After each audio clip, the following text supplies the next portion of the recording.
You're watching the Citizen Science Podcast, the one and only Twin Solar System podcast featuring Samuel Hofman, along with his team of experts as they discuss the very latest information about our binary twin solar system.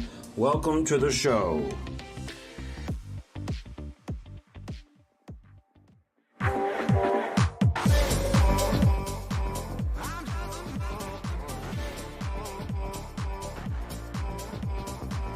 Oh boy, hello everybody, and welcome to the Citizen Science Podcast. You know me, I'm happy to see you all, and I'm Rebecca. And boy, I had a little rough start there at the very beginning. I hit go live and I started getting pop-ups from StreamYard, like 2 of them. So I was like, not now. So anyway, but it all worked out. It all worked out fine. We can always start over. So anyway, it's good to see you all. We already have a big crowd. Wow, it's good to see you all. And you know the drill. We're going to get Sam in here and see what Sam is doing up in Montana. Hi, Mr. Sam Hofman. How are you today? I am tolerable. I've had a really rough week. It's been a rather gruesome week. We'll get into the details on that later. I had a number of events occur, and I just ask everybody's indulgence to bear with me because I have a jello brain today, and I'm doing everything wrong. And I don't think I could tie my shoes right now. But anyway. Right. We're just doing good to be here some days. So hi, all you groovy guys and gals out there. That's 70s groovy guys. It's like we just throw a show together, Yeah, here we go. Well, it's a great distraction for me because I really, frankly, need to talk. With sitting at the table right now was not working, quietly by myself. So I do need to talk. So, and I thought about canceling today, but then I remembered how I pushed you forward when you were uncomfortable, and I did. And then I'm driving back from. I'm glad you did. I was driving back from Walmart going. I need to talk. I just need to talk. I don't have to talk about everything, but I just need to talk. All right. Because sitting there by yourself is, not the answer. Now I'll shut up. All right. We'll get back to that. Back to the story. Okay. Well, let's go ahead and get our good friend Christoper up here with us. And he is in, where, Las Vegas. Everybody. Hi, Christoper. How are you today? Welcome to the show, everybody. How's everyone doing? I'm doing pretty good. Good to see you. How is the weather in Vegas? Is it hot? It's not too bad today. It's still in the hundreds, but it's doable. There's a little breeze, so it's not too bad. Wow, not too bad in the hundreds. Yeah, Sam just told me. Let me see where we are, because right now it's 89. It's not bad outside. It's sunny, kind of. In a week or so, it's going to be 103. So, ooh. 2 thumbs down. Yeah, that's not fun. So, I saw a post from JD today where they say that Kansas is going to be 117. What? Is that? Yeah, like Wednesday or something. Tuesday, Wednesday. Wow. I didn't have. Before. Well, we have a heat wave coming again. Yeah. There's going to be another heat wave as of Tuesday-ish, and it's going to be a nasty one. So we'll see what happens. I know a lot of people like all around the world are talking. There's I saw reports. I got reports in from Mark in Ireland.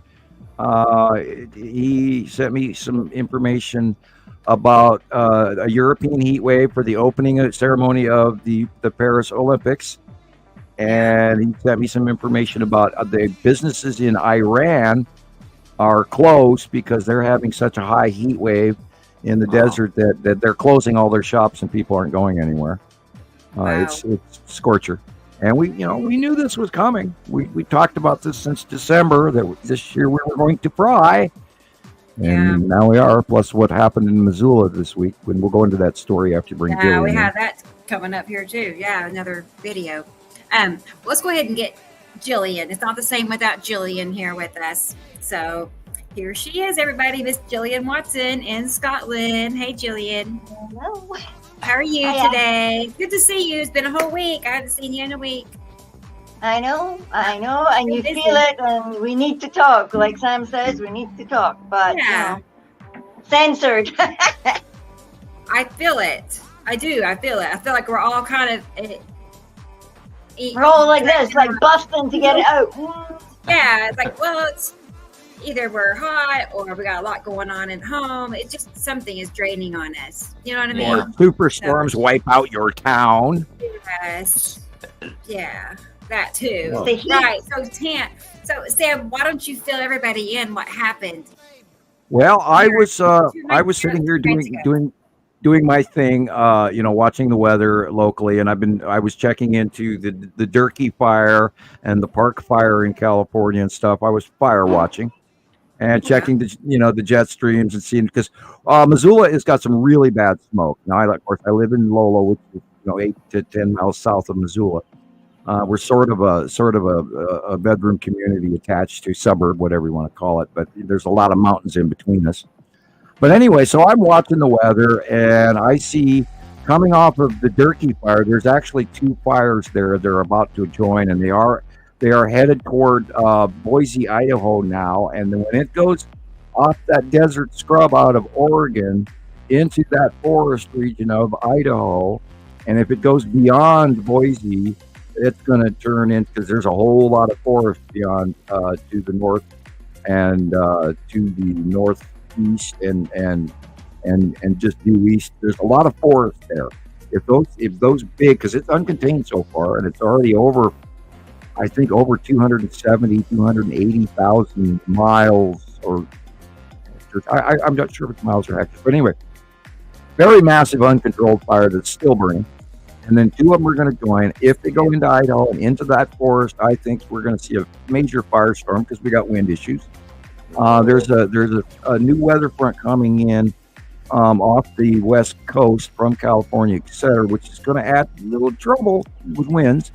And then, of course, Monday and Tuesday, we're going to have a slight rain event, maybe. The European model and the American model don't agree yet. But there's what they're calling a polar lobe, and we might get some very much needed rain in Washington State and here in Montana and northern Idaho, etc. So let's all hope and pray that some of that rain comes in and gets actually the Durkee fire as well. Now, there's some folks on the let me see what fire that one. I got to check my notes here. The Park fire in California is getting way bigger and way out of control. And there's a good 70 fires or so in the Pacific Northwest, and then Canada has over. They of course don't give exact numbers anymore, because they get flagged by everybody when you give out numbers. But there's over 50 major fires in Canada as well, and the air outside is literally unbreathable here in Lolo. So anyway, so I was watching that, and I watched that storm develop off the side of the Durkee fire the other day, and this was I believe Wednesday night. My brain isn't working, I apologize. And then I went outside to watch this storm come in, and I knew it was a supercell, and I knew it was very I was aware that it was enhanced by the fire storm, that they're calling it a mega fire, but it's a firestorm. It's not a firestorm because it's not in forest, but it is a mega fire because it's in scrubland and burning up everything in its path. Houses, desert scrub, eastern Oregon, I believe, is pretty desert-like. But anyway, so I watched that, and so I went outside at the beginning of this storm, and it turned into a storm I've never seen the like of in my entire life. And I've been in tornadoes before, directly inside of a tornado, where literally I was hanging out for dear life. And I've never seen a storm like what went through here. And now most of the story on the news, and there's a lot of videos out there about the Missoula thunderstorm. They clocked at the top of Mount. It wasn't even at the top of Mount Sentinel, but at a reading post on Mount Sentinel, which is next to east of Missoula. It's part of Missoula. It's the big mountain on the side of Missoula, and they clocked the wind speeds at 109 miles an hour. Jeez. And what hit me was 100-mile-an-hour winds, because when it got, it was bad. It was making really weird noise. I fully believe it was a tornado, or one embedded in that storm as well, because when it hit, it was black debris and trees and leaves and shit that wasn't just from my area alone. This was a debris field, and it sounded to me like shipping containers being scraped and towed. I mean, many, not one, but many shipping containers being scraped on the road and being dragged. It was just this unbelievable screeching noise that I've never heard the like of. And then it hit, and everywhere around me, trees just started coming down everywhere. And like I was telling these guys in the green room before the show, it's like somebody picked up a dump truck full of debris and brown, dark dirt and gravel and rocks and just threw it at me. And I got pasted with all of this debris and leaves and sticks and dirt and gravel. And by the time I made it, it knocked me back. By the time I made it to the front porch, which was 10 or 15 steps, I was spitting out gravel and dirt out of my mouth and nose. I was peeling the dirt out of my nostrils. And I had dirt on my shirt, on my shoulders, in my hair, in my eyes. And then it was just the most unbelievable. And I watched, 60-foot tall trees actually bend down in half and touch the ground. And then 4 tops of the tree in my yard alone came down. And then everything in my peripheral vision, on left, on right, as I'm running to the porch, I'm watching the entire tops of trees everywhere around me come down.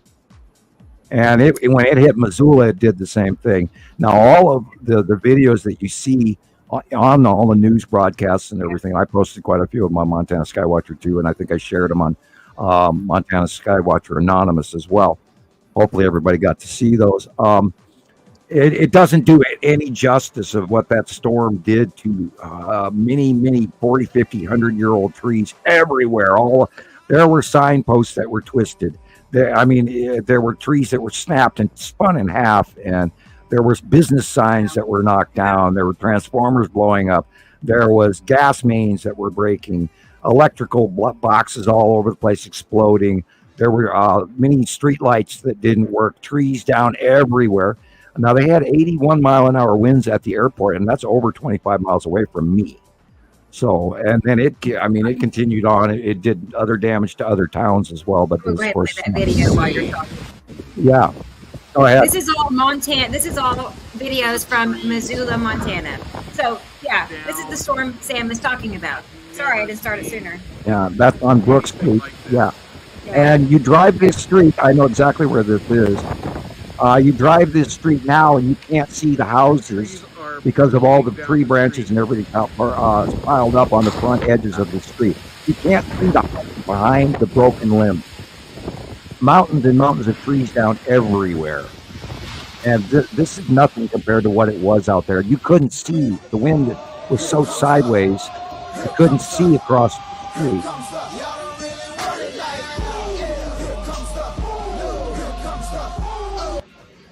Now that's looking at Mount Sentinel there.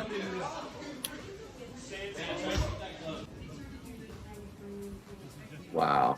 Yeah, that's what it looked like at my house. Wow. Oh, the trees. Yeah, the Missoula is going to be recovering from this for at least a week, if not longer. There is unbelievable amounts of trees down. And none of these videos even are remotely close to what it looked like right after the storm. Now, these are the edge areas of the storm. It wasn't the direct path like South Hills. This is downtown Missoula.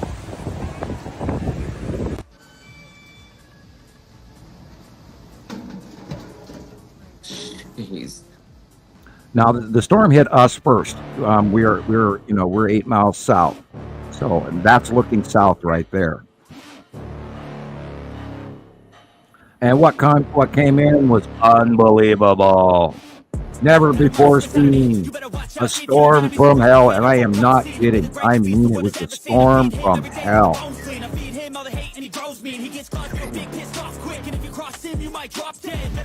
They haven't been hit by the storm yet. This is just the edge of the storm. Wow. Colors. Sounds like M&M. And this world ain't right, won't accept it. Negative energy, I expect it. Once it's in your mind, it's infectious. So fight for your life. And in your mouth. Storm in your mouth, nostrils.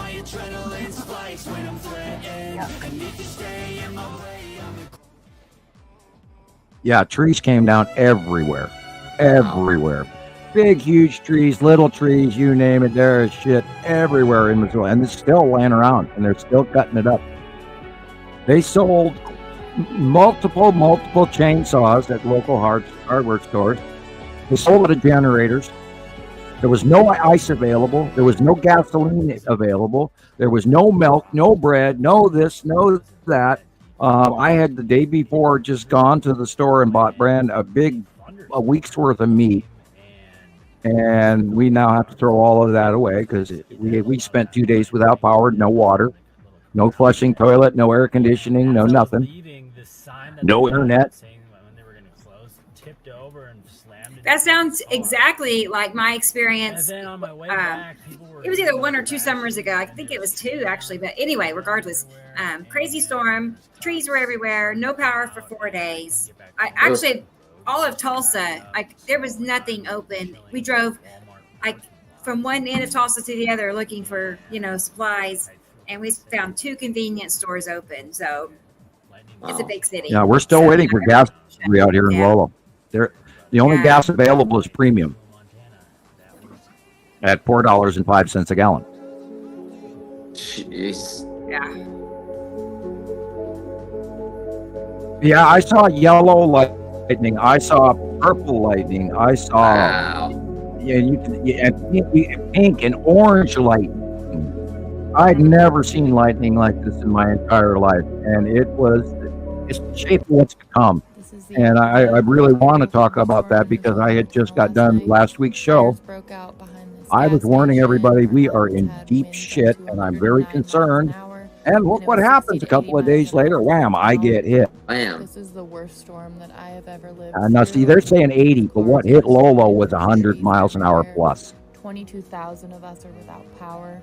Oh, this is a street block from my parents' house. I saw. We got our power back yesterday. My parents' house 3 hours ago. And late. There was a million people like outside. 10:30 at night. I just called and realized. So this happened on Wednesday. So we had to call 911. Yeah. We're already having a horrible fire season, and this has made it so much worse. And the wind is picking up again, which is not good. We could be without power for days. If you are from Montana, you know that this doesn't happen. We're not prepared for this. Everything is completely destroyed. Multiple fires have broken out in the surrounding mountains. This is coming out of the alley. Yeah, business signs snapped in half, stop signs, etc., twisted, bent, folded, like somebody walked up to the stop sign, grabbed it on both ends, and just bent it. And this is going to take a long time to clean. And crooked signs, yeah, look at that.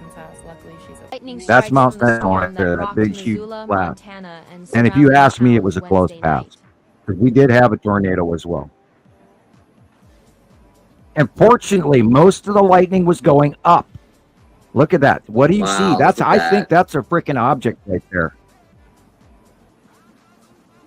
Because the lightning was wrapping around it like it was wrapping around a ball, and most of it was going up. And there was an occasional ground discharge. Thank God. There is a new fire start in St. Ignatius that hit the mountain range, and so it's like 20 acres or bigger by today. That was the last report I got. But yeah, that you couldn't see across the street. Jeez. How much time? The wind was blowing sideways. One thing I want to point out in this video. Well, okay. How much time beforehand did you know this was going to happen? Like, did you know it was going to a couple hours? A couple hours. Yeah, I watched it approach. I was watching for like 2 hours because I mean long enough for it to leave Oregon because I was looking at the weather effects and I was looking at where the forest where it was going to go because they don't talk about that. You know me, I try to think ahead. And so I was looking at that and I was looking at that and I saw that cell and then I saw several other cells and they were all very electrical and I'm going, oh crap. So because we are in such a fire danger right now, I wanted to pay attention to what was coming our direction because I still believe that we're going to see a major firestorm any day now. And if you want to know what a firestorm is, Look up the 1910 Firestorm. I think PBS or A&E did the video, but it's on YouTube. Type in 1910 Firestorm in Montana, or Missoula, Montana. That's where we have the National Forest Service Fire Center, Regional Fire Center here because of that. And I think we're in deep trouble. Now, it was 1 year ago, like next week, that we had the fire right in front of my house where my neighbors lost their home. Two of my neighbors did. One actually managed to fix his home, but the other home was completely totaled. So they had to tear it down and remove it. So I'm like edgy about it as it is. And then, so I was watching that storm come in, and so I was prepared, and I was out in the yard when it came in. I was looking at it, okay, and the wind's picking up. Okay, look at the clouds. Look at the clouds. Oh, look, lightning. Oh, distant rumbles of thunder. And so I love storms, so I'm out there watching it. And then the wind picked up. It picked up. A little bit of touch of rain here, a little drop here or there, and then the screeching noise started. And it was like I said, it was like multiple shipping containers being dragged down the pavement. And I've heard tornadoes, and I've been in tornadoes. I've never heard that before. And it was like 1,000 screaming witches. I don't know any other way to describe it. And it is far worse than anything. What hit is far worse than anything on any of the videos that you can see. It was way worse. It was insanely and awesome, cool, freakishly scary. And, and I've never had a dump truck of dirt thrown in my face before. So, and it was really cool, but it was horrible. It's absolutely horrible. I've been through a few big storms, like the big ones. We all have through something that's like knocked your power out and blow a bunch of trees out. I have. These fires are going to create huge. The heat drags the weather way up higher, and that makes them really bigger supercells. So on one hand, it could have been just a supercell, but I think there was a lot more to it, because purple lightning, we all remember purple lightning only comes from extreme altitudes, which is way above the normal weather. And I've never seen orange lightning before, and I've never seen orange, yellow, blue, green, purple all at the same time on different areas at the same time. You see a purple flash, you see an orange flash, a yellow, a blue, a green, all off the same area, and it was all coming out of that big ball that went over us, and it was encased in bubbly clouds, just like the bottom of Atu's moon. But I think by the speed in which it moved, it was more likely an asteroid or a close pass asteroid, or it was just a really huge fire-induced mega supercell created by the fire weather. And there's videos on that about that I sent you a copy of, Rebecca, if you want to use the first minute or two of that video. It has information about fires. The fire one creating its own weather. It should be in the title. I can look up the title for you. I can go to Facebook. I have one. Let's make sure I have the right one. Two or so. Okay. Let's see. Severe weather in. Also. Wildfires in Oregon burning so hot they're creating their own weather. Yeah. Wildfires in Oregon weather. Okay, I'll get it. We'll watch it. Yeah, it's on your PM. Yeah, and we're gonna see a lot more of this. Yeah, I was gonna say while I'm retrieving that video. Sorry, Sam. I was gonna say we could go and see who is here watching us today. I have not looked at the comment section to see who all is here. Okay, you go do that, and too far into it. If you like, I'll talk to them. I'll say hi to everybody as I scroll down while you work on that. Okay. Well, first you want to do it that way? We can. Yes. Yeah. Okay. You go ahead. You go to work there, and I'll say hi to everybody. Okay. Mary Jean, hello, and Screaming Thin Man, hello, and we got Ronald, and I think Ronald is maybe new. We got Audrey. Hi, Audrey. Experimental Elemental is here. Hey, Marcus. Hey, Brendan. Everybody go hi, Brendan, because Brendan's a regular. Yeah, Hello, Brendan Irene in Florida. Ireland. And Katie Hi, Joe is Brendan. here. Hi, Irene. Katie And Joe. Karma for Hi, All is everybody. here. And Angels Are Real is here, back again. Glad to have you back. Michelle Cox, a regular. Hey, Breezy Peach. Everybody all together. Hey, Breezy Peach. Breezy. Yay. Yeah. Okay. And I'm scrolling. And of course, Jillian commented, but she's here, so we know that. And I'm still scrolling. I have Amy Rigg is hi, Amy Rigg. Glad you're here today. Thank you. And guess what? Egg is here too. Oh, Hey, Egg, glad you're back again. Good to see you. And Egg. hello, Hector Lopez. I think we saw you last week. Hector. And good old Alexander Walls. Hello, Alexander, over there in Europe. Oh, good. Alexander. And we're glad you're here. Nice work. Yeah. Great work this week. Yeah. Oh, by the way, in the middle of this, John Moore contacted me yesterday or this week. If any of you know who John Moore is, I typed a bunch of stuff to him. John Moore's a pretty well-known internet YouTuber, and he does all kinds of work. And I actually have to go back and refresh myself on what he does because it's been long.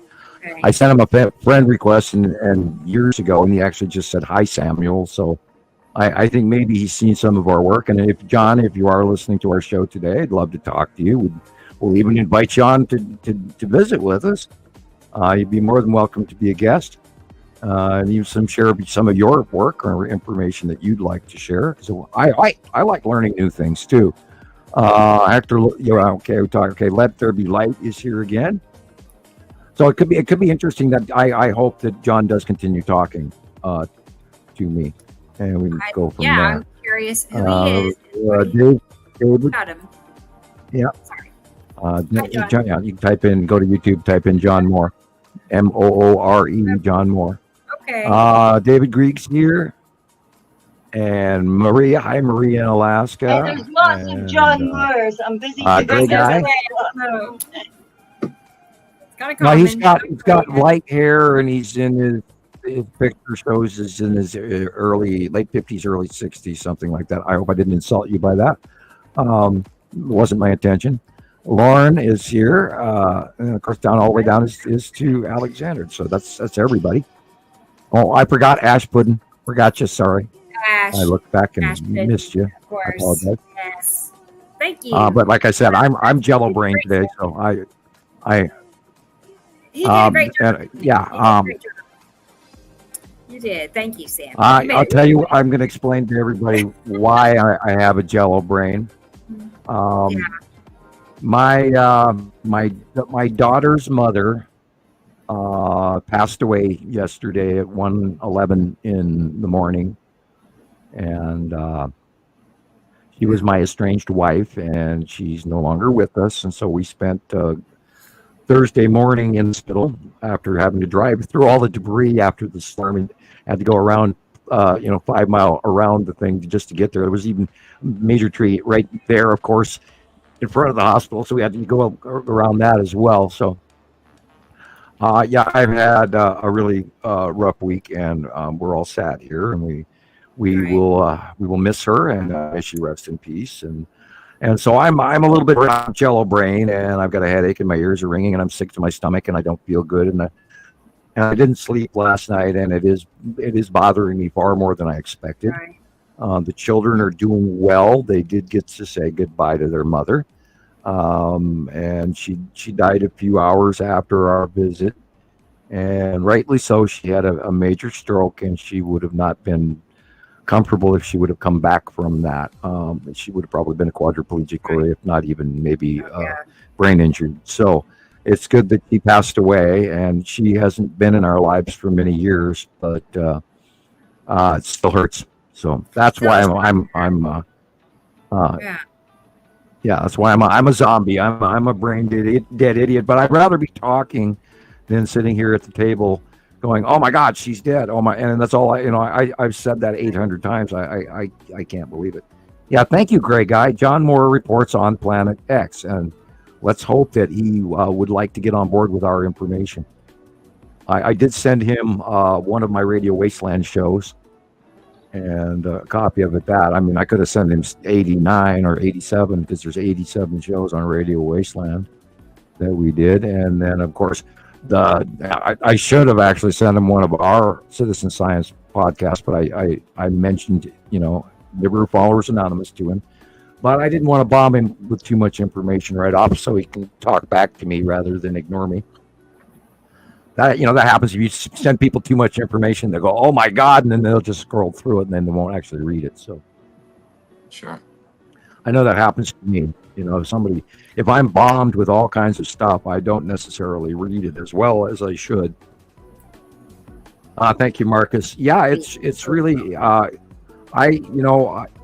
dealt with my parents' death in a different way than this. Maybe it was because I expected them to die over. They hit their 80s and mid 80s, and you sort of expect that to come about that time. But she was nowhere near old, so it's truly a shortened life. And the girls are dealing with it very well, or either that or they're hiding it really well. I'm sure they're dealing with it very well, but they didn't know their mother that well, unfortunately, and they did spend time with her. They did have some weekend visits with her, but they didn't know her that well.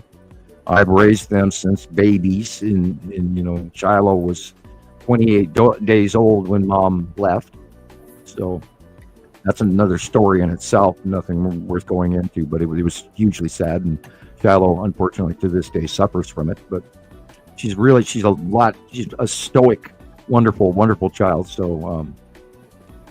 What doesn't kill you makes you stronger. Okay, next topic. And thank you, Irene. How it works. How it works. Condolences aren't necessary. Frankly, there were days that I wanted to wring her neck personally myself, but for the children, I didn't. That's another story in itself, all by itself, anyway. We had a really rocky relationship with her. And she did not do any of the things that she should have done, and she didn't follow the rules, and she didn't take care of the children, and she didn't pay child support and all that. I'll quit right there because she owed me a great deal in child support that I'll never see.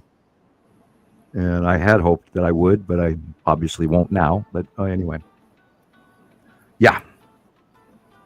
Thank you, Ash. People tell me I'm a wonderful father, and I go, really? What makes you think that? And Stormy's family said that they think that the girls are unbelievably smart, and because I never raised them at grade school level. Everything I taught them was college level, and Professor Sam or Dr. Nibiru or whatever you want to call me, because I live, eat, breathe, sleep science, and I'm so addicted. That's my world. That's how I refer to everything. I talk through science at nauseum, I'm sure, to some people. I'm sure I probably piss off a lot of people too from what I talk about and the way I talk about things. And hopefully all you guys like me. And I'm not going to, play I can't even think of the word. Brain isn't working. I'm not going to, sit and play the ego game. That's the best way wasn't what I wanted to use, but egos will work. I'm not going to play the ego game, but yeah. Hi guys, how you doing out there? I'm crazy brain dead Jello man. Yeah. No, but at least we all have each other. Why I'm all these hard times. Really. Right. I am not functioning well. We have each other. Yeah. I frankly think I could tie my own shoes right now. And even reaching for the light switch, I catch myself stopping and going, what am I doing? I'm disrupted. Everything's my normal is broken. Yeah, that's the best. It's just like everything's an effort just to even do anything.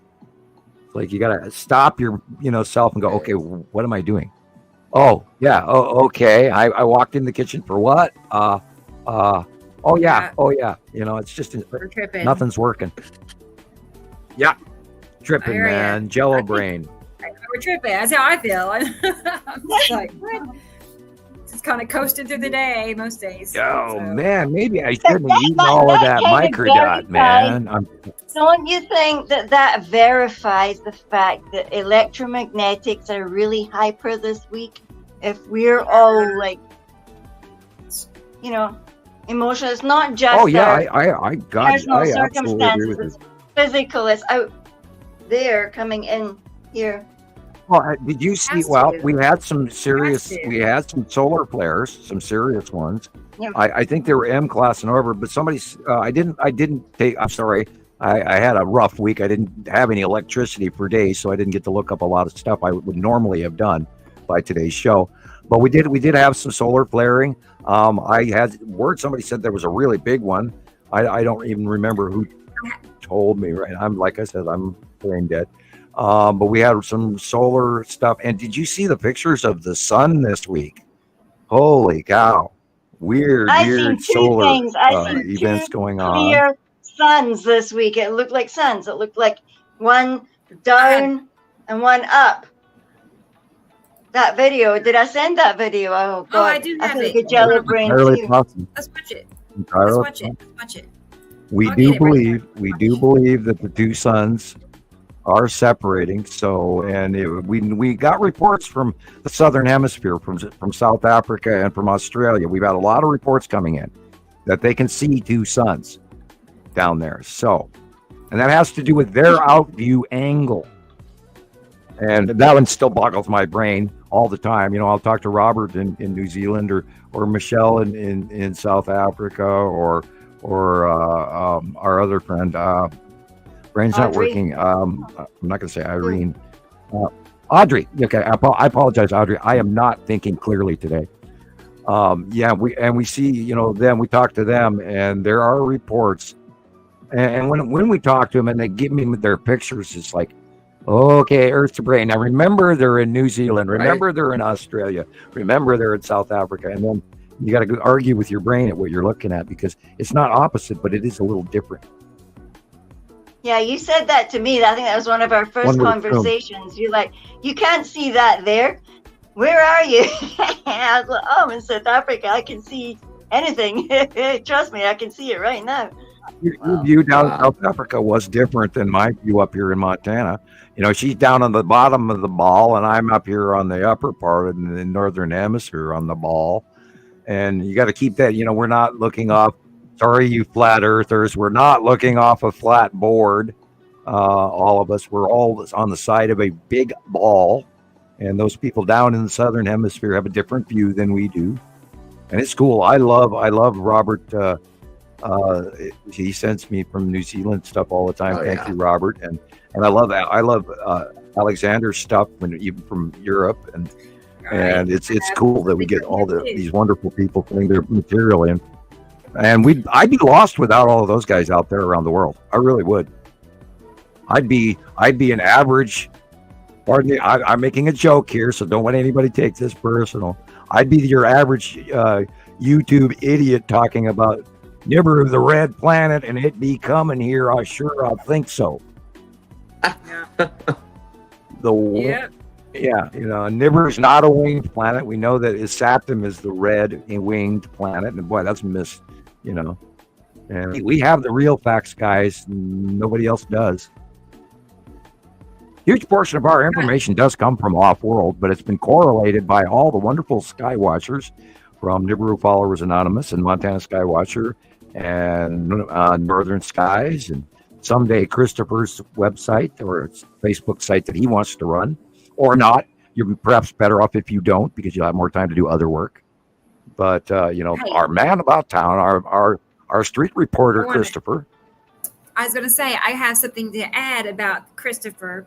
Is a few mornings ago, I just so happened to be sitting in my car, waiting for somebody. But anyway, and I looked down, and at the top of TikTok, it popped up, and it said, Denser_1, which is Christoper, is going live. Like, he just went live. Mm-hmm. And I saw it pop up. I'm like, what? He went live. So long story short, I got to sit there and I got to see the whole episode. It was probably like what, Chris, about 15 minutes, 20? Probably. He did I've never so done good, it before, Sam. so I just He thought went maybe I'd try live it. and he sounded knowledgeable and totally confident. It was great. I wished I could have recorded it, but it's live, you know. But excellent. I have Chris, not seen really that. I'm excellent. sorry. I didn't have internet. It's okay. Well, he just had that moment where he just like, that's it. I'm going to go live. You tell the story. I don't know, but you did great, Chris. It was wild outside. I thought there's no way I can't not do this. So I Yeah. thought I'd just try it out and see what it's all about. And the sky was just perfect. You know, the sky was just right for the moment. Yeah. So And you're trying to give your rendition, and you're locking up. They're playing with your button. yeah, They don't want They Christopher are. to talk. here's this Yeah, picture, you locked Sam. Hey, This look, one- it's the blue asteroid. Yeah, look at that. I wondered. I thought I probably got the blue some asteroid. pictures from. Yeah, Yeah, well, you can Huh. see the white dot in the center. great. Trying to get your Yeah, drawings. that's absolutely the blue asteroid. Wow. And I'm wondering Awesome. about that white dot behind it. right. There's Yeah. something Yeah, behind look it. how big that that white would be thing about the is. size.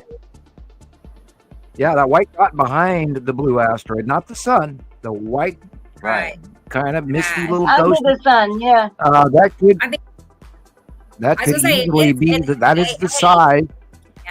You know, just be. It is the size of Matim. That could be planet Matim. Now, the dark area to the left is Uri, and the dark area to the right is Saturn's yellow moon. And they're Wow. pinching the light.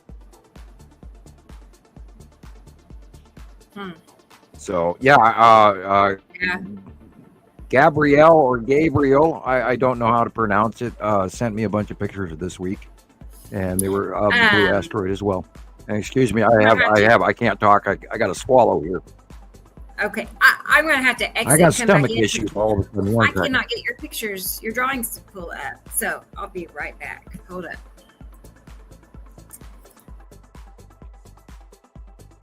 Yeah, I mean, well, I can't even hardly talk right now. Christopher, say something for a couple of minutes. I'm gonna go to the bathroom real quick.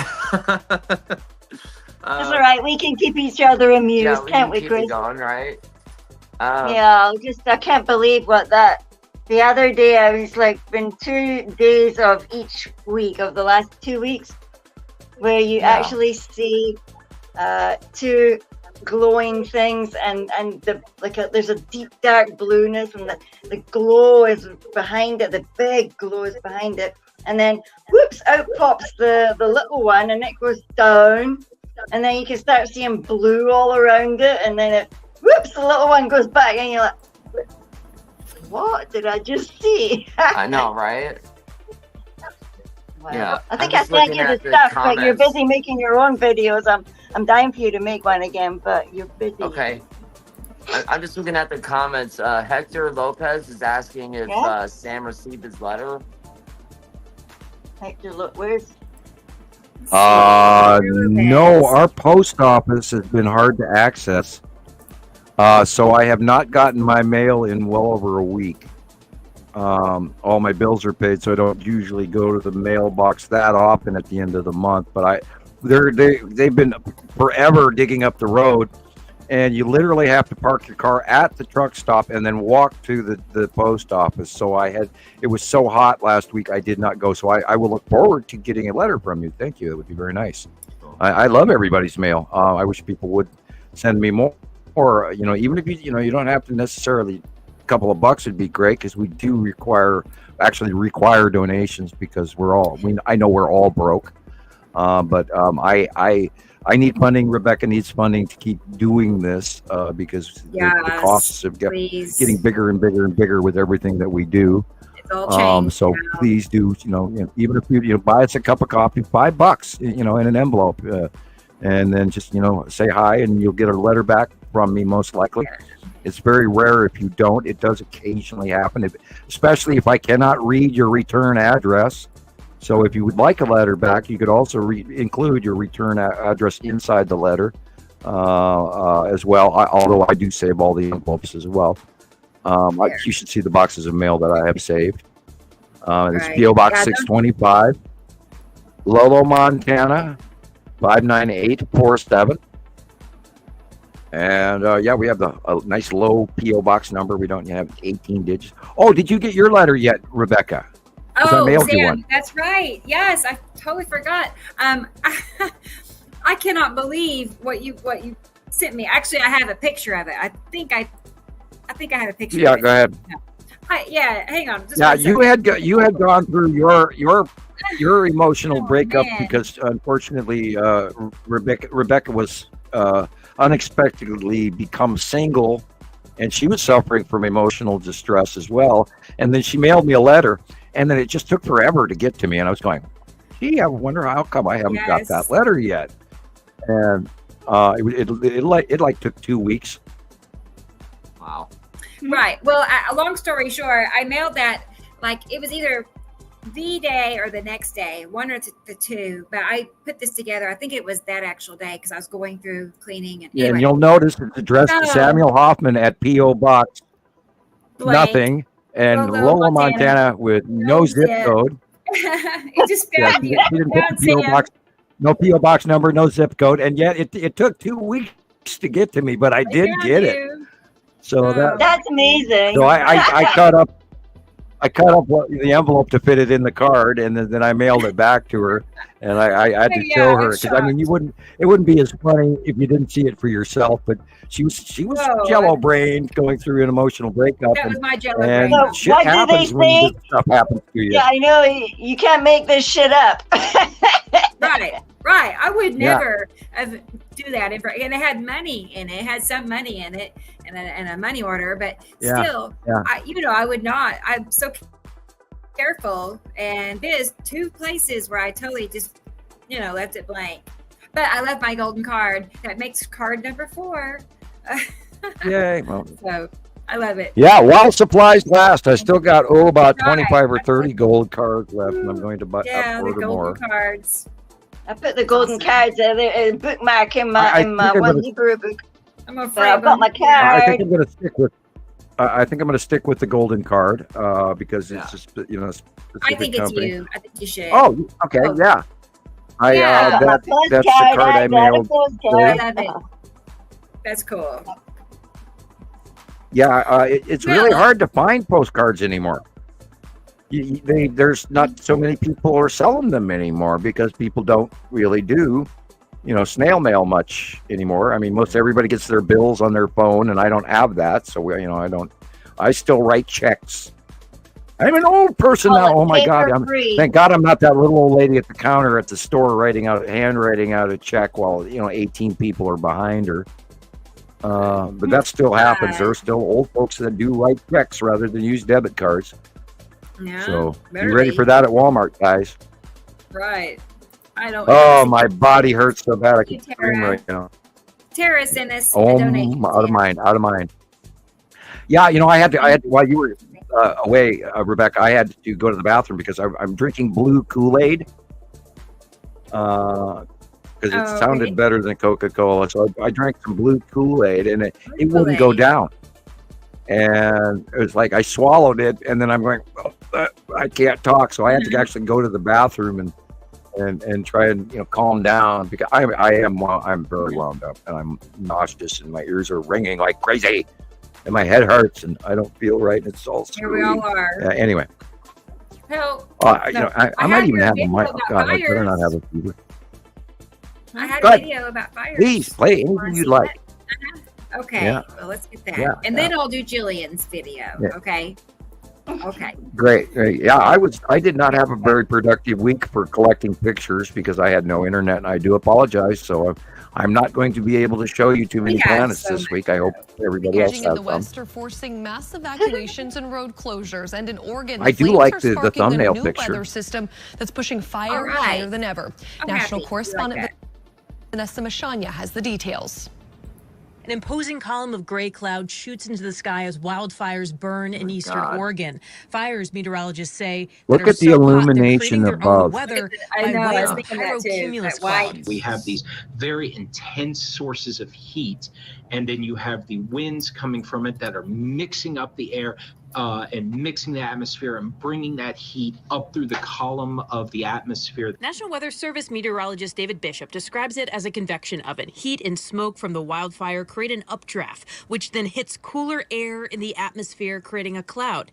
This is similar to how a thunderstorm cloud is made, but the intensity of the heat and the fact that it is stationary makes it different. That fire is just there. Wow. It's churning. It's keeping going. And it drives it way higher. Fuel up into the system, so it can kind of develop on its own and propagate a lot further than a typical cumulonimbus cloud. If it's big enough, it can become its own weather system, creating wind, rain, and lightning. The dry atmosphere, like what Eastern Oregon is experiencing, creates conditions conducive to wildfires. So you have lightning that can easily pop out miles and miles downrange of the fire itself to then again propagate that. The Durkee fire near the Oregon-Idaho state line has gotten so big that it's closed a section of Interstate 84. Crews from 22 states were battling the fire and homeowners were urged to evacuate. According to the U.S. Forest Service, there are 14 large wildfires burning in the Pacific Northwest.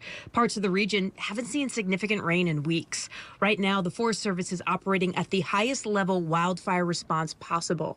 The Forest Service Northwest posting a statement by the Regional Assistant Fire Director, Ed Hyatt, saying, quote, "This is shaping up to be another monster fire year in the Pacific Northwest, and it's just mid-July." It's still going to be another couple tricky days. With temps above the average in the eastern part of Oregon, firefighters in the Northwest continue to have their work cut out for them. From the Pacific Northwest, Vanessa Mashania, Scripps News. Now, there's the scrub of Oregon. It's desert-like. When that gets to Idaho. Nearly 40 fires are burning about 1 million acres.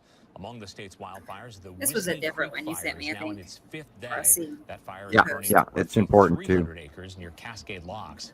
Our Dylan Scott is live there as the town is taking a preventative approach to what could be a long firefight this summer. Dylan?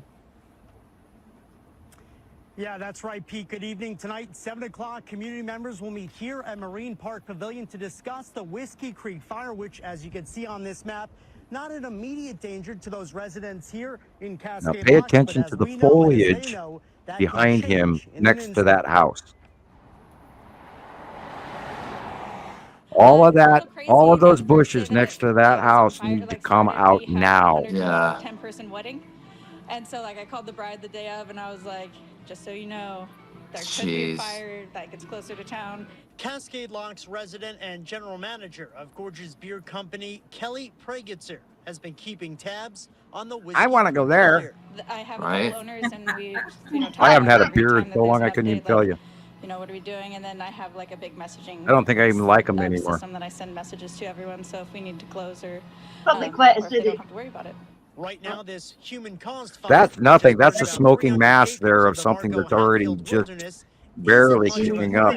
Another topic to look up would be the Lolo Peak fire that happened here like 5 years ago. To stay one step ahead. Mostly that, you know, their plan on containment. Obviously, I want all of that foliage next to those buildings should be removed. Mike Ferris with the Great Basin National Incident Team says that's the plan as crews hike up cleared trails to try and box in this backcountry burn. But this could be one that lasts the summer. So once all that gets done over at Microwave Tower, we hope to be able to bring all that, the resources that are working over there, particularly hand crews, because this is going to be a hand crew operation in here, over to this fire, use them until they time out, and of course continue to order it as we need. In the meantime, those on the ground. If you are a landowner and you own a big house and you have an area to do so, I would recommend that people actually install sprinklers on both eaves of their house that overspray each other from a collection tank with a pump if you can afford it, or you just run a garden hose and a PVC white plastic piping system up the side of your house to have a sprinkler over the top of your house, because that will really help you stop embers landing on your roof and igniting. If you have a tar paper or a gravel tar, normal shingle roof, and embers land on it, your house is going to burn down. I have a metal roof, and you know, we cleared all of the brush and everything away from our house because we don't want any fires. And it may yet happen here again. It happened a year ago here at my, across the dirt road from me, we had a firestorm blow past us, and it jumps. It'll hop from field to field to field to field. It'll zigzag, and we don't even still know what caused it. It might have been a power line. We don't know, but it went through in a matter of about a half hour, and it was a major event for Lolo. And I watched people lose their house across this kitty corner from my house. Or they lost their house. The house next to it melted, and they ended up having to replace all of their vinyl siding and everything. But that house is still there. But the other one completely burned down, total loss. They lost some of their animals and all of their belongings. Fortunately, they did have homeowners insurance. And it was sad. And a spooky thing is I watched their video just the other day, and only like 200, 300 people watched it. And it was like, what? This is important. Everybody should watch these videos. Everybody, and people, you need to study this stuff. Which is what I spent the first part of this week doing, was trying to inform myself of these fires that I know are going to be catastrophic, and they're on the way. And like they said in these last few videos that we just saw, a very long fire season is yet to come. It's going to, we're now about to enter August, and that is, wow. Now, next week, briefly, we talked about this as well. There's going to be a polar lobe. There's going to be it's coming down the Aleutians right now into the Canadian Bay area between Alaska, Canada, and the U.S. on the Pacific Northwest, and it's coming down now, and it'll hit Sunday night over Seattle, Monday and Tuesday, Idaho and Montana, and I hope to God we get some rain out of it. It says that we're going to have some rain, but right after that, come Wednesday, the entire Northwest, if not entire Midwest and Northwest, are going into a major heat up, warm up. It's going to be really hot. You thought last week sucked. Next week's going to be worse. And it has to do with stable lows and everything else. So be prepared next week. Get your water extra. I don't approve of plastic water bottles. The big 5-gallon Culligan water 5-gallon, those are safe plastic. But that white disposable plastic that they sell at Walmart, I won't drink those. That is toxic plastic water. You have no idea how long it's been in there. You have no idea how long the decay was.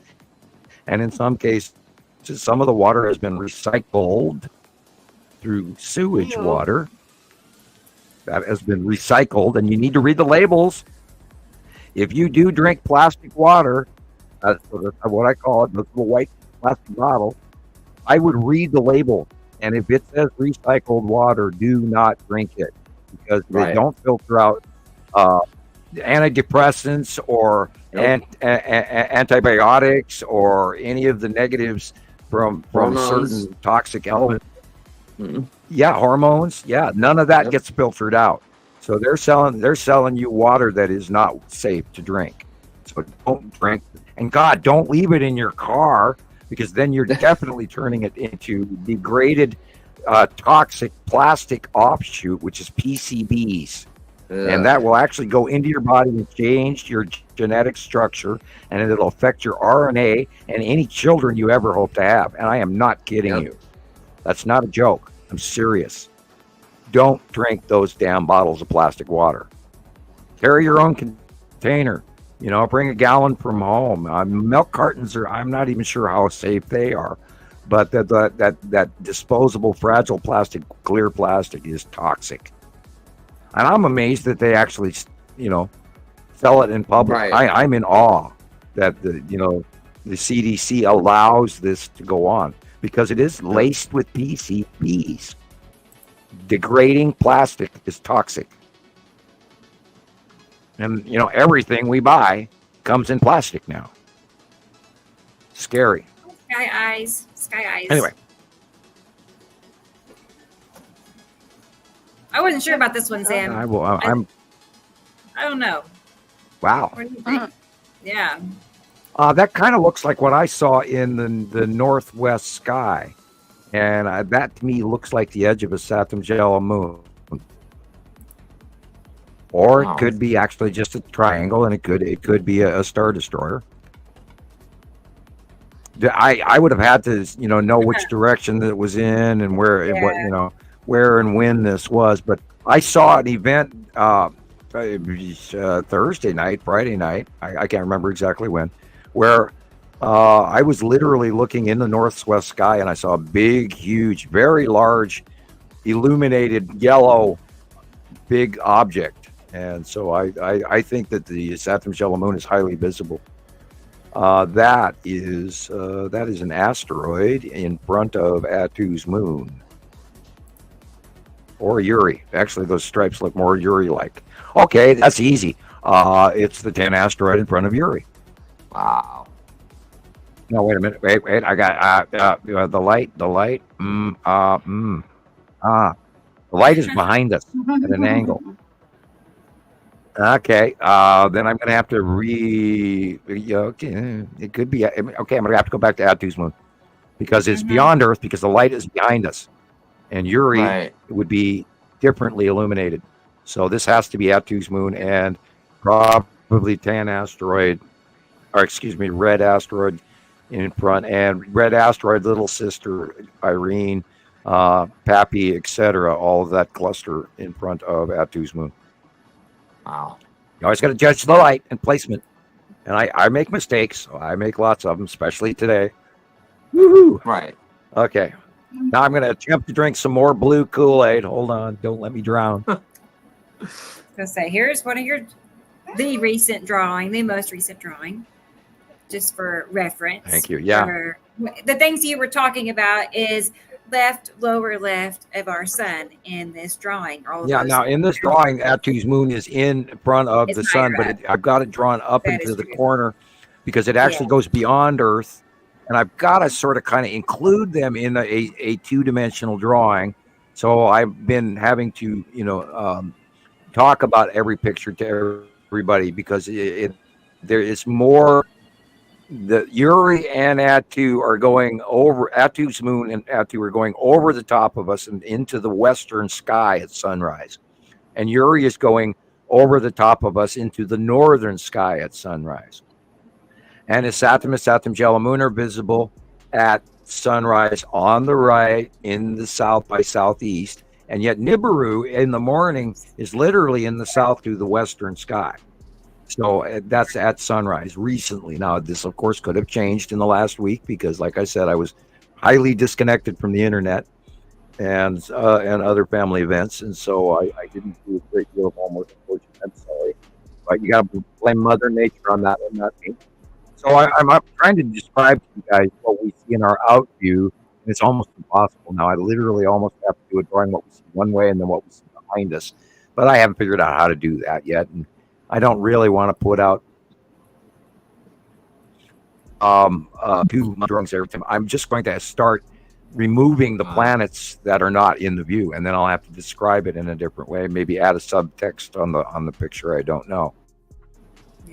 Yeah, that was the picture I was talking. Look at how freaky weird the sun looks right now. Yeah. And I'm pretty sure that orange band is probably Nibiru or Hercubus behind. Wow. It's so massive you wouldn't believe, and we don't know if we're seeing our sun or not now. But look over on the right again. There's that weird blip on the right hand side in yellow. Not the darker yellow, but the lighter yellow.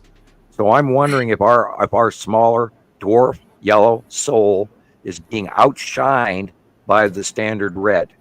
And we're and I don't like to be in the guess zone, but we are in the guessing zone currently until we see more information to prove one way or the other. But we do believe that the two suns are separating. And I think, frankly, the larger star is closer than 93 million miles, which would account for our heat wave. Yeah. And I tried to warn everybody that this summer, from December on, I know in my heart, I know in my gut that this summer we are going to fry. And we haven't hit August. We haven't hit September yet. So there's no telling I don't know if we're even going to have a winter. We'll see what happens. We could have a nasty, nasty winter. I don't know. But I'm telling you, we're not in Kansas anymore, Toto. And everything we ever knew as far as normal weather is completely out the window.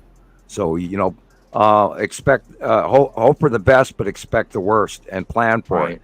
Get some of those 5-gallon water bottles. Get a 55-gallon drum, plastic, fresh, brand new, not used water barrel. Store them in a close. Now, don't store unless it's in your basement. Don't store water on the first floor or second floor because it's very heavy and can actually go through your floor. But get a very large container. If you live on a ranch and you have the ability to build yourself a big water, 20,000 gallon tank or something, and you can afford to do so. And like I said earlier, if you can, and then hook it up to, a pump where you can put sprinklers on your house, because if you're anywhere in any forested area this year, you're going to need it. And pray you don't, but it's better safe than sorry, especially if you can afford it and you don't do anything about it.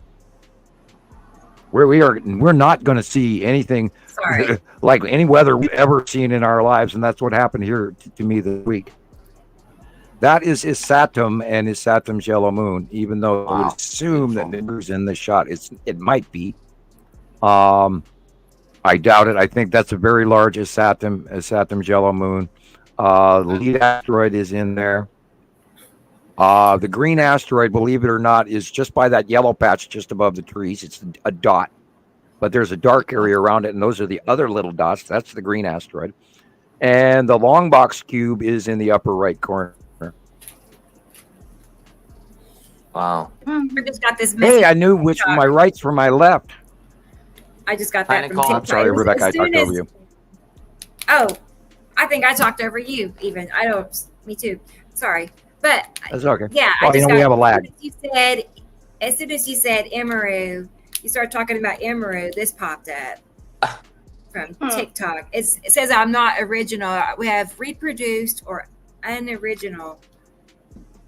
What? And right. That might come from your reposting the news stories too. Restrict insert. We have detected inactivity during your current live. Completely verified. It could be. You're right. It could be. But I don't know. It's suspicious. Yeah, in the future, maybe we can show the videos, but not have the sound up on some of these news reports. I think you might have got that from your news reports, or some other way of them screwing with us. Feel like they're Oh, maybe they'll say it's that AI thing where the AI picture, you're not supposed to reproduce the AI picture. Hi, Nicole. Good to see you.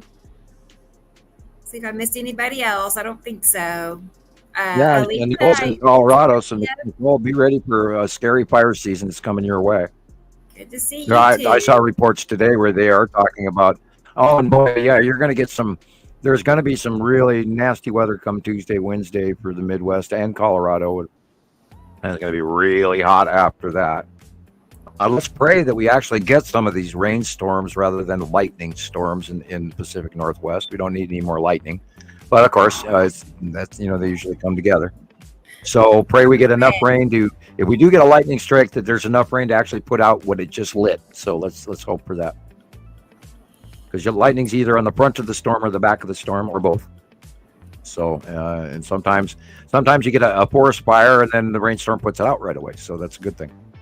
But yeah, we are dealing with ultimately dry forests all over the Pacific Northwest, going all the way to the Midwest. And we saw the New Mexico fires like a week or two ago. We saw the Texas fires this summer, which ran up into Oklahoma as well and over into Louisiana and Arkansas. So, we're going to have a huge fire season. And I've been talking about that for months.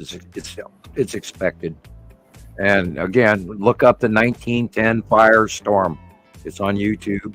It's either done by PBS or A&E or something. It's seriously, there's a lot of versions, but look up the documentary, because it's like an hour and some odd. It's well worth watching.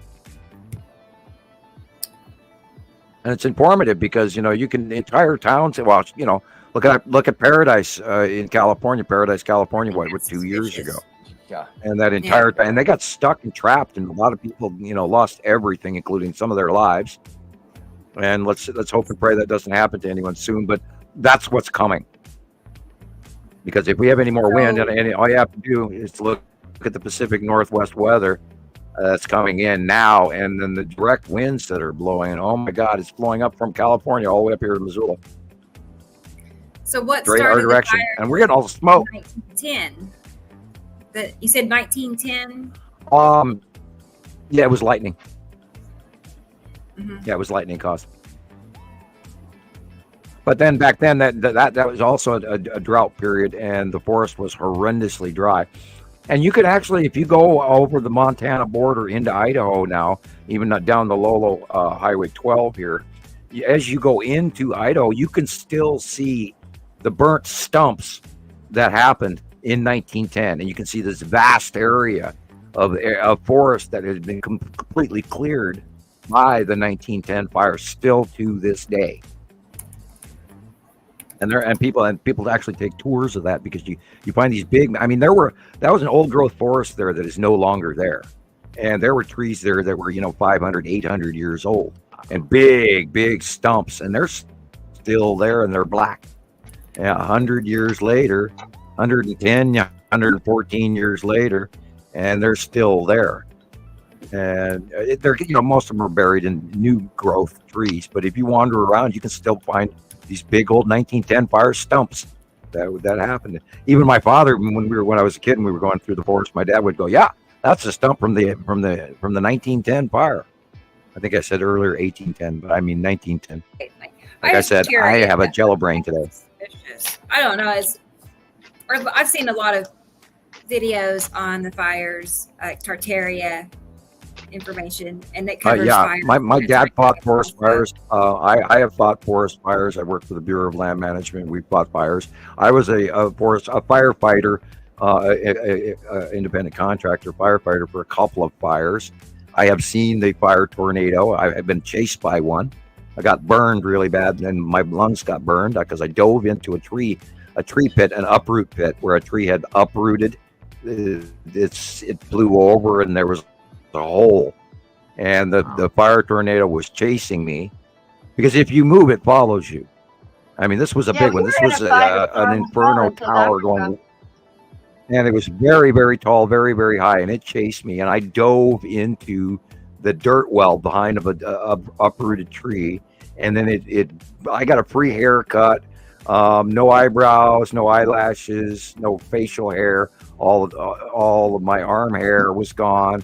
My shirt was singed. I fried my lungs taking my first breath, and so I know what the beast looks like. And after that, I never went and fought fires anymore.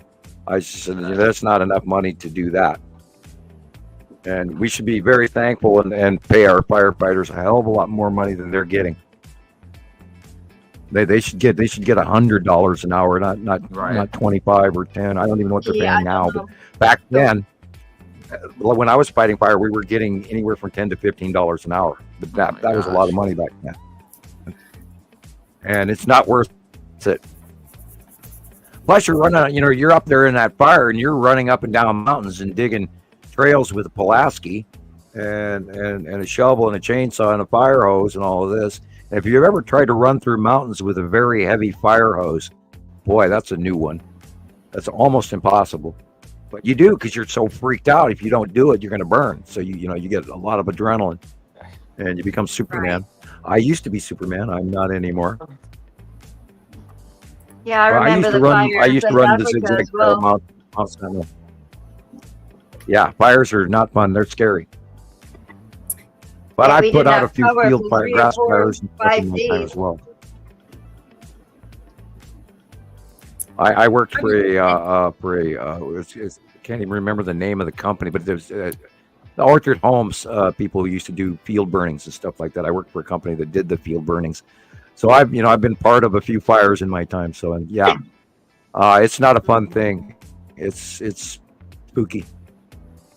Yeah, if you're in great shape and you don't smoke, you don't drink a lot, then firefighting can be a very interesting industry. But I don't recommend it. Although, congratulations and kudos to all those that do. We need more firefighters. I think they need to start training that in the military as well. because that's what's going on. The Canadians called out their military for those 50+ fires that they have going. You know, I know we're here supposed to be talking about the planets, but this is also extreme weather from the planets. This global warming is directly from that second star. It's not from what they're telling you publicly. Yes, CO2 sequestration does warm the Earth, but from what I've seen in the information available, and it's become a lot harder to get than it used to be, but I don't see us at a CO2 sequestration point where we could actually say that the planet is heating up from that. And we know that in 211 and 212, when the second star got here from underneath us, that everything changed, and the sun got so bright it was unbelievable, and you could actually see the window tinting circles in your glass, which you could never normally see. And I couldn't go outside without my eyes watering. I mean, actually tears rolling down my face, and that was in 2011. You can look that up too if you don't believe me, and I hope you do believe me. I try not to spew unrelated, less than truths. I try to share facts only, although I do embellish a little occasionally because I have a sort of a nature to do that a little bit to try to make the point to people that hey, this is scary, then it is scary. So. Hey, Mary Jean. Yes. Hi, Tara. I didn't say hello to you earlier, but I don't think she was here before. Hi, Fran. How are you? Yeah. And how about Lisa Alexander? Arabians? Anissa Arabian. I think it's Excuse me? Anissa Arabians. Anissa Arabians. Okay. That's what I'm Oh, okay. Yeah. Yeah, I can't type right now. I can't read right now. I can't even turn the light switch on. I'll help you. Right. I was laughing at I tried to type to people yesterday, and I was laughing at myself because I couldn't type. I could just, I got this extra finger in the middle of my hand, and I was like, putting letters in the middle of everything, and I was like, oh, and I'd have to go back, okay, and then respell it to myself. Go, well, oh, okay. Yeah, my head hurts right now. Right now. Yeah, I don't want to be emotionally connected to this, but I am. Obviously, my body's going through something.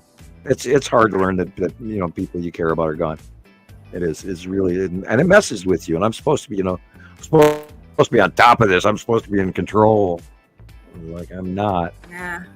I'm not in control. I don't like it. You're just along for the ride. I learn about all of this stuff. It doesn't get me. I'm supposed to know better. I take lots of sociology classes regularly. I'm constantly studying, and I study everything from politics to, or what my daughter Shiloh calls it, oleologies. I love that she coined that phrase. She said, yeah, because I was having a conversation with them, and they get tired of me going geology, and the ology. She said, yeah, Dad, we know oleologies, and so I chuckle about that still to this day. Okay. Yeah, look at that interesting line. Thanks for confirming. I think we're looking at. That's right, Sam. I think we're looking at Nepesity here in the background, where the yellow, and on the right is the core of Nepesity on the right, and then I think Attu and Attu's moon might be on the left, and this blob in the upper right corner here is very likely to be a Saturn's yellow moon. Those three lines, ta-da! The three lines we know. That's the long box cube on the left, or on the right, just toward the top there, those three dark lines. Wow. We know the long box cube is there. Been citing it for weeks, months, years. Also, a lot last week. Yeah, the lead object is there. It's probably in the upper middle. Middle over, just a little. Yeah. Wow. Yeah, a little to the right. And you see a circle behind it. So yeah, you have a drawing perfect for that. Attu's moon with the lead object and a cube underneath or beside it. Let's get it. Let's look at it together. So we all know. Hang on 1 second. Yeah, that's an old drawing too. I think that comes from like 2000. Let me get it. It's after 2017 because the long box cube we believe, arrived somewhere around 217. So I probably drew it in 218, 219. Here it is. I mean, my God, guys, we've been at this so long. I'm starting to lose track of all of the stuff that's happened. Yeah, 2019, Sam, and this photograph was this month. And I definitely see what you're saying as far as we're talking about. Wow. Yeah, I was thinking you were going to show the other one with the long box cube. That was the Texas cube drawing. What? Yeah, that was the Texas cube drawing. Yeah. It's on the left-hand side. I know. That's what I'm talking about. It was this one. Sorry. Yes. That's it's all of it. I do think we're all being affected by the planets. I really do. Help. Yeah. Hold my hand. I know. Yeah, that one. That's the long box cube. And behind it is red is Saturn, which tells you it's on the right-hand side. Yeah, and animals too. each of the cubes have a side orb. And this one, I actually at that time when I drew this, and it's like kind of confusing. When I drew those pictures, the Empire orb or the Norway spiral orb, whatever you want to call it, I've got it marked as such on this drawing.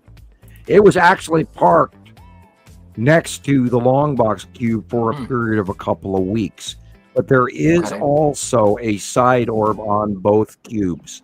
And I forgot to draw it because I got distracted and I made the drawing, and I should have actually put two orbs next to the long box cube in this drawing, but I didn't. And because at that time, when I drew this drawing, the Empire orb was currently temporarily parked right next to the long box cube.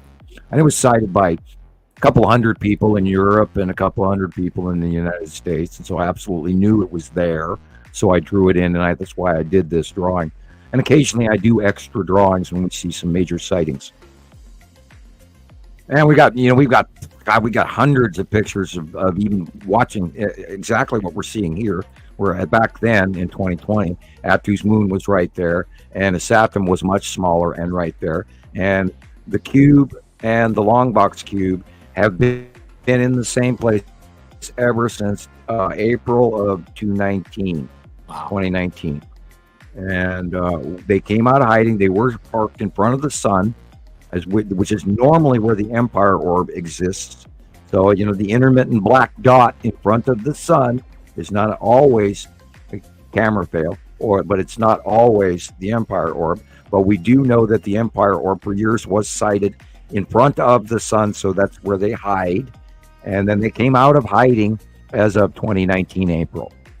And they've been there ever since. Now we've seen them elevate up and down closer to Earth on occasion, and then they go back to where they come from. I've seen close passes of the cubes, but I've also seen more Star Destroyers on close passes than anything else. And of course, remember the little disky things that are in all ET movies, including the one that Klaatu in The Day the Earth Stood Still from the 1950 version. Those are the landers that come out of the larger Star Destroyers. Those disc-like, they're either one row of windows or two rows of windows, and they come out of the Star Destroyers.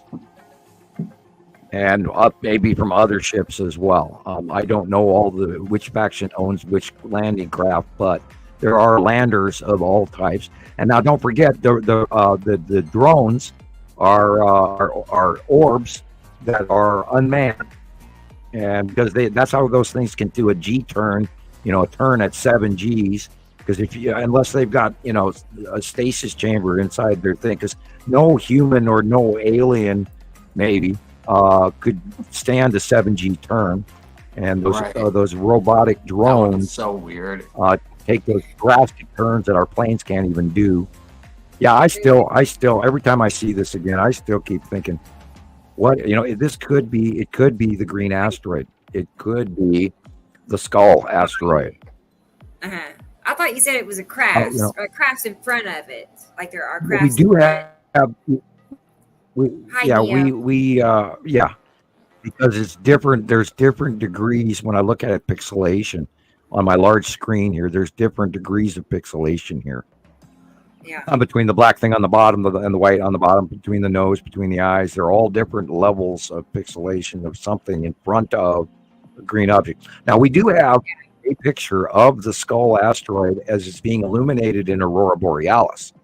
And that was a funky shot. I don't remember exactly where it is, but if you'd like, I could find it. It's up to you guys. Yeah. I can dash to Facebook and see if I can find it. And, that's the fun part. We can do whatever that's we the want. Yeah, as we can. I have my a video Facebook is also of Alexander to share, and one from Gillian. So, and then you can send me a picture. So, yeah, I will be looking for it. So go right ahead. Okay. We'll do that then. Let's go ahead. Great shot, Nibiru. Watch Africa is posting some good stuff. I see that right now. I'm on Facebook, so I see them doing that. Okay, I'll go back to looking for that photo. I gotta get on there too. Yep. Let's go ahead and share this clip from Gillian, and it's she was telling me about how excited she was for this video capture. So let's all take a peek at it here together. Wait, did I say it's ready? Is it even ready? Wait. If not, we'll have to welcome to technical difficulties. Actually, it says it's done. Okay, let's check it. It's like I'm making a cake or something. It's done. 1 second. Yeah. Oh, boy. Yeah. The dogs wish I was making a cake. They keep milling about and looking at me. Oh, no. Grudging me every bite of my sandwich now. Making the cake, Mama. Making the cake. That'd be fun. Making my cake. Making my cake. Okay. It's finally ready now. Here we go. I found one of them, but not the one I was looking for. Oh. I have so many pictures. Sometimes it's impossible to find. There's another one of it, but it's not the one I'm looking for. Ooh. I'm so lost. Oh, you really write it down on this one. Yeah.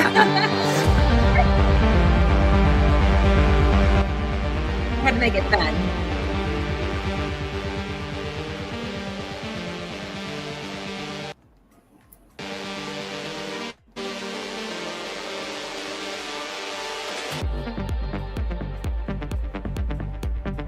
Okay, I'm not finding it.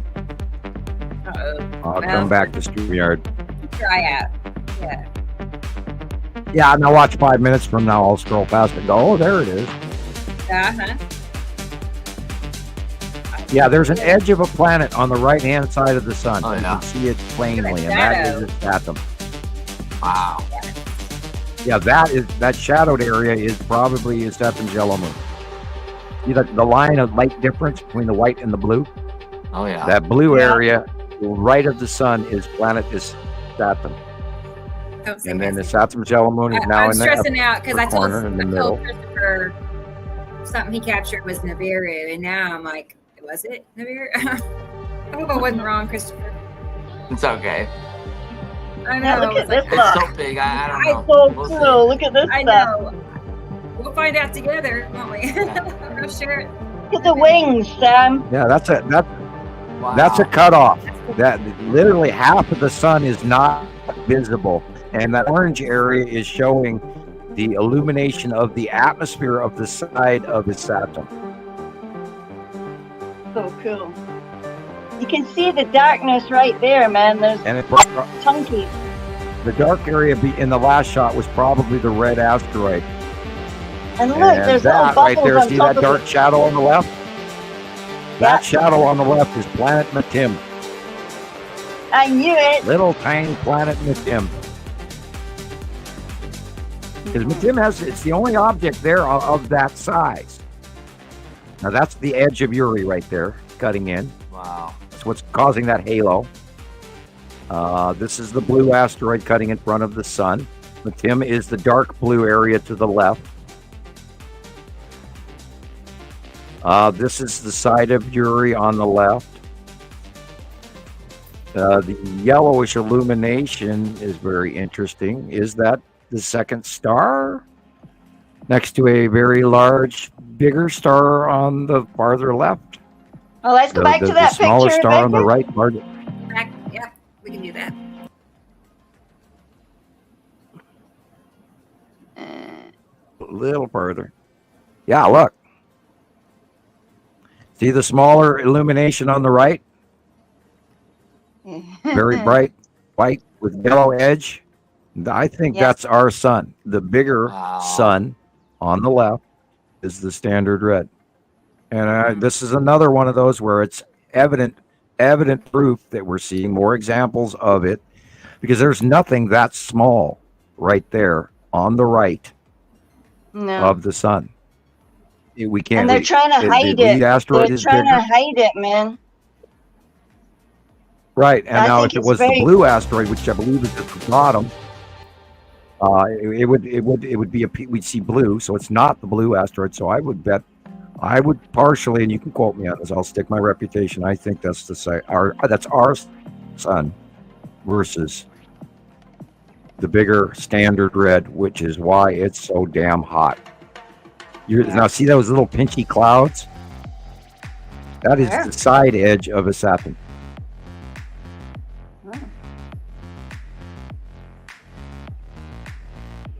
Yeah, there was that video from the other week where the ball came right off the big glowing thing, but there was a big blue thing, and they were all in between each other. Yeah, so blue, that stuff.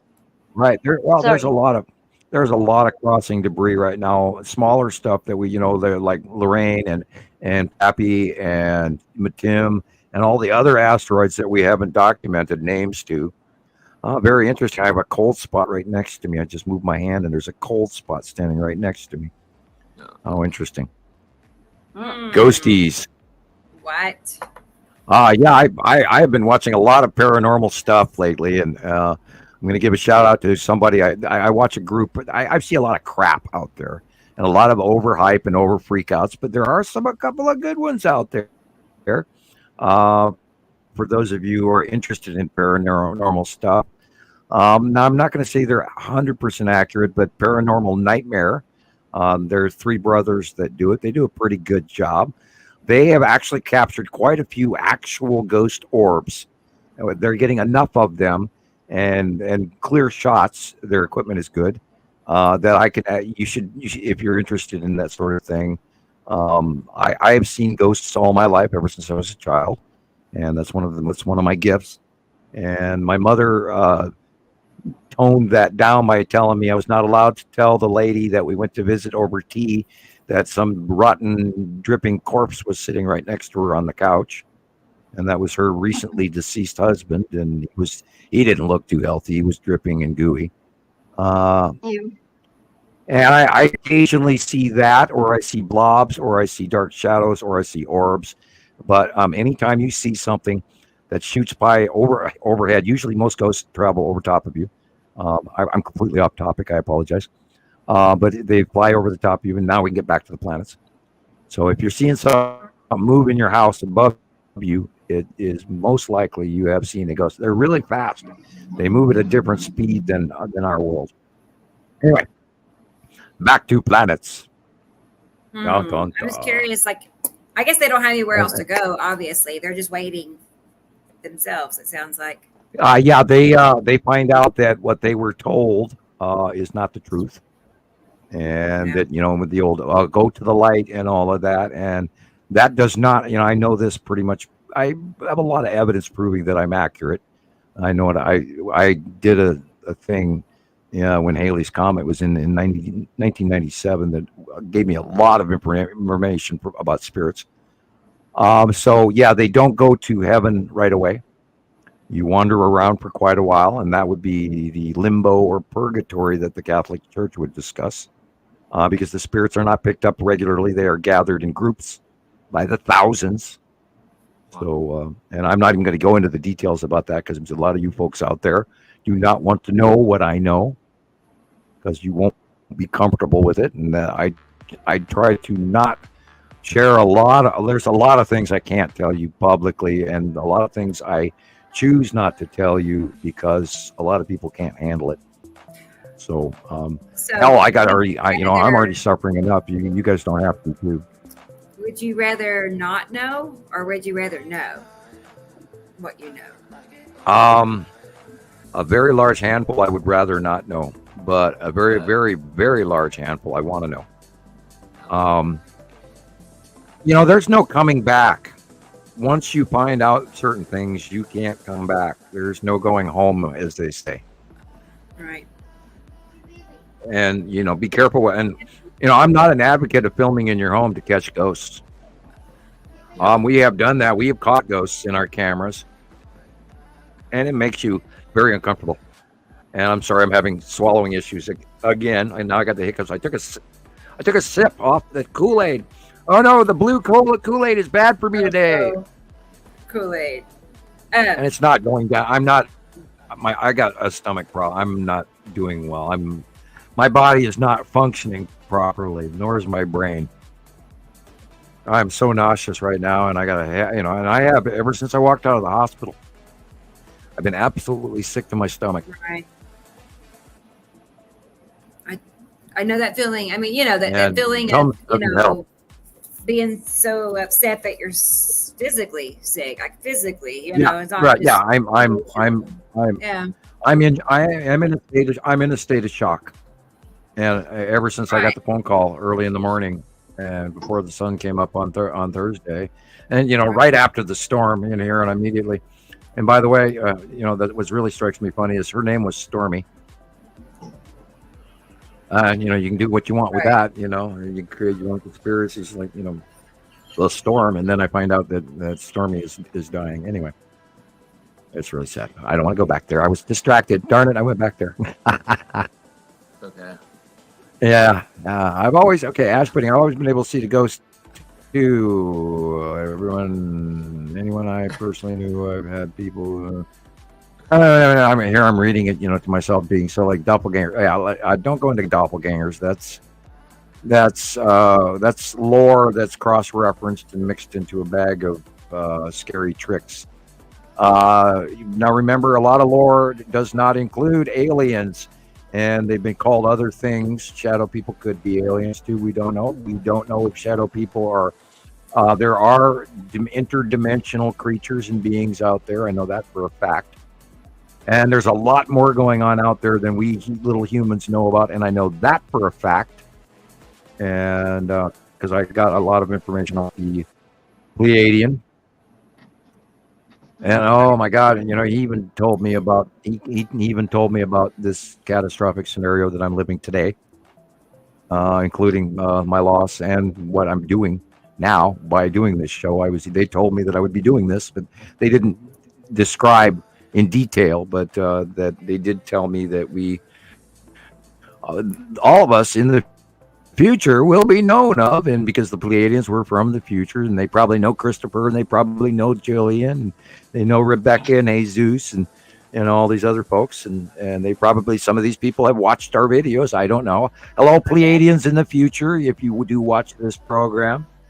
Don't forget to like and subscribe, aliens. You can mail me a letter to aliens at your local space mailbox. And if you do visit again, I would like you to be visible. No sneaking up on me this time. Don't turn me off. You can pop up in my house, but then announce that you're here, please, rather than that event that I had happen, which was a scary, bloody thing, which I've already talked about in other shows, and I won't go into now.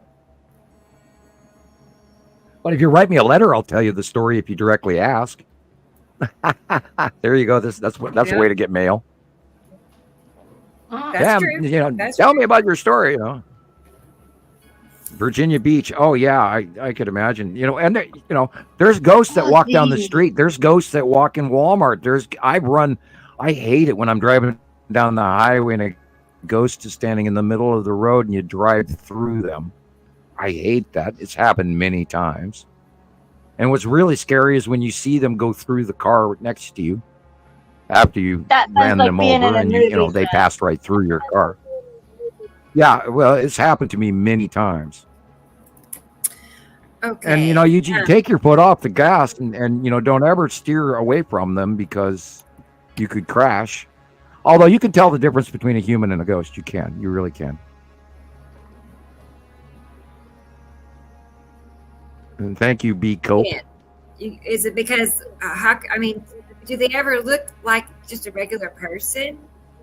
Like, how do you know? Yeah, they're, when you watch a ghost, when you've got a full corporal body display, they change. You can see their body, their face, and then you can see their internal organs, and then you see their skeleton, and they vary between the back and forth between that.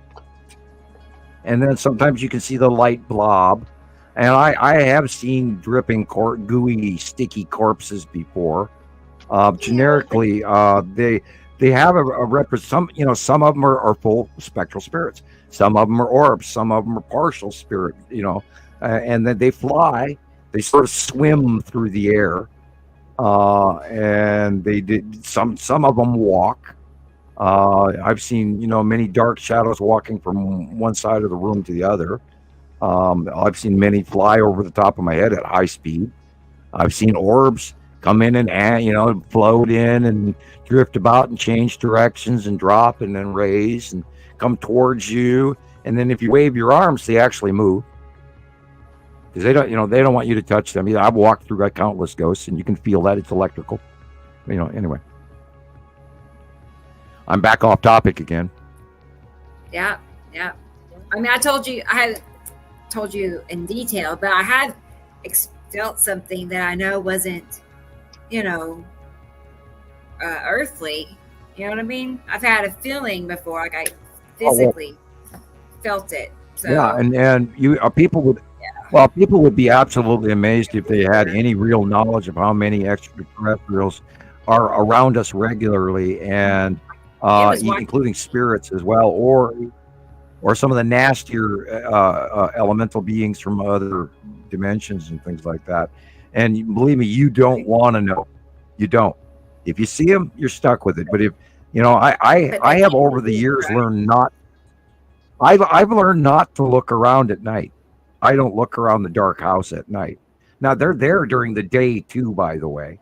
It's just that at night, of course, the light and the shadowing and angling is different, and you can see differently because the lighting is different, less intense from daylight.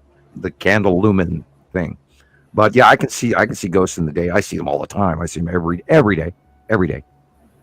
And you can smell them, and you can feel them when you walk through them. They're ice cold and they're electrical. And sometimes after you walk through them, it burns.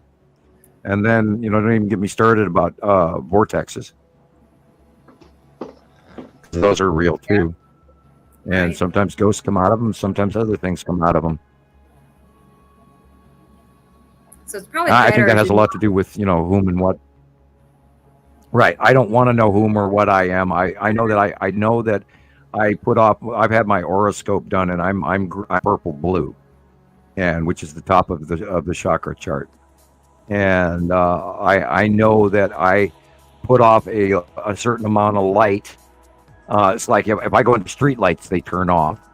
Because I put off I am luminescent, and our eyes can't see that. Some people's can, but I know that most humans have a certain amount of light aura that they put off that I imagine animals can or cannot see, but I imagine birds can, because we know the birds are chirping at close passing planets that we can't see way hours before dawn, and that's been going on for a decade now.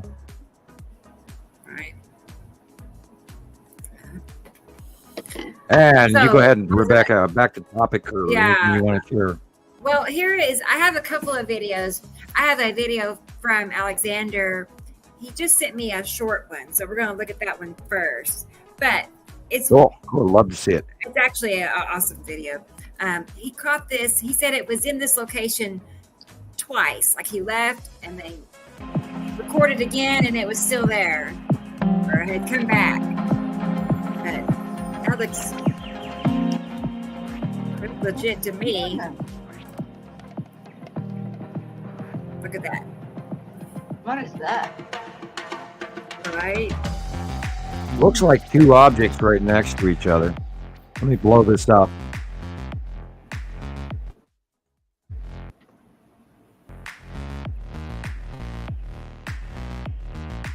This is in Germany. So I think it was like this morning. So in the last 24 hours. Wow. Yeah, let's watch it again. Yeah, and that's spectrally, that's atmospherically illuminated. What is that? Can somebody get a better picture of it? I think it's a craft. I don't see asteroid activity or a tail or anything. I bet that's a craft. It could even be 2 or 4 crafts. But to me, it looks like size-wise, it looks like an extraterrestrial craft.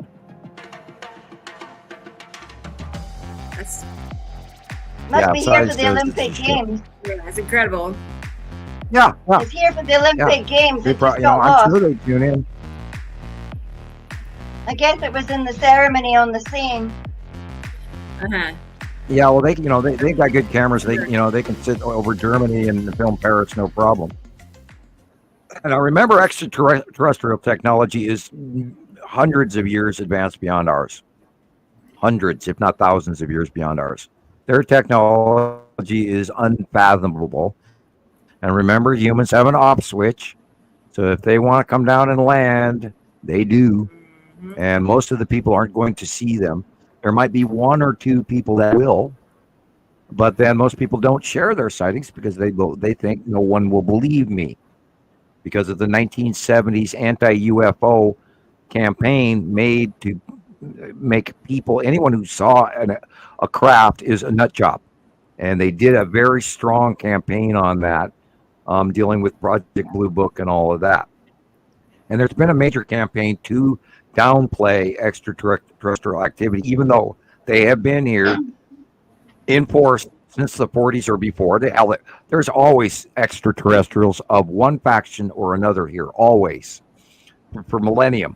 And you have to remember, it's not just one faction. There's many, many different groups that come and go and come and go. Some sample us, some, we've talked about I was talking with Rebecca about skinwalkers or cryptids. I believe that they might have intergalactic travel, and they live in our forests as well, and land or come and hunt and eat things, including humans, but not all of them. Not the evil Draco lizard race they're eating. None of that exists. Now, there are some smaller species races that may partake of cow butthole stew, but that's an old joke. But you can't lump them all into one faction. There are many different races coming and going regularly, and we know that the Empire is here, or the excuse me, let me rephrase that. The Federation is here. And they're going to start sounding like, it's the Borg, man, and the Borg cube. No, the Borg aren't. And by the way, the Borg are not in the cubes. I'm pretty sure I know what race is driving the cubes, but I have not made that public information because I have no way to prove it. And I'm expecting a visit here anytime soon, so maybe they'll come down, take me up for a little visit to the Texas Cube. I would appreciate that if you guys want to. And by the way, if you do come to visit me visibly. You can try knocking on my door once. That'd be great. Although I don't think my neighbors would like that. But anyway, yeah. Probably switch them off. High Pleiadians in the future. Yeah, I believe that our material does get watched in the future, because they wouldn't have known all the information they knew about me and told me about my own personal life had they not had some extensive study, or maybe they're just really good at what they do. Like they must have. I didn't get what you were locked up on. Well, Christ, we can look anything up. We can, we can go to YouTube and look up something from 5 years ago, easy, and just imagine how strong their YouTube is, or their computerized AI. They have an AI scenario where they say, well, give me all the information you have on this individual. And it probably goes down to my blood type, my genome, my grandparents, God only knows. Because now there are races that treat us like cattle, because we are 11 billion guest workers that we're a herd, and 11 billion give or take.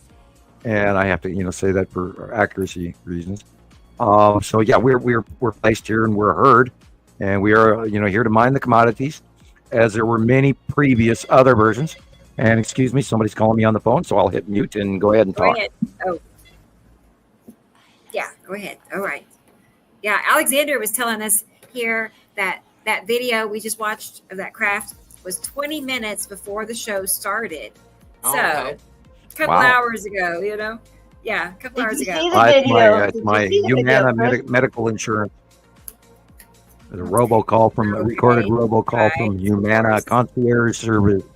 They keep trying to call me. I don't want to deal with them. They want to come into my house and do a health study on me. It's like, hell no, you're not coming to my house. That's something new I've noticed. They wanted to do that with Alan, and I'm like, no, we're not going to start bringing. Yeah, you're not. Well, that way they get paid a whole bunch of money from the insurance company with all the federal dollars and everything. Since when have they wanted to start doing that? Come inside your house and look around. I don't know. What?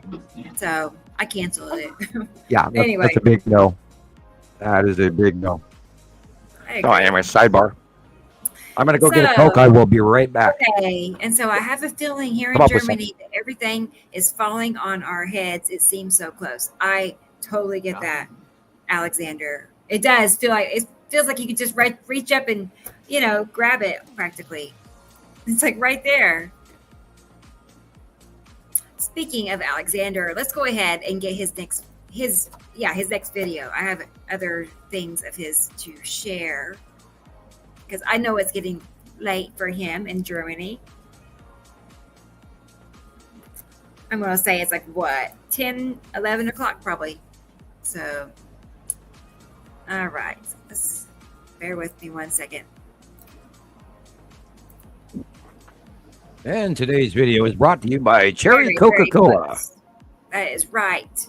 Be Coke. Are you ready? Okay. Yeah, it's Coca-Cola.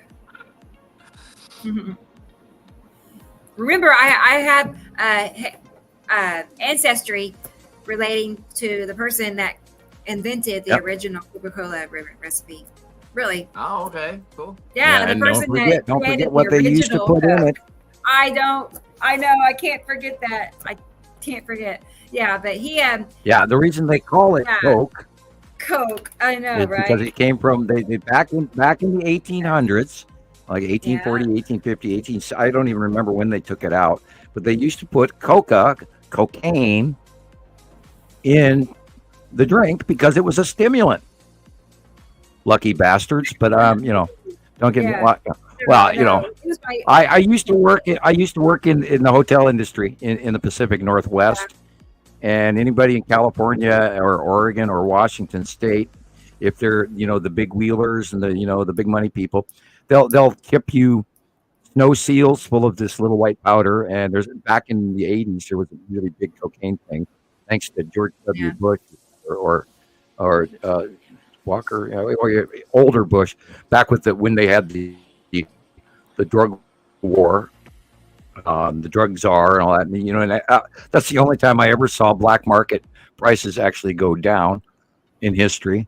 So I'm not even, that's another old story. I'm not even, so people used to hand me that stuff all the time, and I did occasionally partake of some of it, but then I went, I'm not going to be part of this, and I ended, and thank God I left, Oregon, because I lived in Oregon for a while, and when I left Oregon and came back to Montana, all that stuff is so trashed here in Montana, you wouldn't want to partake of it.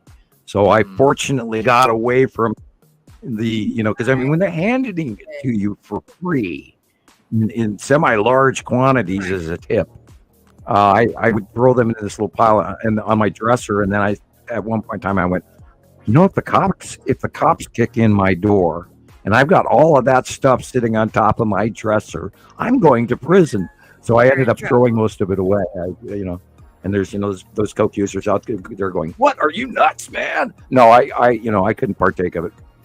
Occasional use of, we all, venture through our little experiments with magic mushrooms, and back in the 80s and 70s with acid and all of that. And And God, I can't even think of it. I mean, that was like 3 lifetimes ago. But anyway, I did my adventure, but I'm pretty much a teetotaler anymore, and hell, I can barely even drink a Coke. Last week I had like 4 Cokes, and that last Coke I didn't even finish. Man, you're I'm cutting amazed loose now. because I normally don't drink pop. Yeah, well, I don't drink pop normally, Yeah. but on the show, I drink a fizzy drink because my voice. How long did we talk last show? 8 hours. 8 hours. Like 8 hours. Something like that. Mm-hmm. Yeah, A long show. Yeah, I heard you we in didn't my want to sleep, quit, but I had wasn't no there. voice. I heard you talking in my sleep, and in my head, I was watching a movie or something, and it had worked itself into a whole story. It was so weird because I fell asleep. Because after I finished, I went back to my room, and I put the phone beside me on the bed. So until I went to sleep, I wanted to hear what you were talking about. And sorry, you're busy. So, yeah, I heard you all talking. So it went into being like some kind of alien movie in my head. It was Missing into your dreams, yeah. Yeah. I've had a lot of people asking me, have you been having freaky weird dreams lately? And I have to agree with them, yes.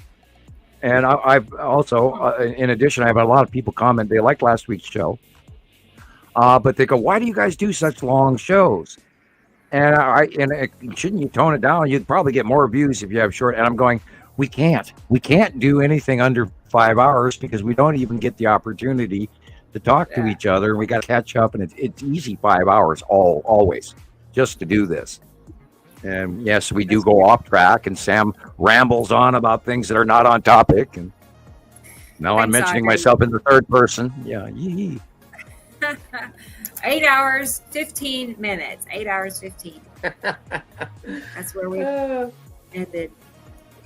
I think the longest is like 10 hours, 20 minutes. It's over 10, I know. That's the longest. Yeah. That's insane. This is show number. We're obsessed. It's insanity.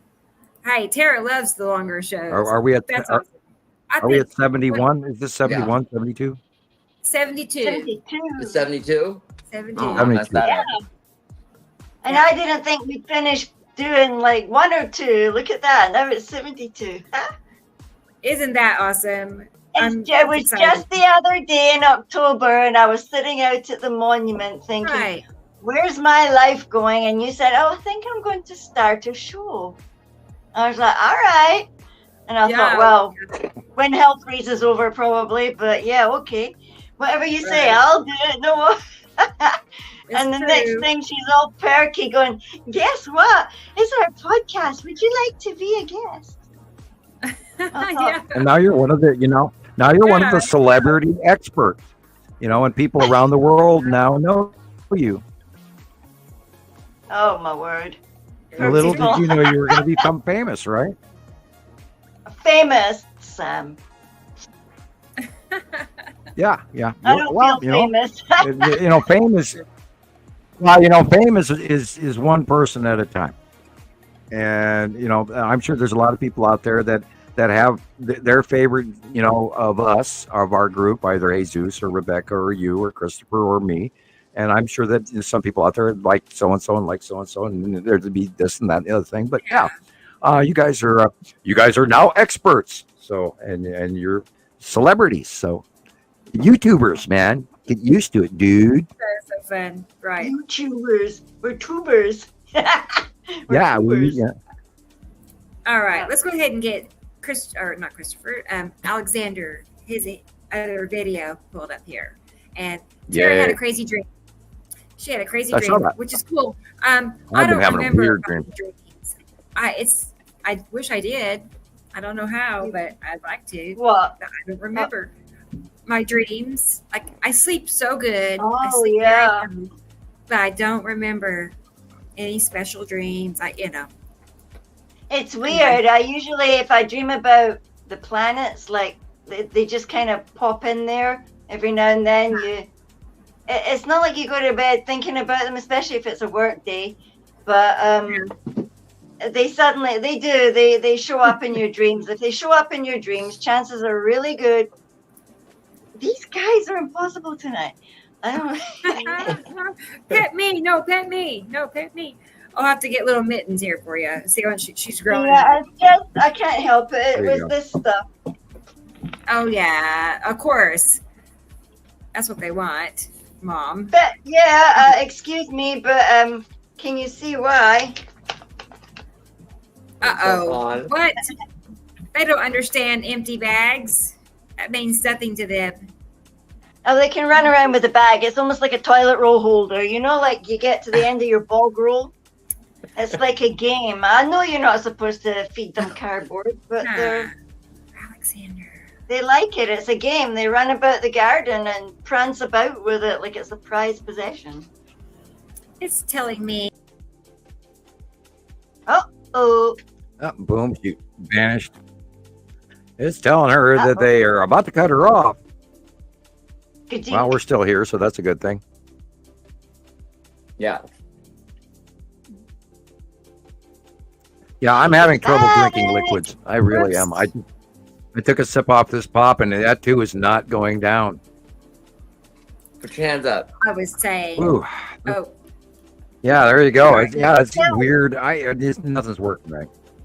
So what was it telling you, Rebecca?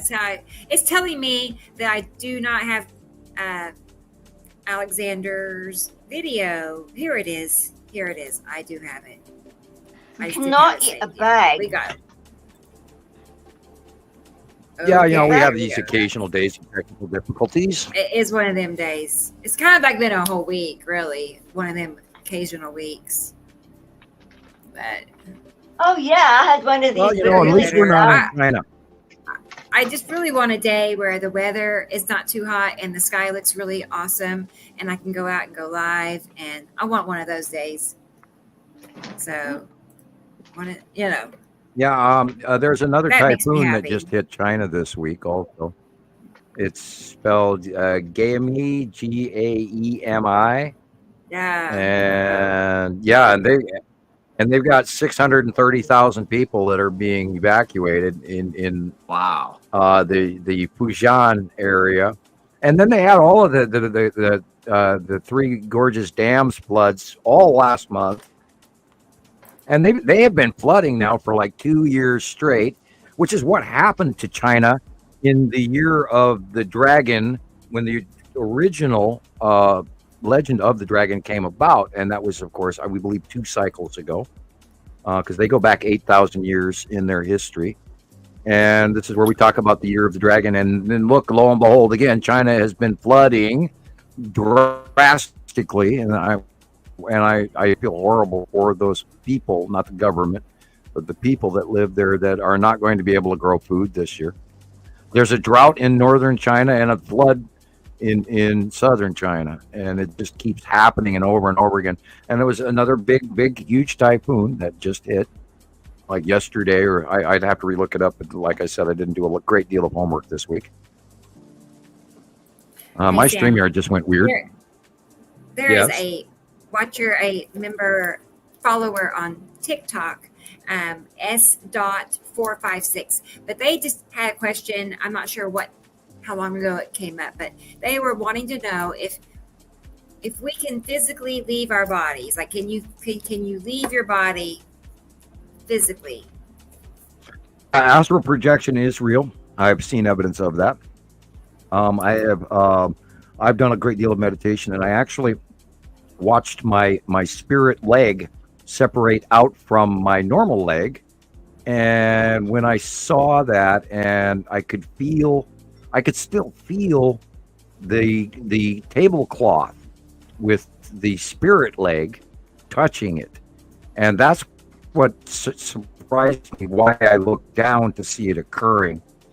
And then when I realized what was happening, it immediately snapped back.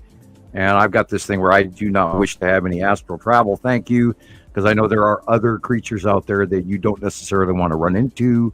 And so I have a personal set of rules that I don't need to be doing that. And there's a lot to mysticism. There's a lot to Hindu magic, Buddhist magic, Jewish magic, Egyptian magic, druidical magic. There's a lot that humans have lost touch with and have been misguided away from. Our current population is nowhere near what we used to be. We used to be a lot smarter in many ways about weather in the world and animals, animal husbandry, and you name it, that we've unfortunately, in our current role, have been led to spend all of our time staring at a little mini computer in the palm of our hand and not looking at the rest of the world. Yeah. The greatest amount of information available, and what do we learn? We learn what the Kardashians are buying this week at the bag store. So, it's a hint to humans. It's like you got all the computing that you ever dreamt of. I mean, they're even bigger computer in your palm of your hand than what the Apollo moon missions were created on. They were running off literally a Commodore 64. And you have all that information in your hand now. Please use it. Learn science. Learn history. So we're not doomed to repeat it. Learn about your politics. Don't cast your vote unless you've actually done some research. Check into the candidate you're going to vote for, and do vote this year. It's very important. Very, very important. If you're not registered, go get registered to vote.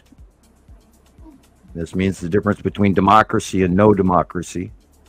And I'm not gonna debate the sidelines of that or the parameters, because I try not to go into politics, because there's a lot of people that get mad at me over that, and so I've learned not to.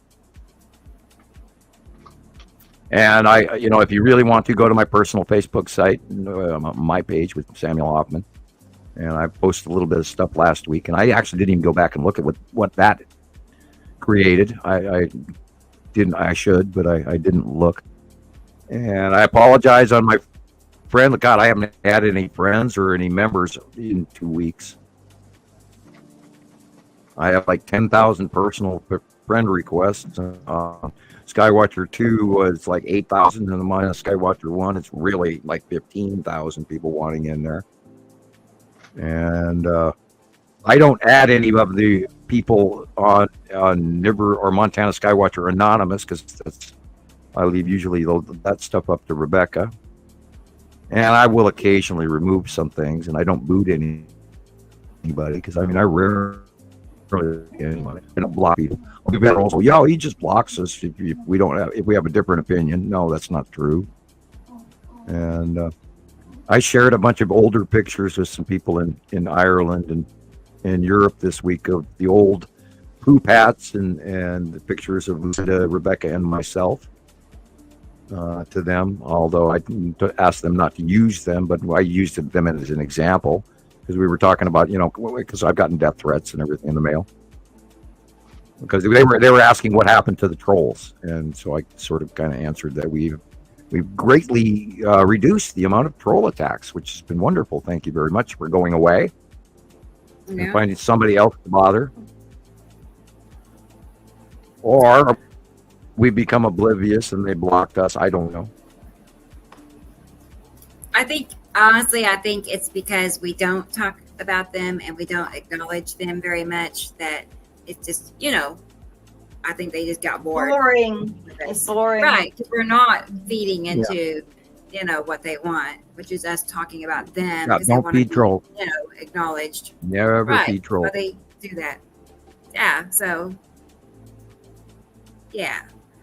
I clicked on that again, but anyway. Hey, there's Jerry. No, I'm going to give a shout out to Mark in Ireland, because I know he's probably listening tonight.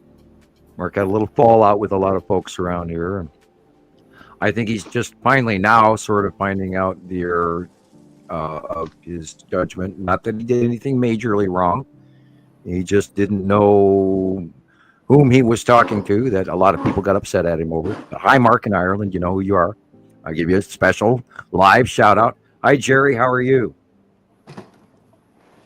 The Akashic Records. Yeah, there's lots of records that on Earth and off Earth that we're not even aware of. And then, then there's a lot of folks out there that are, sovereign citizens that are living in a world I can't quite see, but I'm not going to get into that. But wow. Yeah. There's lots of stuff going on with silly people all over the planet. Yeah, and me included. I'm being silly. I apologize. Okay. Yeah, I'm in a different world today. I really am. So. All right. I understand. I really do. But I'm glad that I will mention there's possibly a new development in the Ukraine war. I was watching the news very early. I got up at 1:30 this morning, so I watched a lot of news today.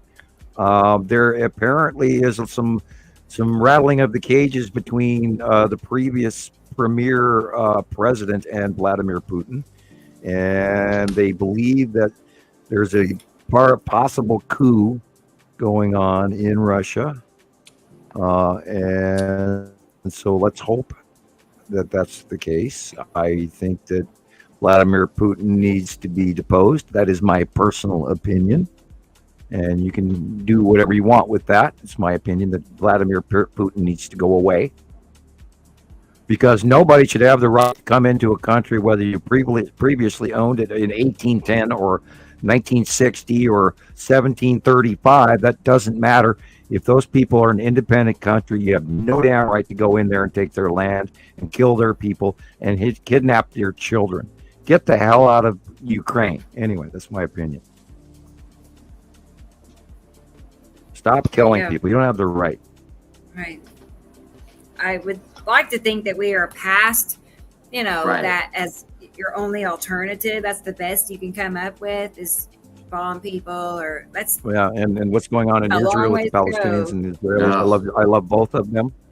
The United States is pressing harder on the Israelis right now to end this horrible conflict for those poor people that are being starved to death and bombed.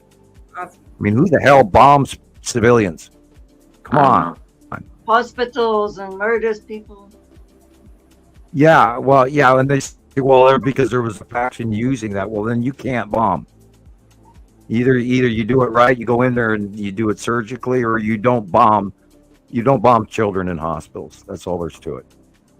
What kind of a world? Who the hell told you could do that?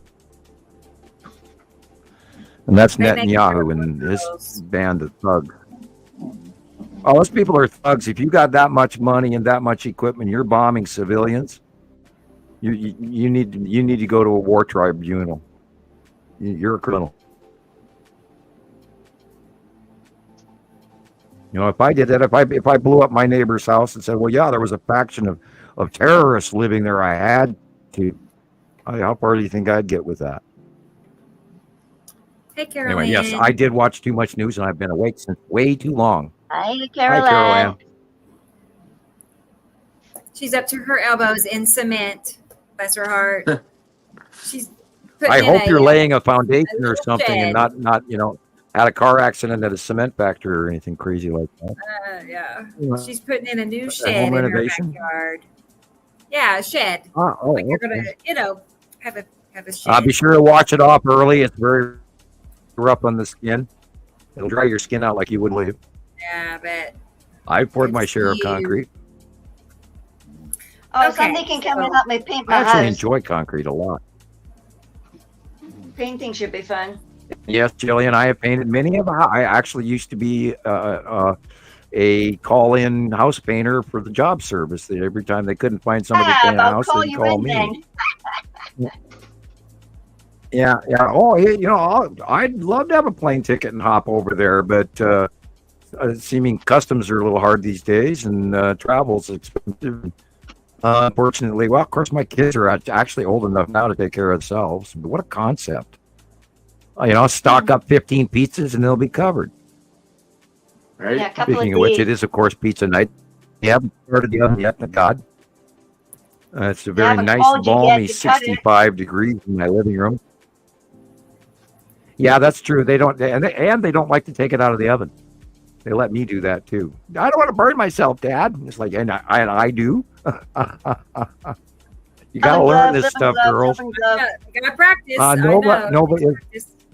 Nova is learning to cook slowly, although I have tried to teach her a lot sooner. But both of them don't want to get near the stove. They have a problem with heat in the stove, and and they're wise, and they're spoiled, and they got a dad that can cook.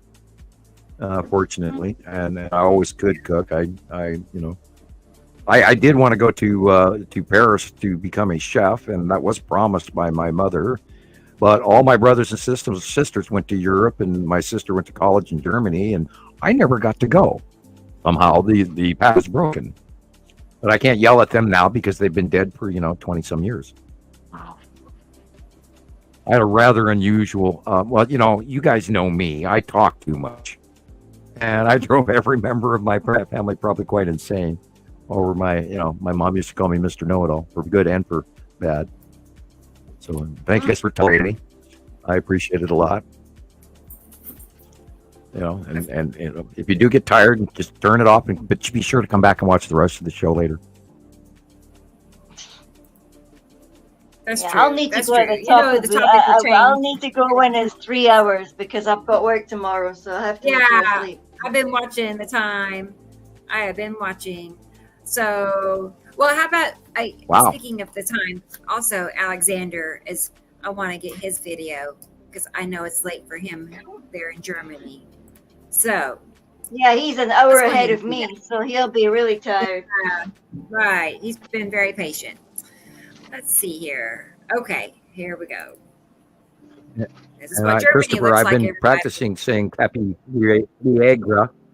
I actually wrote it down today so I can read it and pronounce it. By the way, there's a storm going on again. They got it at the highest level of warning in Campi Viagra.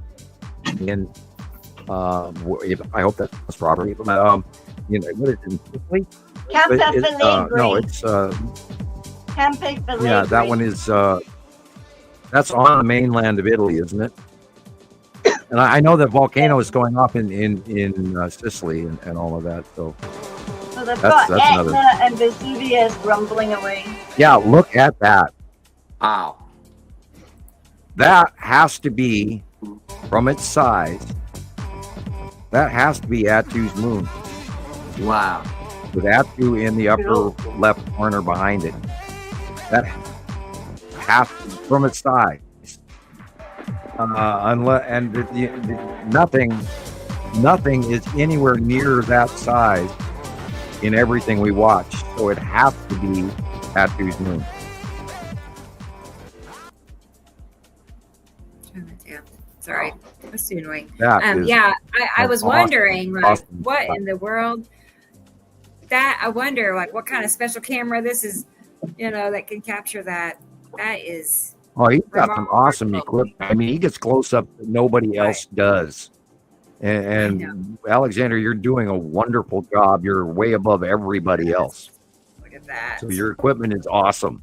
You can even see the top. And I'm still saving for a camera. Portion where the cloud is.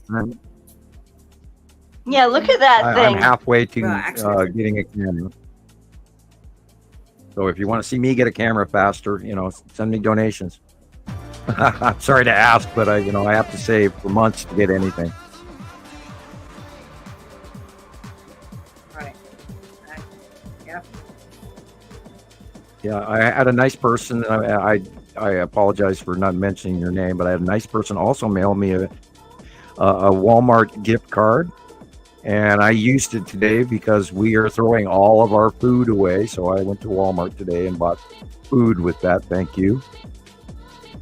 Yes, I'm broke, and we do this for you guys, so we get by on your donations. Excellent job, Alexander. And they're right there, even though they're really hard to see, but they are there. We know they're there. That's right. That's Matim to the, or is that one of the asteroids? This isn't right. It might be Matim. No, okay. No, Matim's higher. Matim is to the left of the sun. So that is probably the edge of Uri on the left-hand side. And it's stalled on me, so I can't go on. Going around like that. Yeah, I get that a lot. And we always tell everybody, if you're going to make films and you want us to watch them, please pan very slowly. He's doing a great job of that here, too. Because if you pan too quickly, we'll all get nauseous and we won't watch your material. And that is it's Saturn Jello Moon in the blue area right there. You see, when you get near one of them, you get to see the curve now. That is so cool. Yeah. And you can see the white edge of the big round. You can see it round. Love it. I actually got warm. I have to take I had a coat off because it was so cold in the house. Now it's getting warm outside, I guess. I'm getting warm. Oi, get off the window.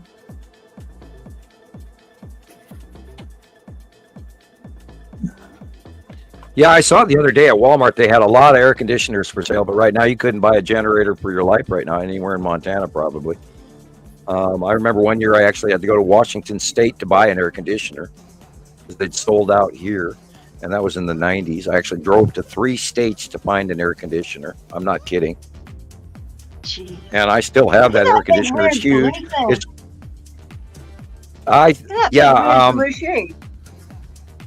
Yeah, that's probably an asteroid. It's probably the red asteroid. And I don't know. Yeah, this right there, that shadowing that's Attu's moon at the top middle. That's Attu's moon right there. You can see there's pock marks in there. Yep. And there's the red asteroid right there to the side. But what the heck is that? That's where the sun was. Y'all's got a nose on and a wee tail. Yeah, it is difficult when I don't see it myself. But yeah, that's Attu's moon right there to the left side of the sun, up above him. Excuse me, dry throat. Yeah, see the bubble? And there's lots of asteroids up in there. Yeah, I was looking at the streets. That. Oh my there's God, look at that surface on the left there. Wow. Look at all that. Wow. Yeah. You can see the craters on Attu's moon sometimes. Yeah, you can see the craters, man. The ripples. Well, people have to realize that the light is wrong. The light is wrong. The sun is not normal. Nothing's normal. Our skies aren't normal. None of this is normal. And I'll just remind everybody, go back and watch a movie from the 70s or the 80s or the 90s. Right. Look at the sky. You see what the sun used to look like. Last week I talked about Time Team episode such and such, and it was filmed in 2013.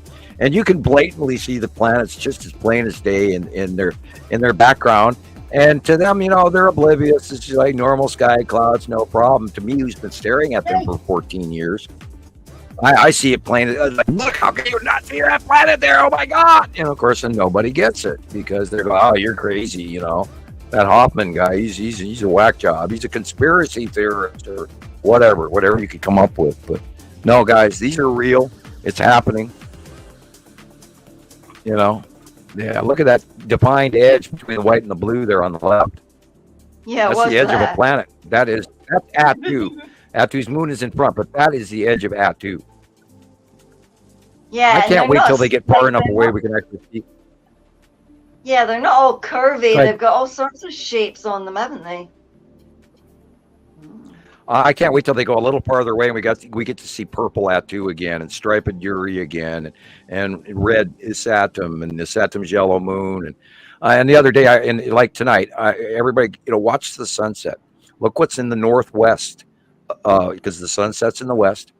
Look in the northwest area and is very, very likely you're going to see a very highly illuminated, very, very large is Saturn's yellow moon and is Saturn. And remember at that same time that Nibiru is in the north sky. And it's huge. It builds from one end of the sky to the other. It's massive. And it's getting to the point where, she's going to go farther away. And we might actually get a good view of her anytime soon once she starts getting smaller. And sort of, that's all debatable because we don't know what's exactly going to happen. We're just, there's assumptions. Because we've seen it in the past, we expect to have expectations of similar exiting behavior. For the record. Oh yeah, I sent some more pictures. I just took some pictures of the glowing last night. Tonight, a wee while ago. Beautiful. The color of the blue out there is incredible. Yeah. Well, yeah. Where were you off to? Oh, nothing. I was going to say my cats saw me and realized they had an opportunity to eat, so I had to open a bunch of cans. Oh yeah, mine think I'm a great big bag opener. And we still want to see Mittens. Yeah, where's Mittens? I know. Well, here I have this short little video clip, and then I'll show you her in person here in a minute. She's eating, but here I recorded. Oh wait, it only says I have it saved, but I don't. But I had recorded this little video of her this morning when she was sitting outside. I don't trust her to not run off outside, so I have a little harness for her. Yeah, you have to leave them for quite a few months at home before they ever stay. Yeah, I just don't trust her like I do my other cats. They won't go anywhere, but she's so little, I just don't know if she would, zip off under a fence somewhere or who knows what. But here we go. Yeah, we have too many foxes and mountain lions and stuff to let our animals out here. And I'm amazed a couple of the wildcats in the neighborhood are still around, but we don't even have any turkeys anymore. They're gone. And we used to have 40 of them in the yard regularly, and now they're gone. All the foxes are eating them. Yeah. Well, if you watch movies in England, in like Midsummer Murder Mysteries, you're always hearing a fox howling in the background. And we've had that for months now here again. Oh, look, the little kitty leash. All I hear is like wild raptor. She's getting big. She looks healthy. Yeah. Like a little teenager now. Yeah. I love it. Win. Look at her. Oh, yeah, I know, Tara. Yeah, she's healthy and happy now. Rescued from the poor gas station. I know. I know, Nicole. She's precious. Considering, how she started in this world. She had been left at a gas station as a tiny baby, like, maybe 7 weeks old. Someone left her. And she was pretty sick when she first got here. So she's overcome a lot.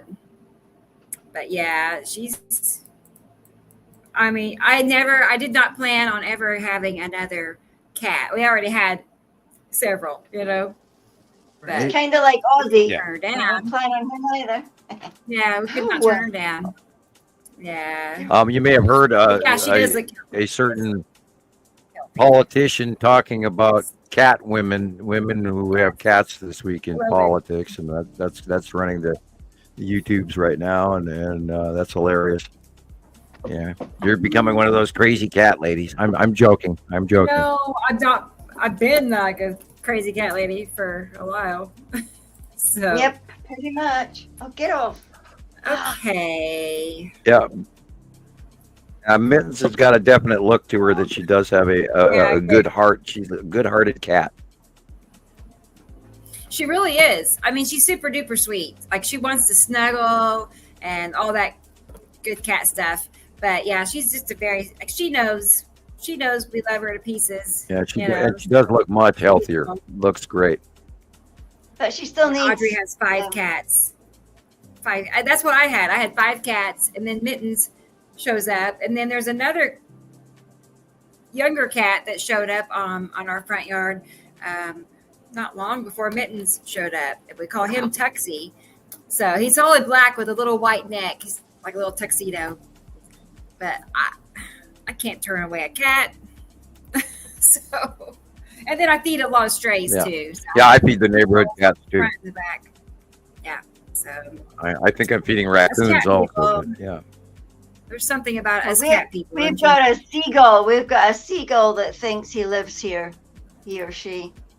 And had an altercation with Grace this morning, just before I left for work. I heard this like something out of Jurassic Park. And this giant bird went past me like it had managed to get its leg off something and just flew away. I was a bit trying to tell them not to try and eat their food out their bowls, but Yeah, don't eat outside near seagulls. That's a monster seagull. That thing's as big as the cat. Yeah, and I also don't, if you're really in a seagull area, I don't recommend walking around with an open glass because they'll dive bomb and deposit a big white ball in your drinking glass. I've seen it happen where it's like, how could you possibly do that? How could you possibly dive bomb and poop in my glass?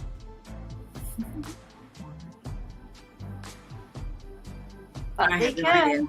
Anyway, cats. Yes. I know, cats. They're unpredictable. I think Christopher got cold. Yeah. Is your air conditioning working too good, Christopher? Yeah, you it's working dirt too on. good right now. That's awesome. Hey, Christopher made this short. Yeah, that was clip. me. I was wearing a coat at it. the start of the show too. Yeah, it's It was 65 degrees in here when the show started. Now it's warmer in the house, but because the temperature is rising now, we're going to be in the upper 80s. I love this one, Chris. I could actually turn it off right now, but yeah, and then I'll go and I'll walk into the Walmart parking lot and I'll be looking at that damn thing sitting there right before me, and it's like, okay, I'm completely re-excited. Let's go, man! I'm ready for the show tomorrow. Yee-hoo! Here we are. And it is. Yeah, you could use that one. Coming in from around the world. Surprisingly, unbelievable close passes of Attu's moon, of Nibiru, of the asteroids underneath, and Statham Jello moon. And now we've got a whole series of pictures where the lead asteroid is absolutely definitely moved over to the right, just like the Site Monthly drawing. And it's absolutely panning out just like the drawing. And I'm going, yeah. Absolutely. I apologize, but I mean being right better with everybody. I'm trying, and you got to get out there and see this stuff because it's insane, man. It's awesome. I'm getting your drawings pulled up every time I do one of the comparisons where you can't deny it. Every time I always think to the back of my head, I wonder what Sam thinks when he sees this. Oh, it's awesome. It does. It blows me away every time. I'll draw it. My head tells me what's happening. And I don't sit down and copy this off of any pictures or anything. I sit down, before I even turn the computer on for that morning on the 15th prior to sunrise. Because lately I'm getting up at like 4 o'clock, 3 o'clock in the morning. It's weird. Been having freaky dreams, and so is everybody else. Oh, and by the way, I know there's a lot of people out there that are really nauseous or really depressed or really confused or really uncomfortable or really dizzy, and they're having all these freakish, weird... They've been showing up in the same place, exactly the same place that they're showing up in the north, east, and southwest. That's exactly where they keep showing up, in the same exact place. For now. For now, yeah, of course, for now. But right around that time, right before I start seeing the shadow, you could just see the sky just go, not completely dark, but a huge, enormous shadow. And then I knew right then what's happening because I started feeling it. What is going on with me right now? I thought I was dehydrated, which I think most people are right now with all this heat going on. Yeah. But I started feeling like crap, and I was like, yeah, this is more than just that. And then all of a sudden, bam, it hits me. It's incoming from above. As above, so below. Awesome. Right? Yeah, great job, that was so Christopher. Keep doing what you're doing. You have my absolute permission. You can use any of my vocals that you choose because you're doing a good job. So, yes, we're both Rebecca and I are sitting here being embarrassed, but you're you just keep doing it. Okay. You got my approval. I hear my voice. Every time I hear my voice, I'm just like, yeah. Fingernails on the chalkboard. I'm sitting here laughing at my own behavior, but I'm laughing at whatever. It's unbelievably So yeah, you just keep doing what you're doing, sir. Cringe at yourself, listening to yourself talking. It's right. Yeah. I do have a little trouble watching the shows, does that. but I try to. Nobody else cares. Yeah. All right. Yeah. Well, so I don't think anybody's as embarrassed as we are. I don't think anybody sees it the way we do ourselves. Like, oh, that was me. I should have shut up. That kind of thing. Yeah. I think you're right, Sam. I think it's just us because everybody else probably thinks it's good. Us. I think everybody else probably thinks it's just okay or just fine, or he's excited, no problem. But I'm embarrassed. It's like, did I really say that?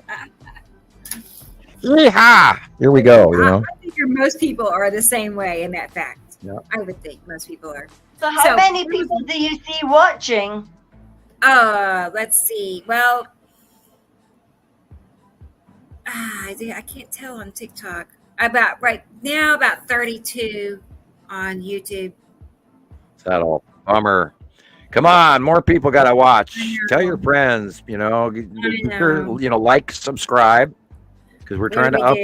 Get Rebecca in her, get that silver plaque. It's time.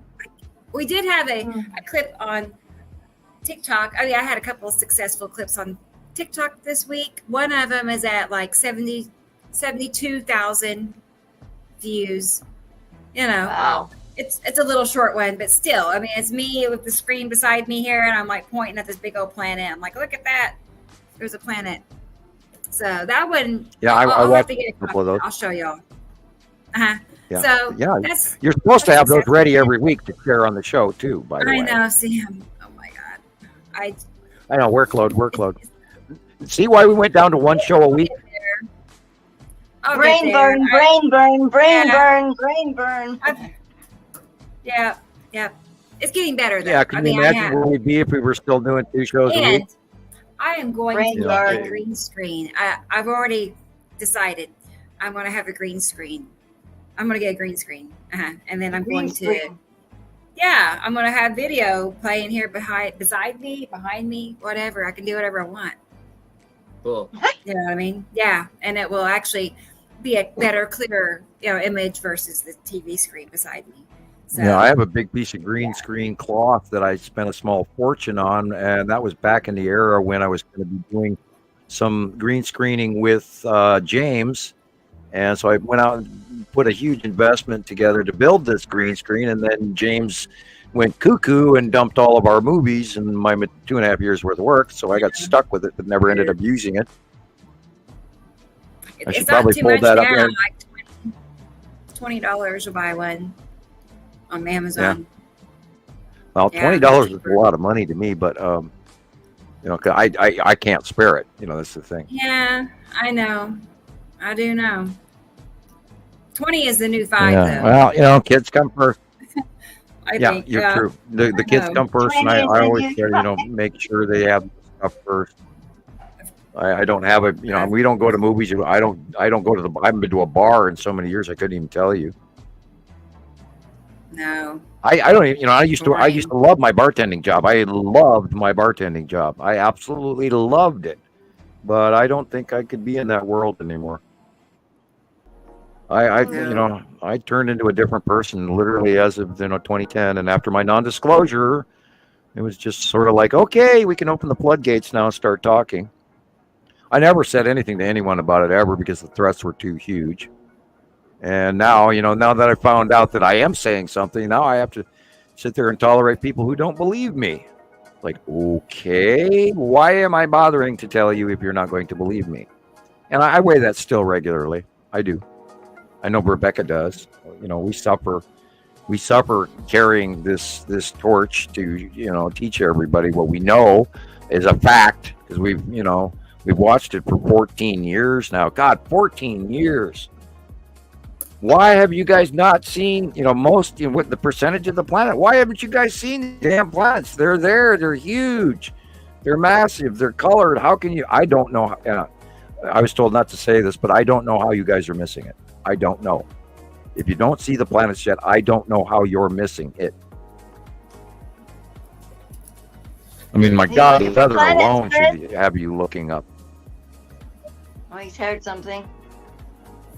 Yeah, I think the strange clouds should be enough to get people's attentions, about how the clouds just look so off the hook. Yeah, and age, people our age, and I'm actually older than most everyone here, with the exception of Carol Ann generically, and a couple others.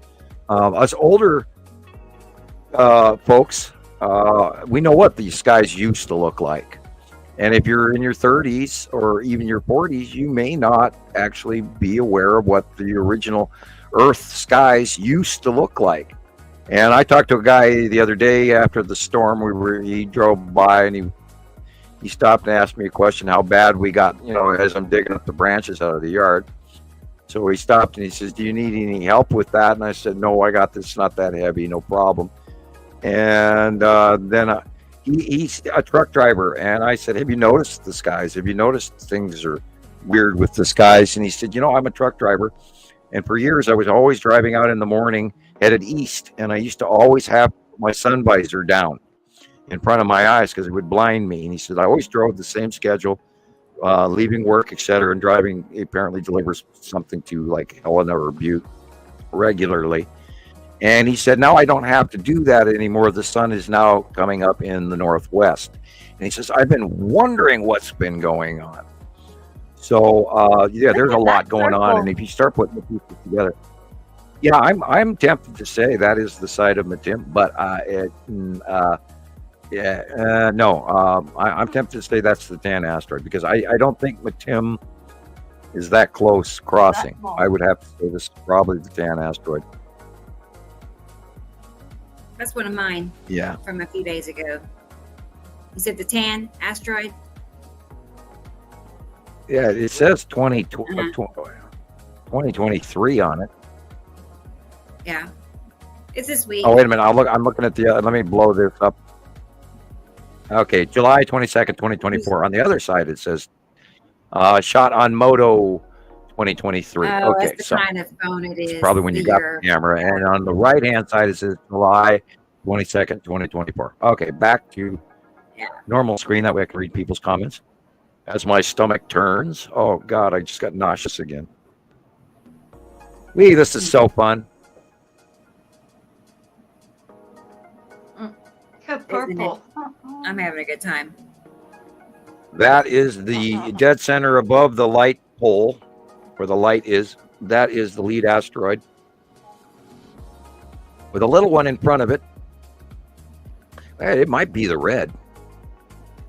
I'll have to reach out. I'll have to start looking for the red asteroid at sundown, see where that is placement is. It's probably moving to the right of the sun, just like the lead asteroid did a couple weeks ago. So it's entirely possible because the one in front of it makes me think it's the red with the little sister in front of it. And there's three in front of it as well, a bigger one and two smaller ones on the right hand side of it, reaching out. So I'm going to say red asteroid. Underneath the bottom of Nepesity. Cool. And Nepesity is farther back. The red asteroid's closer to us. That's the core of Nepesity behind it. Slightly tipped axis. And then off at the horizon, there's a cutoff of the sun, and that is the bottom of planet Saru. On the left-hand side, right at the horizon, cutting off the top end of the sun. Cool. So that she's up bigger now. Hope you feel better. It's also rising. Problems with his heart and his head. Sorry. Oh, I'm sorry, Alexander. Yeah, increase garlic intake, all of that. Take healthy stuff. God, God stay safe and healthy. I just lost somebody, so don't want to lose no more. No more friends. Not for a while, anyway. It's too hurtful. Yeah, it is. We lost Lucinda here a few months ago. All right. Audrey was telling us how she was telling her cashier about the planets, and they are interested. She's going to go back next week with pictures. She's going to be armed with pictures. We need like a brochure or something that we can hand people. Well, that's why I had the business cards printed up. You could have your own card. Have your own card, and then some topic, YouTube topic videos, or just Nibiru Followers Anonymous is your best source of information. You can have my name, your name, whatever. Right. That's the fast way, and then you can just hand them a card that they can look things up on. And that's why my cards have changed over the years. Now I'm going to have to put way more type on as seen on Radio Wasteland, as seen on Nibiru Followers Anonymous, as seen on YouTube, Right. TikTok, etc. I could print off our information, and then I could send out, stacks to you all, whoever wants some in your purse, and you could just whip it out and say, "Here it is." See, that's all we need. You can't afford that, well, Rebecca. I don't You know. can't afford I'll that. mail somebody, put a stamp on it. I can afford a stamp. I can mail There you out go. a stamp. See? Okay, well, Talking about I mail just was paper. concerned because I know that your expenses have I know, I do increased get because carried away. you're now a single Yeah. income. Yeah. Well, I Kel, know, all I of us got do. We're big ideas. obsessed. We are Hey guys, obsessed. I didn't want to interrupt, but I have to go to the pharmacy and pick up my wife's medication. I kind of forgot all Okay, about Chris. it. So I'll be Yeah. back. I might be back in a little Oh, well, bit. please do. That's fine. That's All fine. right. Okay. I'll be see you guys watching for Great you. work this week, Christopher. Okay. Thank you. Bye. No, thank you. I'll see you guys later. Okay. Night, bye, night. Chris. I'll be Okay. gone by the time you come back because I have to Yeah. go sleep soon. I just love this picture. I just want to say that real quick. Look at that. Look at the perfect curve on and that. photo. Which It's one like- is that? I don't know. Sorry, I don't know. But Look at the Okay, curve the on it. sunlight is It's so coming from the beautiful. far right. So this is the bottom of purple Atu. God, I said apple instead of purple Apple. Atu. Oh, interesting. yeah. Yeah, apple. Weird. Yeah, well, I got Jello brain. It's understandable.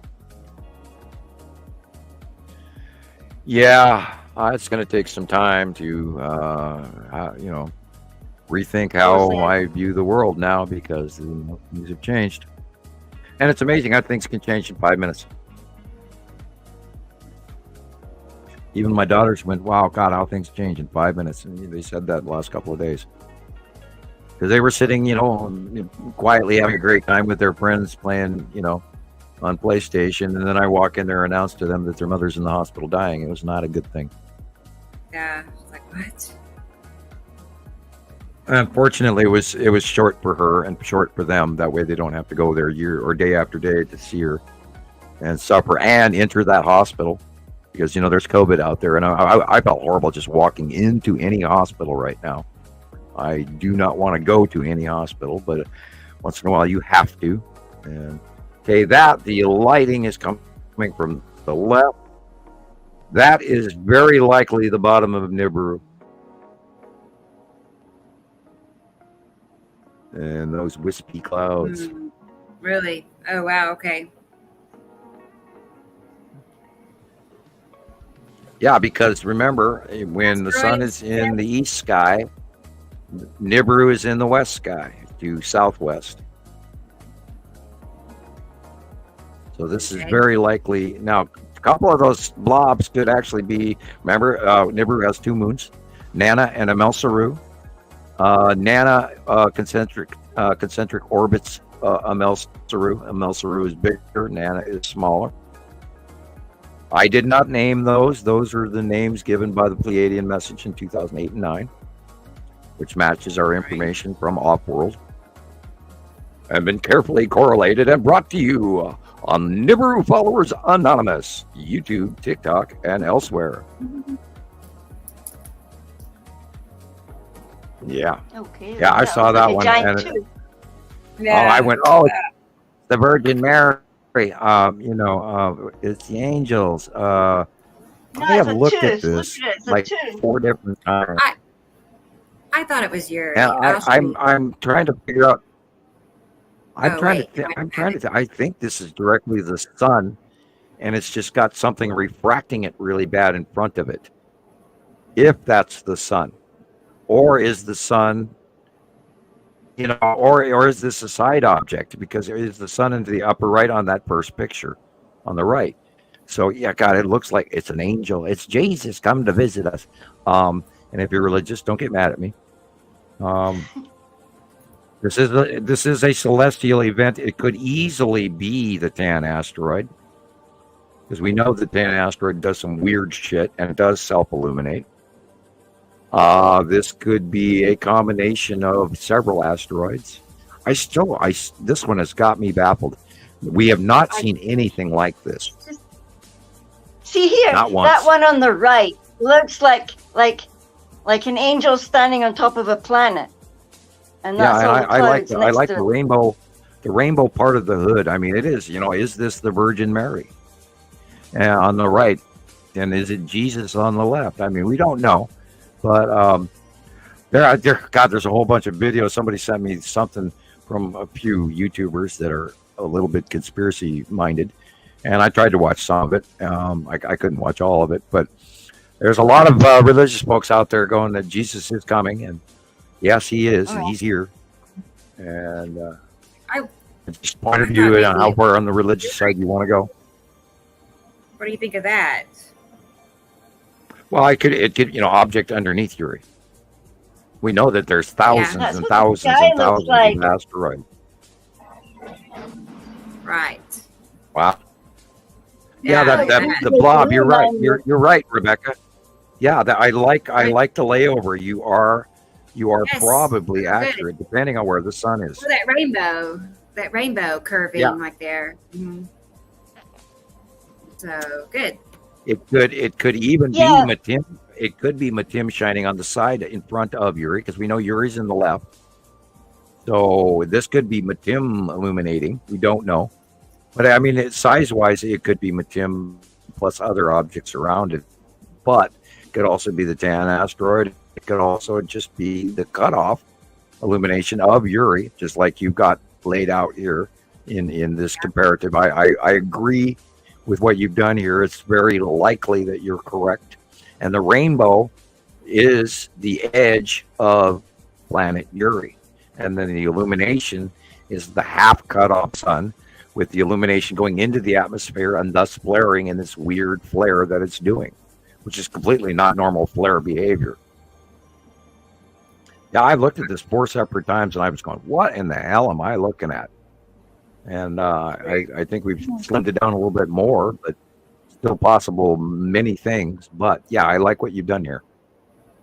Awesome. See, the rainbow up on the top there looks like a cubie as well, if you enlarge it. Well, the cube wouldn't be there. It would be higher up, closer to Atu, because it's in between. The Texas cube hangs out in between Atu's moon and Atu and the debris. They hide behind all of that stuff. And that's what about their little cubes? Isn't there little cubes as well? We've seen some of them. I don't go into detail on that because we don't have a great deal of those sightings. And we've got a few dozen of them. And so it's not been anything I've generically talked about as a whole, because unless we've got a bunch of information, it doesn't generically become topic. It becomes discussed as possibility, but it's not main topic. It's just, and yes, Gillian, you go there easier than I do. Huh? There's so much stuff up there. It's amazing what's up there. There's so many objects now, and they're all getting bigger again. And that storm that went through here the other day. I mean, wow. And by the way, I did forget to mention to everybody out there, there is going to be Earth to Brain. I think about. It might be Monday or Tuesday, but if you live in the Midwest and if you live anywhere between Minnesota and Oklahoma, there's going to be a new series of storms that are going to develop, and they're going to be serious, especially over like Nebraska, Kansas, Iowa. And they're calling it another derecho. They don't know what is going to happen yet because the models don't go that far out. But there's going to be another big storm event coming next week. And then, of course, the heat wave that's going to affect the central U.S. and the Pacific Northwest. It's going to be very hot. That'll start around Wednesday-ish. But yeah, there's going to be another major storm that's going to go through North Dakota, Minnesota, Nebraska, Kansas, etc. Now, Oklahoma is the reaching extremity, but that doesn't necessarily count. It won't go that low, but it may. But then there's going to be a series of storms that are going to run from Iowa all the way to Pennsylvania again, and southern Michigan, Wisconsin, etc. Be aware. Europe's gonna have a heat wave. I did not look at your weather in. Let me real quick. I'll jump to the jet stream over you there, Gillian, and I'll look across the pond and see what the jet stream's doing, and I'll attempt to extrapolate. Now you've got a great deal of Arctic cold coming straight across from Hudson Bay underneath Greenland, and then it's hooking back up over to Iceland. Over the top of Iceland is the jet stream, and then it's dropping down in on you on your western or eastern shore of Scotland. So your weather is going to be, you're probably going to get more rain as usual. Now there is a hot area. There's a circular rotational low in where Moscow is, and that is forcing all the weather to go around it. So the heat wave that's coming up through Spain is expected to rise up into Germany and Paris today and tomorrow, etc. So there's a stable rotational low over southern France and Spain and Italy. So the heat, well, there's a possibility of a lot of rain in your area and maybe for Germany and Paris as well. So let's hope that the Olympics get an opportunity to have a little rain to cool them down. But yeah, there's literally 3 jet streams dropping down across from northern Canada and from the United States and circulating down again all the way to Spain and then back up in through Europe in some really noodle movements. And the stuff that's going out over Germany and Sweden is going directly up into the Arctic, into the North Sea, backpedaling weird. And there's several stable lows in places, and of course all the weather's going to go around all of those. Yeah, we have freak weather, and there was a major typhoon again that did hit in China, except there, wow, the weather is weird in the equator. Oh my God! And you guys, any of you out there that have a computer, go look at the Null School, earth.nullschool.net, and look at the jet stream around the southern hemisphere. Oh my God. I have never seen that in my entire life. Wow.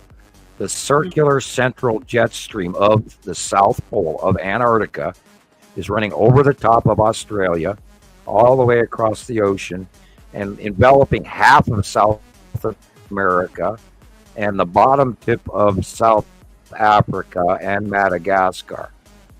Never seen this before. The jet stream used to be way, way south of where it is now. And the southern pole jet stream is huge compared to what anything I spent the last decade watching.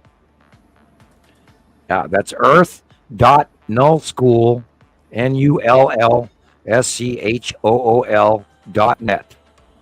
And have a look at that jet stream. That's insane.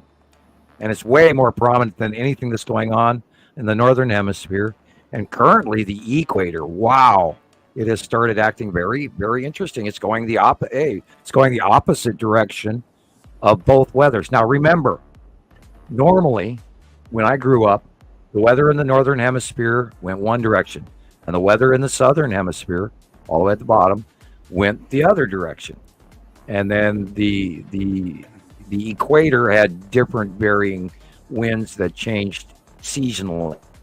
That's where the trade winds change during the seasons.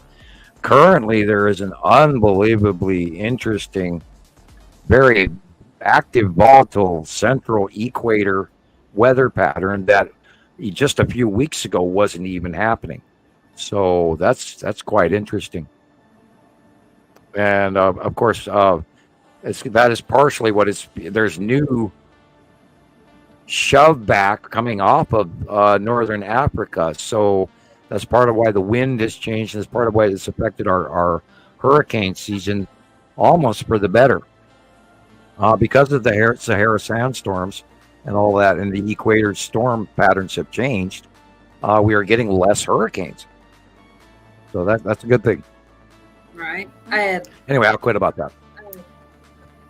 I need to go to bed, so. Okay, Gillian. Oh, you're right at 3 hours. So, yep. That time. Good. It's 12 o'clock. I'm starting to go dunk, dunk. Yeah, I know. I'm not It's time for cough drop number 1. Yeah. Wow. You've done well, Sam.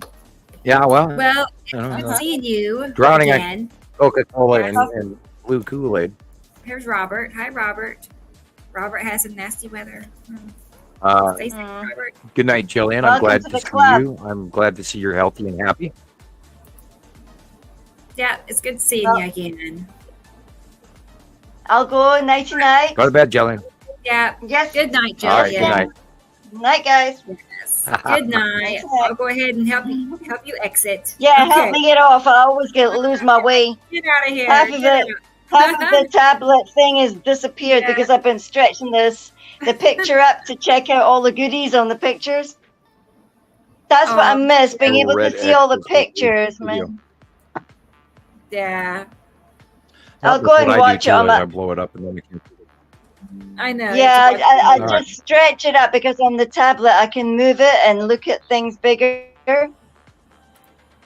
Yeah.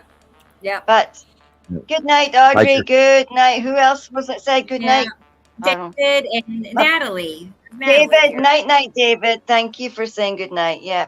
Good night, anybody and everybody that said good night, because I just my dog got a Facebook message. All right, good. You got a Facebook message. Help her out. Yeah, help me out.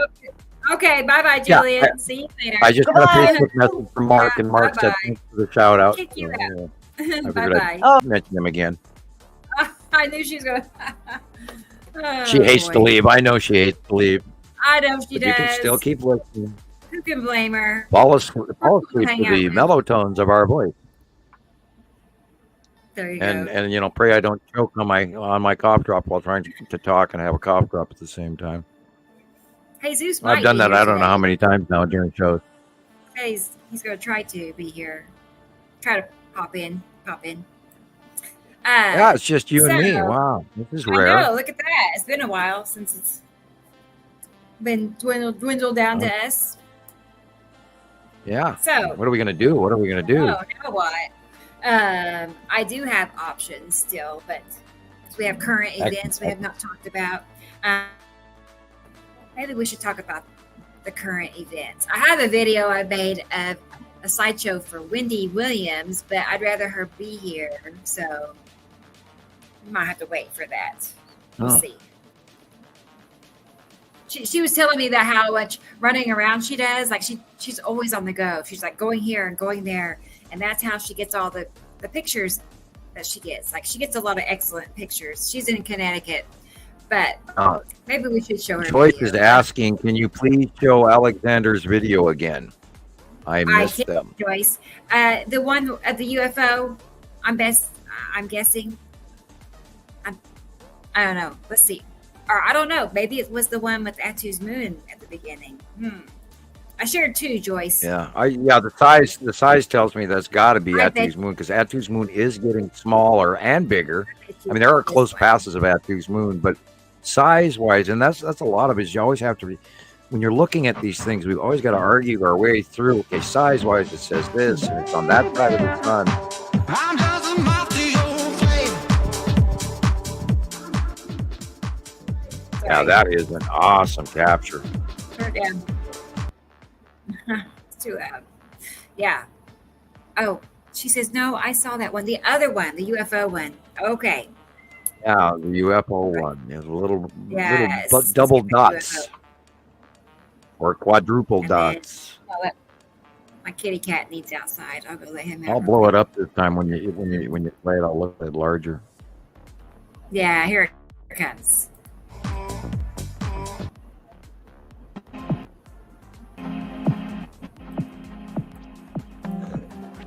Huh.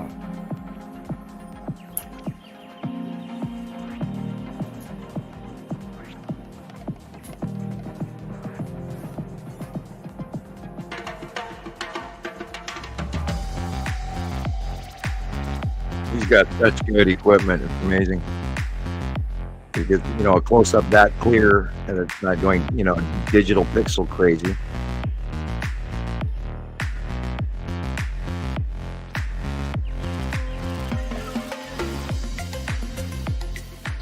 I wonder. Yeah, I do believe that that's a spacecraft. Although we do know about the green asteroid, but I don't think it would have so few dots. The green asteroid has quite a few dots. And I'm smelling bread dough. I don't know why. I wonder if the kids are taking pizzas out and I don't know it. Oh, maybe. Yeah, I used to make bread. I used to make a lot of pies. I used to do a lot of cookies, and then I let a friend borrow my come into my kitchen and use my mixer, and she broke it.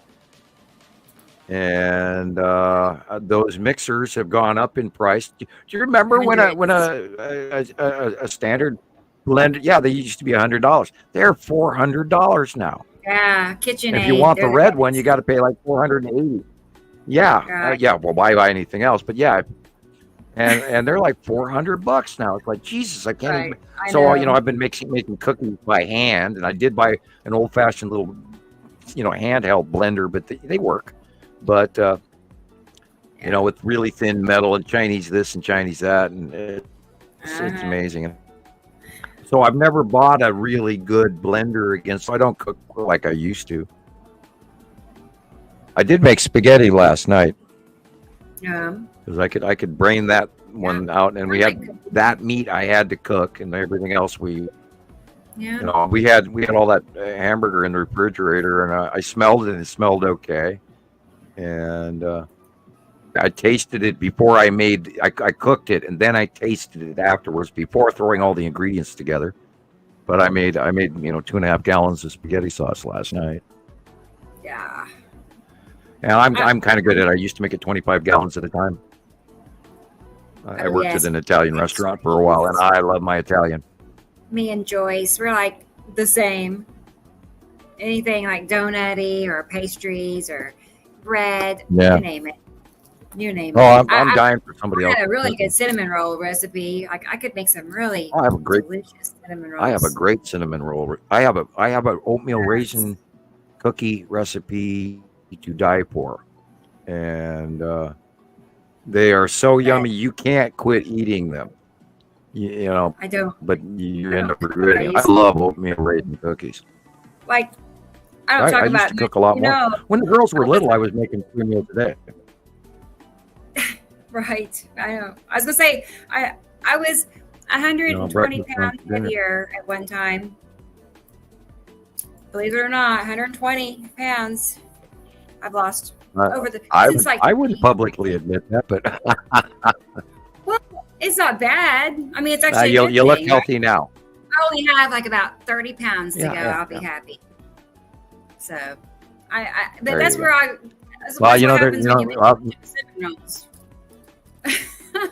Remember we talked about that grapefruit tea. Remember we were talking about grapefruit rind tea. Yeah. Remember you take a ruby red grapefruit and you put it in some water and you boil with the fruit and the rind. You want the rind in there. If you make that grapefruit tea and drink a cup of it 3 times a week, you'll lose weight because it'll actually increase your body temperature, and it will help you lose. It does help you lose weight because your elevated body temperature, because the human fat cell is encased in oil, and if you heat that oil up, then it breaks sooner, and that any exercise you do, you'll lose more weight faster. Drinking grapefruit and grapefruit rind tea out of ruby red grapefruits. Ruby red, yeah. It really works. If you want to lose 10 pounds quick, that's the way to do it. Is drink a lot of that ruby red tea, and it'll elevate your internal body temperature, and then the weight will come off with exercise. Yeah, there's apple cider. I've done that before too. I've done it all. I mean, my whole life has been up and down. My whole life is my weight, but. Yeah, I've always been underweight. I've always wanted to gain weight. I've lost it and then I gained it back and then I lost it. But I really don't have the appetite that I used to have. At one time, I was 204 pounds, but generically I run 189, 190 pounds, and now I'm running 170, 175 because I'm elderly and coming up on retirement age and all of that, even though anyway, don't even get me started on that. That's spooky. Where the hell did the last decade go? I spent it here with you guys trying to work, and get all this study and that decade, happen? 14 years flew by so fast. Amazing. My kids grew up. Wow. How'd that happen? Yes. It's a little alarming, really, how fast I just remember, I'm concerned. I remember scrounging money to buy diapers, wow. Yeah. But we got here. We're number one. I know. A lifetime really isn't that long. No, it isn't. Nowhere near long enough. And this is why to the alien races who live thousands of years, they treat us like they do because we are short-lived, self-replicating biotools, and we are short-lived. And to them, we're just animals that don't live long enough to really know anything. So you have to prove to them. We earn our recognition. It's not automatic. We can't say Earth is ours because we don't own Earth. And as soon as people realize that we don't own Earth, then maybe they'll start behaving differently. Isn't that nice of Freezy to say? I appreciate that, Freezy. That's really nice. I was going to say thank you. Yeah, that's very nice. If I had to take the cough drop out of my mouth to talk. Yeah. It's getting small enough now that I don't want to choke on it by talking and having a cough drop in my mouth. And I've done that. On shows, I have actually just about choked really bad. Oh, yeah, it's horrible when you're talking and a big cough drop goes down your throat. And besides, what else do we have to talk about than choking on cough drops? Oh, boy. I love the thumbnail picture from today. Well, that's nice. I'm glad. That's awesome. Yeah. I just find it and I decide quickly if I like it or not, and that one jumped out at me quickly. So, yeah. Let's see. I had a video. You could even turn up the background music a little bit if you wanted to. I can barely hear it. Of course, I don't have headphones. Hang on one second. Let me get over there. Yeah, we can change the song too. So you want to look at some current events? Yeah. Weather. Let's check and see what's happening.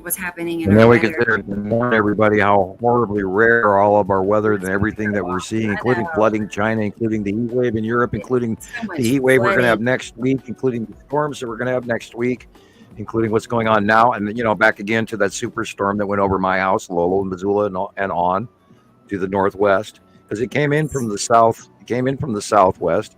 I said northwest. It going to the northeast. It came in from the southwest and went through Lolo, and then it hit Missoula.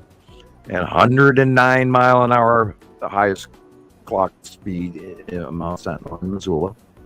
And before it went here before it got to there. So we got God, what a storm! I'm a dump truck load of dirt flying through the air to knock me back. Yeah. And I had to change clothes. I was going dirt out of my hair for quite a few hours, and I couldn't take a shower because we had no electricity and no water. And I didn't even. There would have been only hot water in the tank, no cold water. I could have maybe. I don't know. You got to have pressure, I guess, to drain the tank. I don't know. Never even thought about it. The fact that there was hot water in the tank. But I wanted to take a shower so bad. Had to do a washcloth bath using Culligan water, and to wash my face and hands and everything because we went 2 days without power. 2 days without water, and unfortunately, I had just gotten my Culligan water order in, so I had a bunch of bottles laying around, and we were pouring, and boy, we went through a lot of that. And if you have no idea how much water you use in your own home, I would test that result once by pouring it in pitchers and actually counting or drinking out of a Culligan scenario where you don't have any water. or you don't have any, try do a family thing where you prepare by shutting off your power for one day. And it's a huge lesson. It'll also teach you what you need, what you don't have in the house, how you can't cook. If you've got any charcoal, so you have to go outside and cook. And we couldn't do that yesterday. I couldn't go outside and cook because the wind was so high. I didn't dare, because I don't want to start a wildfire. And, in my area for any reason. So I went, no, I'm not even going to light a barbecue. No way. I have a little camp stove, but I was too lazy to get it out. So we made do with munchies. And we went out to eat. Unfortunately, I couldn't afford it, but we did because we had to. And then it was hard even finding an open restaurant and everything, because everybody else in town and out here in Lolo didn't have any power and didn't have any way to cook. So everybody else was at the restaurants that were open. And it was like a 45-minute wait for every table. And it was insane. I mean, I had to drive 20 miles to find an open store. And it's a good thing I had gas, because you couldn't get gas out here. But I did buy some of the premium that is out here when I got back, because I had enough gas when I was in town, and they had fine gas. But out here, I thought, I'll be fine. And then I came back, I'm low, and I better put, I got a half a tank. But it was $4 and some odd cents a gallon, because people buy the regular and then the mid grade, and then they always leave the premium. They've always got that left over, and so I bought premium. The car likes it. I'm sure my injectors like it. I need to put injector cleaner in anyway, so it's a good time to clean out the carburetor. Good night. All right, good night, Audrey. Thank you for being here again. Always good to see you. And I'm on in large screen here, so I don't get to see the comment section. I have to come back down to small. Right, okay. Again. I'm back. How many times you go to the sink for water? Yeah, right. Yeah, you have no. I mean, and you wouldn't believe what it takes to flush a toilet. And by the way, if you pour a gallon in the front of the toilet, it will flush. But if you try to flush it out of the back of the tank, in most cases, it's 2 gallons. So keep that in mind. It's not a fun prospect, I promise you. And if you're single and alone in your home, you can reuse it and then maybe flush every 2 times. But I wouldn't recommend that either. Although we did go through a great deal of expensive 5-gallon. We went through 3/4 of our water supply in 2 days. And that was well over 15 gallons. I had one on the machine, and then we went through 3 other ones. So and it was half full on the one on the machine. So we went well over 15 gallons in 2 days.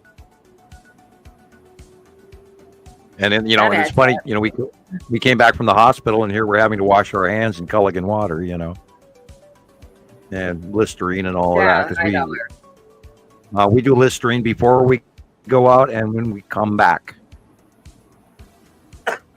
and that way any germs that land in your mouth on your tongue, if you've got a Listerine breath for a while, that will get killed. And then when you come home, if you breathe them into your mouth, then you kill those germs, and then they don't get into your sinuses and in your throat. And it's just I'm a chronic hand washer, and we use antibacterial soap.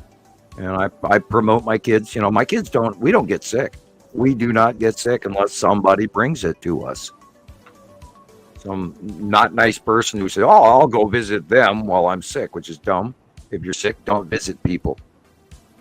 With this new COVID, you could kill them.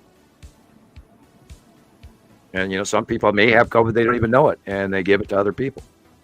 I'm still a firm believer in mask wearing. My daughters like to wear their masks still. I say, go ahead if you feel comfortable. And they go, yeah, that way nobody knows who we are. It's like, okay, that's fine with me. And they see a lot of it in their anime as well. Their anime heroes all wear masks also. Yeah. They're big time into the anime lately. Some of that. Yep.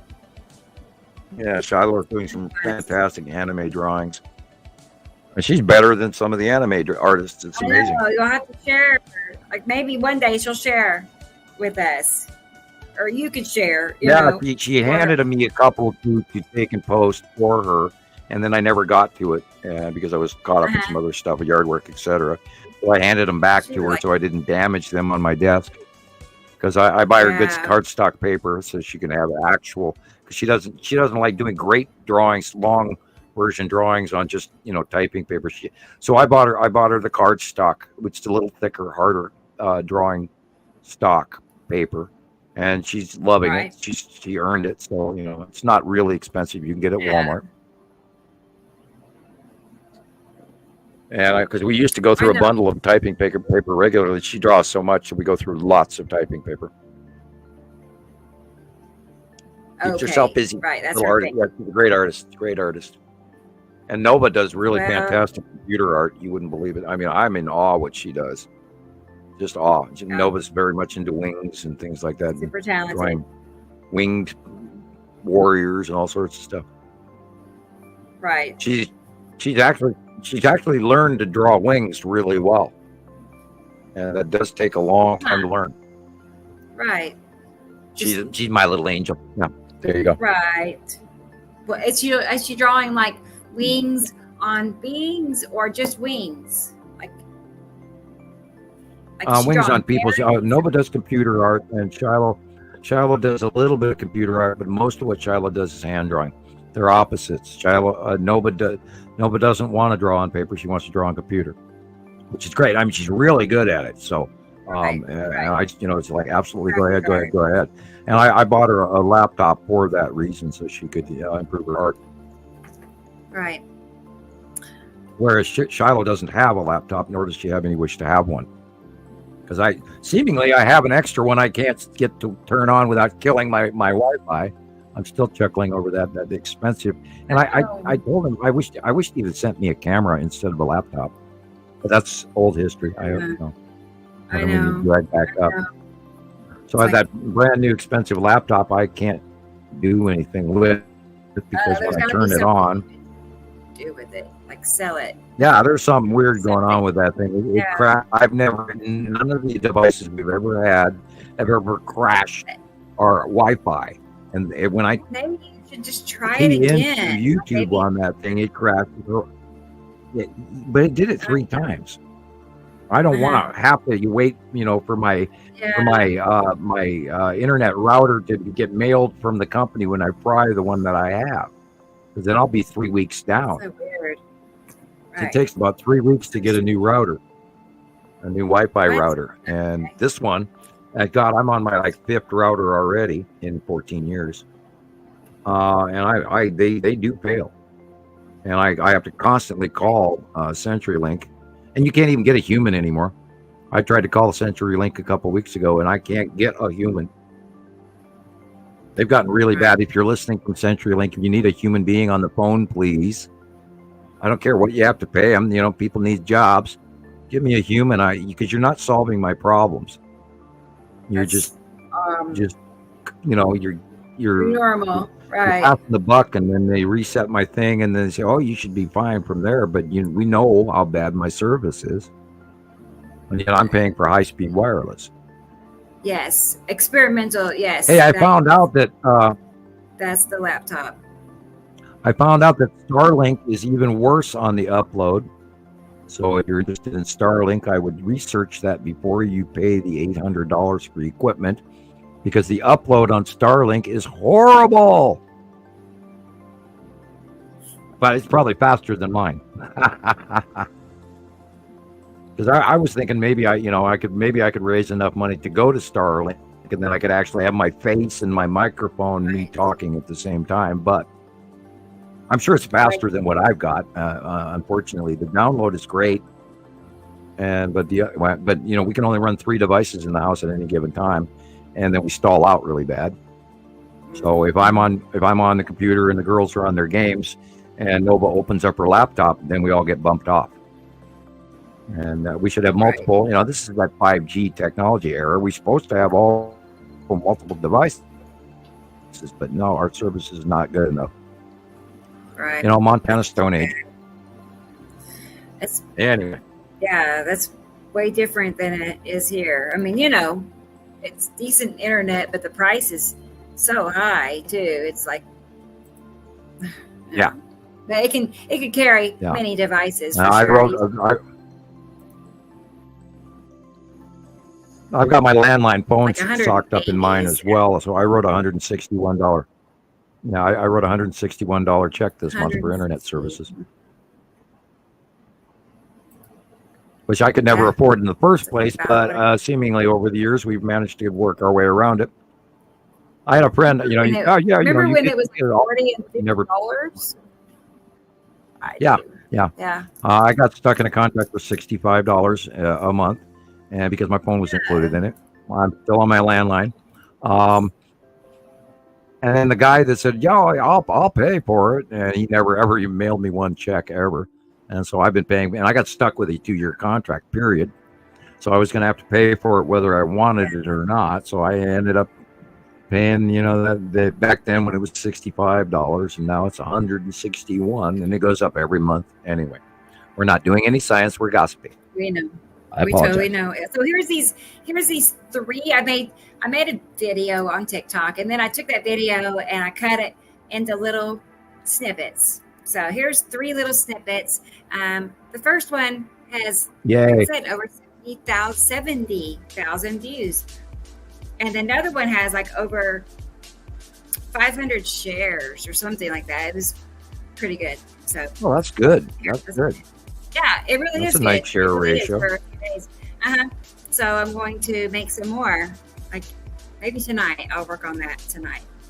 So I'm going to have to remember that Christoper is going to be using sound bites from our shows. I love that idea. Hilarious. Yeah, I was surprised by that. I was like, oh, yeah.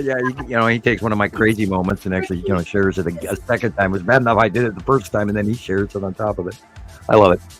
No, it's I'm perfect. Sure people but it's tricky to do that because you got to save like a 7-hour video. You know, you got to have the room to save a full video and then piece it out. But I like that idea. Let me turn this down 1 second.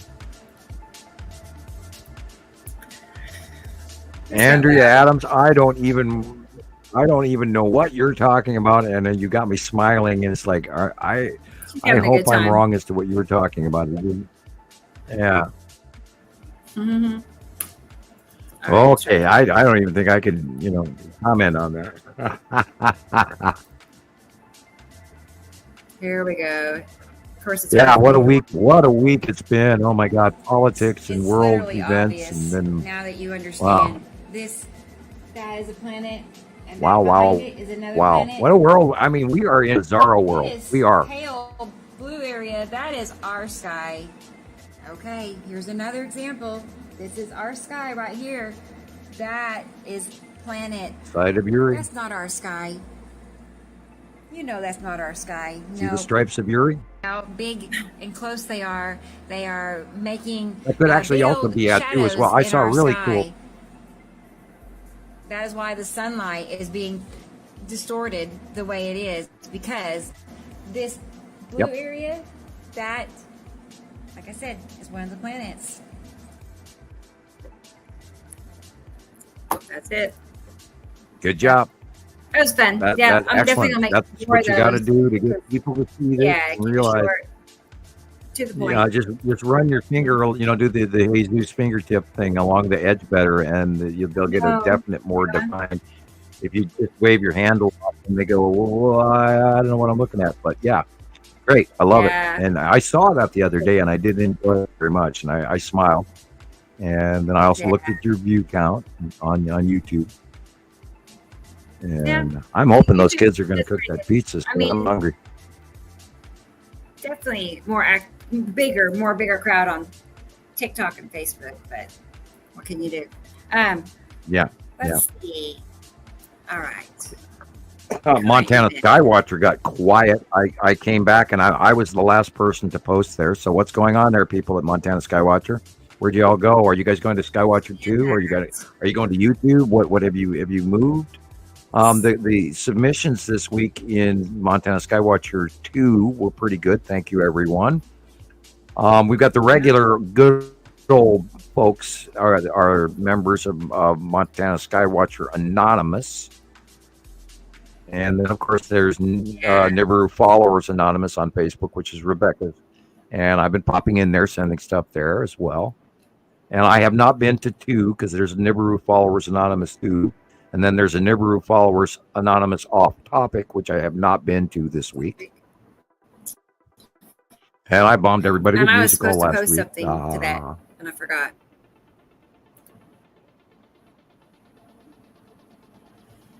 Okay. Okay, Andrea, you're having fun today. Here it is. No, that's not it. Oh my God. She always has a good time. Andrea, are you okay? Andrea? Are you okay? I mean,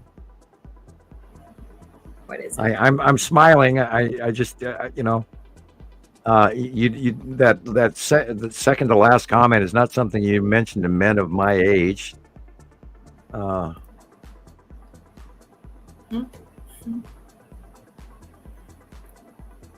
behave.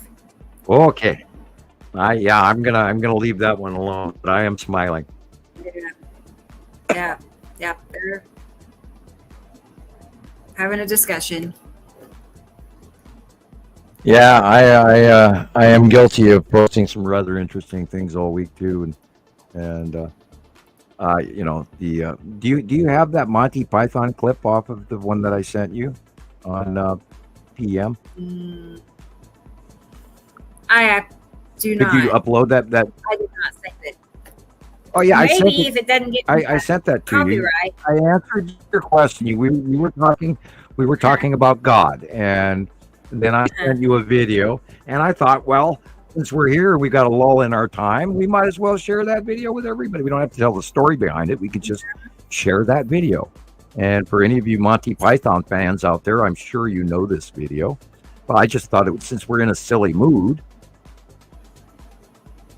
I don't know how long that takes you to post or to draw it up so you can post it. I have no idea. So if it's easy, might as well humorously completely go off topic a little bit. Why not? It's rare that it's just 2 of us on here. So Christopher might be back. Jesus might hop in. Experimental Elemental says Monty Python will defo get you a copyright X. I don't think so. One way to find out, I guess. Oh God. Well, where you know, it's not changed or altered. It's just a segment. Yeah, there's like another. I guess there's one way to find out how many seconds you can play something. But let's see. I'm trying to get back to the link here. Yeah, you could let it run for the first couple of seconds until the middle of the video, and when the cartoon character is talking. But I always loved that one. It was such a, you know, I'm a hardcore Monty Python fan, and I have my favorite one of all time, of course, is Jabberwocky, and I'm a big fan of the Holy Grail, and I like Life of Brian, and there's a lot of other stuff. I like their old works, their old material. Ash put in, I don't know if I saw it. Okay, so I'd like to talk sometime with my friend that's been Claims 59 in the last 6 months. Well, that'd be interesting if somebody 50 times with the Pleiadians. Wow, that guy's got more information than I do. I only had 1 visit, so and that was actually an abduction. So that you know, I'm when other people tell me about it, I'm skeptical, just like everybody else. But okay,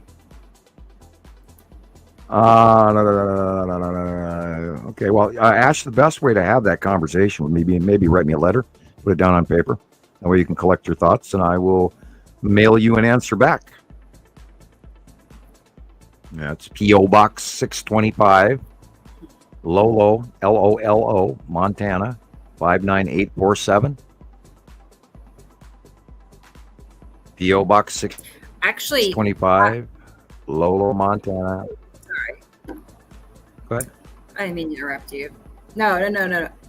I was just thinking, actually, if you just write Lolo, Montana, they'll find you. I prove that. We prove that. They'll find you. Yeah. You know? Yeah, there's so few of us up here that can find us. Yeah. Well, actually, they do know me at the post office. Yeah, and I'm that YouTuber. I bet. Are you that YouTuber? No, and yeah, that's me. I love your material. I get recognized locally occasionally. I do have people actually recognize me. It's a little strange. I don't do a lot of local stuff. I used to do local talk. I had actually shows where we actually had people come to see me talk and fly in on the last occasion. And we had other guests that we didn't want there, so I stopped talking publicly. Arthur, King of the Britons. Oh, don't grovel. One thing I can't stand is people groveling. Sorry. And don't apologize. Every time I try to talk to someone, it's sorry this and forgive me that, and I'm not worthy. What are you doing now? I'm averting my eyes, oh Lord. Well, don't. It's like those miserable psalms. They're so depressing. Now knock it off. Yes, Lord. Right. And you can cut it, and that way you won't infringe.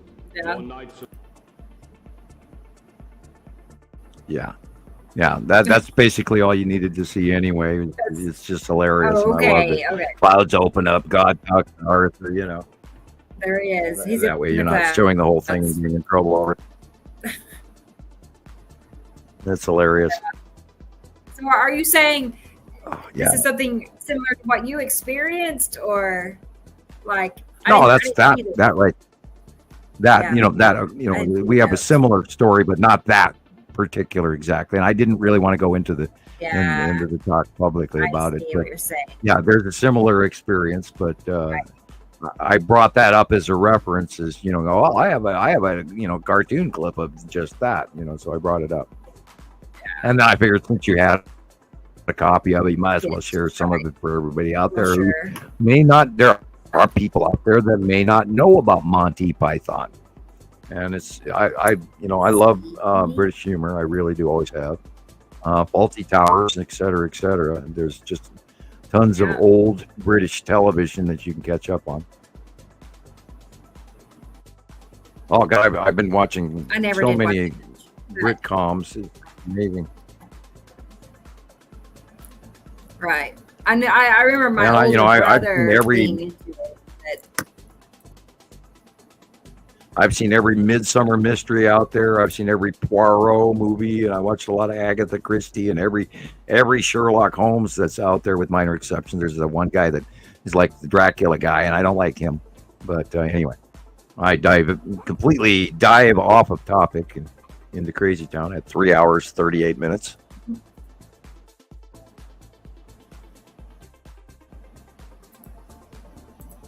Okay.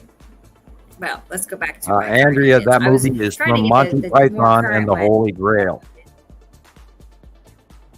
and I believe there is a copy available of it for free on YouTube. Monty Python and the Holy Grail.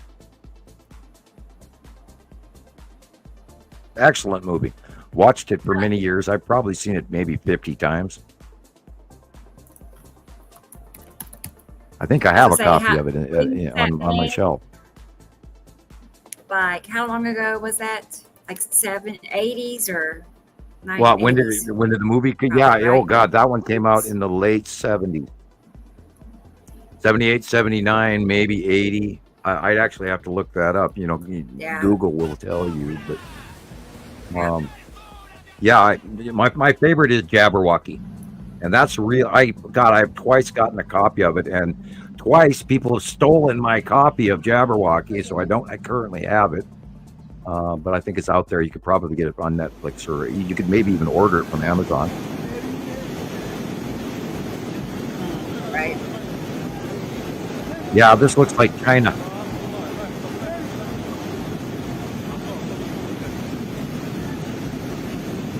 Yeah. It's everywhere. Yeah, the typhoon that went through Korea and landfalled in China, and the Three Gorges Dam and all of that. Dude, you should be out of your car by now.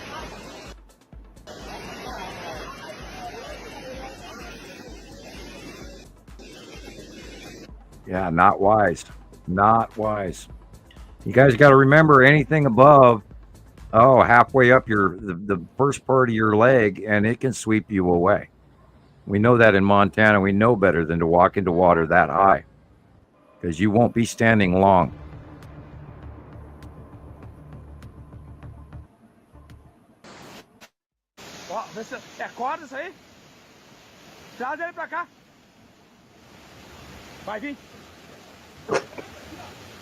Yeah, the worldwide flooding is going on. It's so excessive. It's flooding in South America.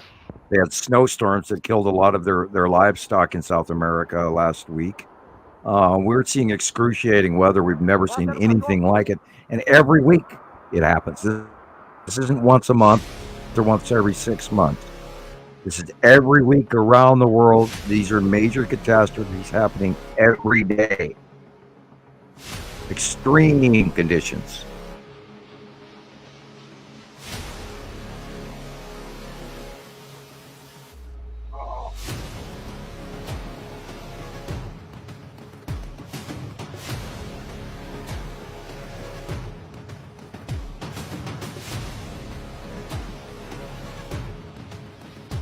I'd ruin a festival really quick.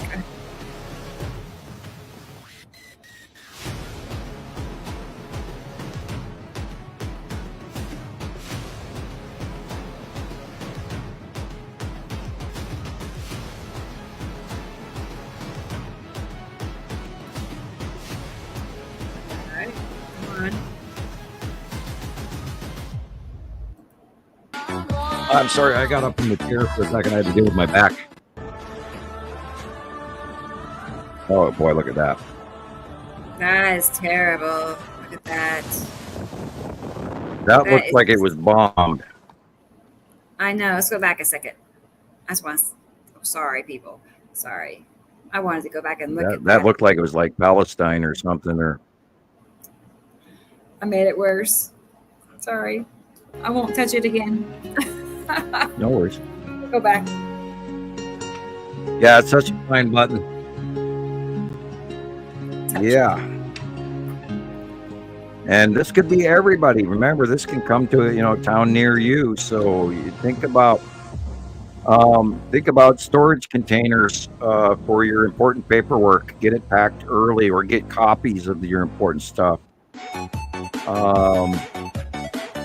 That way, if you have to bug out and have your bug out supplies, and put all your camping gear in one place. That way you don't spend 2 hours trying to get it all together. If you have to bug out, you can bug out in a faster way. Think about what you could store on your car if you got, if you're going to leave. And I don't necessarily recommend that always, but each situation, that looks bombed. But look at all the mud and everything. Yeah, look at all the mud. That's what I don't see any craters. I see that could be just storm damage, flood damage. Wow. Yeah, that could happen to anybody, anywhere. Now, I'm an example. I mean, you wouldn't believe what we got hit with on Wednesday night. It was insane. And the last show, I was warning everybody, I'm really concerned. Well, yeah, and that is happening everywhere too, because of all the water increases, especially in Florida right now. They got sinkhole heaven going on. And that has to do with limestone. When ocean seawater gets into limestone or into dirt or into sand, it changes the texture, and it causes sinkholes. Oil spills will do that too. Natural gas spills, chemical spills. The dirt, salt will do that. Combination.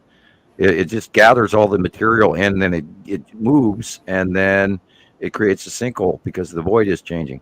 Yeah, that's an incoming tidal surge. Yeah. Oh, look, my yard. That's what happened to me. Everything in all my neighbor's yard went flying down the street the other day, and the trees bent over and they snapped off as far as the eye could see. And everything downwind of me, all the tops of the trees are bare. They're gone. I mean, or they're there at all. There's leaves on the bottom of the trees, but there's no leaves on the entire tops of all the trees downwind of me. And you can drive into Lolo and look the direction of my house, and you can see a path to my house that didn't exist a month ago. You can see my house now where you couldn't before.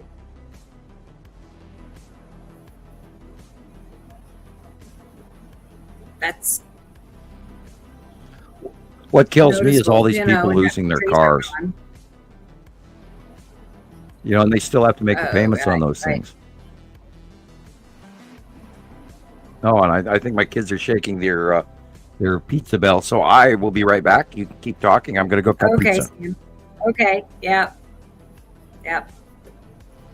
I feel like I was lucky. Like I said, that I talk about that storm, I think it was last summer. Anyway, I felt like we were lucky because there are a lot of older trees in our neighborhood. You know, the big, pretty kinds on both sides of the street. Anyway, man, we were lucky that we didn't lose. We lost a portion of a tree in our front yard, but nothing like it could have been. So, because nothing's worse than to have, you know, your pretty trees blown over. That's happened to me. Kind of like what Sam went through. 100-mile-an-hour winds just kind of appeared out of nowhere one day. I wasn't going to rain or anything, and it just appeared. And the next thing you know, all my pretty shade trees were laying over flat in my neighbor's yard. So it's heartbreaking. But I never have been flooded. Like, you know, like I've never been in a flood area. So that is, I've had water damage from rain, but not flooded.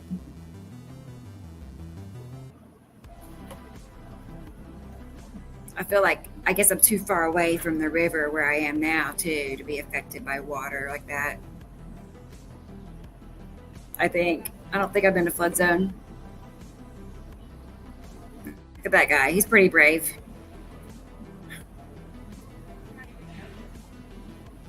I'm just concerned about people like that, like who don't have, you know, rescue workers to come and pick you up. I don't know what you do in that situation. It'd be so scary.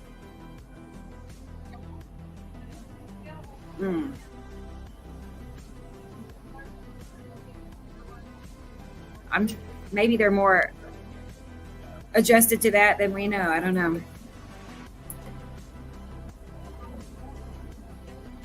My goodness.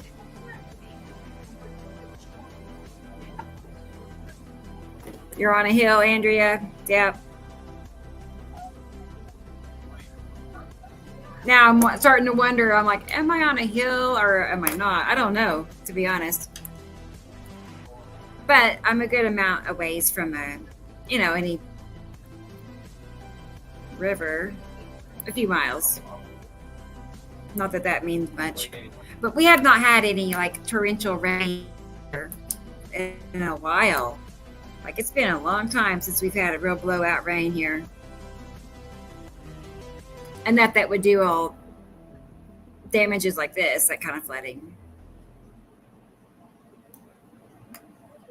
I mean, you know, cars washing down the street has never been a thing of my memories. You know, I don't remember that being the norm. Yet now it's completely normal. I could save flood videos left and right every day. I see them like this on Facebook.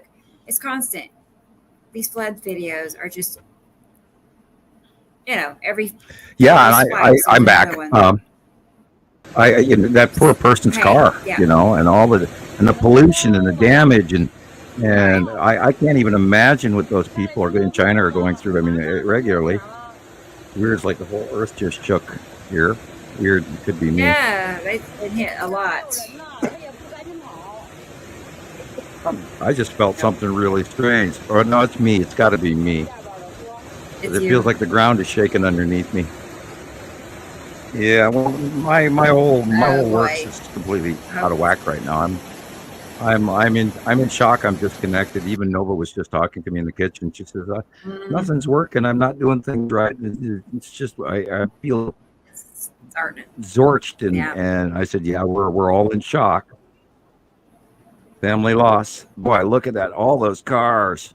And how can our economy eventually is going to catch up? We can't sustain this loss, insurance, and all of that, and people. This is really going to screw up our world economy. In time, there's no way to continue to replace everything over and over again.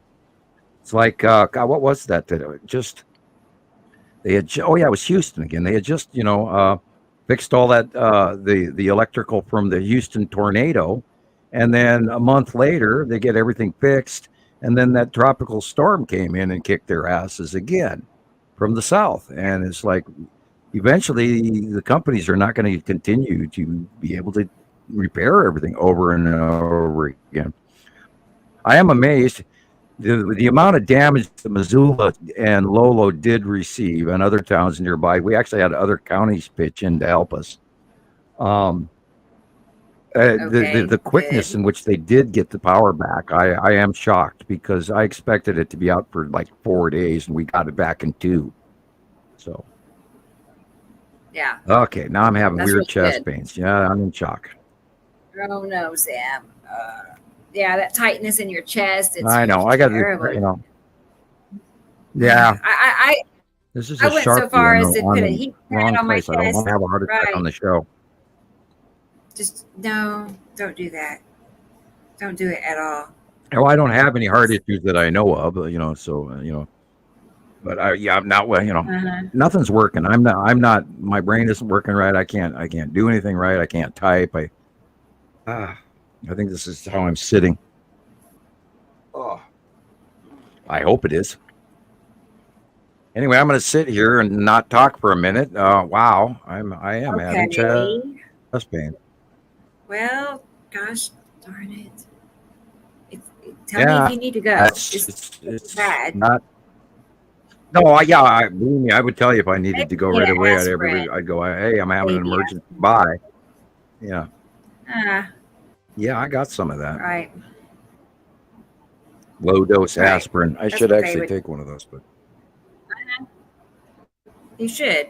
Yeah, I know it was. The pain is gone now. It was sharp for a minute, and then I had to take a couple of breaths, and it hurt, and then it hurt, and then it hurt. Now it's not there. Yeah, okay. Do you want me to go have a low dose aspirin? Yeah. I can grab my know right where they are. I don't think they wash down good with Coca-Cola. It would not hurt. Wouldn't hurt. Okay. Try it and see. Yeah, it's just a baby aspirin. Just a baby. Just to be on the safe side. We don't need any more excitement or we don't need any more crazy. That would not be a good thing for me to, but that's also, whoa, holy cow, there is I did not know I bought 3 bottles of it. There's 3 bottles in one box. Oh boy, you're set. It's a lifetime supply. Yeah. Yeah. Well, that's the way I get things lately. It's a lifetime supply. Like I said, I have a lifetime supply of spices sitting right next to me. There is more spice on that shelf than I will ever use. It's hilarious when you get into the buying recently. And good. Sorry. I was like, did you have to throw a bunch of stuff away? Over a year. Yes, I had to throw a bunch away. I had saved so many canned goods, and they were expired by a year or 2, and I didn't trust that anymore. Yeah, I got a bunch of soup. I got to do that too now. I've had a lot of soup on the shelf for a lot of years now, and they're probably 5-6 years old, and they need to go. But you always sit there and go, what if it is expired and I do need it and I throw it away now and then I don't have it later. I know. I have I got gallons of maple syrup, and I only have 1 rack full of jellies and stuff like that, and yeah, I got a ton of Dinmore stew, and those are all going to go. Right. But don't buy stuff you won't eat either, and then always rotate your stock. Always, when you put the new stuff in the back, and bring the old stuff forward. Stuff I gotten at pantries. I go to pantries, so that's a good way to store up extra stuff. Is Yeah, and then I found that when you go to pantries, they hand you stuff that you don't normally eat within your norm. I had people bring me food before when I broke my foot and couldn't go around. People brought me a bunch of food, and a bunch of that stuff I wouldn't eat normally. So there is that. Yeah, and then it ends up on your pantry shelf. Yeah. Yeah, look at that blood. Oh man, that community right there. That's right, Tara. Not always. I tell my sons that all the time. The date doesn't mean everything. Yeah, and be careful how if you do get flour and stuff like that, be careful how you store it. And because the bugs can get in. A lot of times you'll buy flour that have bugs in them already. And sometimes it's wise to actually open up the package and look rather than before you store it. And I have many times taken and sifted my flour into another container. But I worry about plastic containers too. So, but yeah. And then date and black magic marker. If you can't find a date on it, it's better to have one hanging and right close by. That way you can mark it when you put it on the shelf. Oh yeah, this chest pain comes from breathing. Ow! When I take a deep breath, yeah, I got a rib that's arguing with me here. Well, oh yeah, it's a rib because I take a deep breath and it hurts. I think it's a muscle, probably a muscle. Oh yeah, your chest is tight. And I'm also under stress, and this is why I got a headache and why I'm nauseous and all of this, and so I'm probably a little more tense than usual. And I did just go push my back into the door frame because my back was hurting sitting in this chair just a minute ago. So I probably readjusted something else that's not moving correctly now. Another walk to the door frame, and I probably fix it. I've had a lot of trouble with my back in the last few months, and I worked too hard years ago. Too many shovels, too many running the chainsaw for 8 hours a day and all of that, bent over. It's my upper back, and then I've had 2 car accidents where 2 idiots hit me. It wasn't my fault in either case, and suffered severe damage from both of them. And the human body is a meat puppet. You don't want to damage it because you pay for it later. And there's a lot to being protective. And eat right and take care of yourself, because God, when you get to your 60s, it's not a fun thing. It's right. I can see the importance of that. I still got a little bit of time. Well, you think, some people think they're Superman and they behave and they, I'm going to fly off this hill on my bicycle. And, you do a little bit of damage today, but 30 years from now, it might come back to haunt you. And I mentioned that to my daughters regularly. I said, don't do that. You're going to pay for it. Lift with your legs, not your back. God, can you imagine the boat? These boats are cheap. And I bet you every one of those owners of those boats is crying right now.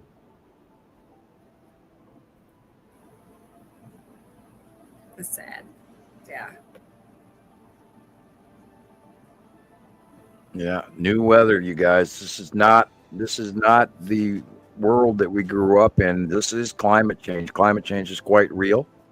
Although the real reasons are more than what they're telling people publicly. And that series of storms, and everybody's already forgotten about all the tornadoes that went through in April or May. Yeah.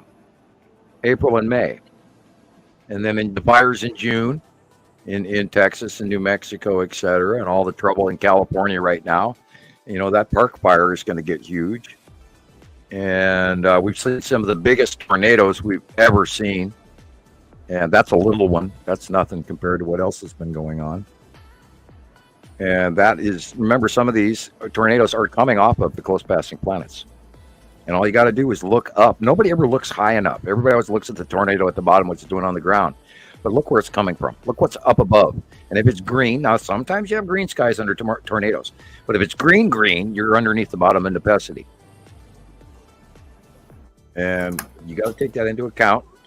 There's a whole lot. And it's so weird because your brain can't fathom the distance between us and the passing planet. And I still argue with it every time I see them. my mind just argues what the hell I'm staring at. And I know that they can't be that close to us, and yet they're affecting us. So all the way across thousands of miles, or how much ever the distance is. And it's shocking, and it's still, and I've been watching it 14 years, and it still argues with my brain. As I try to take a slow, deep breath rather than a full, fast, deep breath. Yeah. Oh, I got one rib that's not moving when I breathe.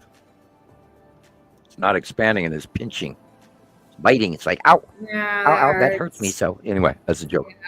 Yeah. Because I was just pushing my back into the door frame a few minutes ago, and I probably moved something that doesn't want to move. And I'll just crunch up a little bit here and get the little spin in the chair and throw the arms up in the air and get a little bit of wiggle in the back, and I'll loosen up.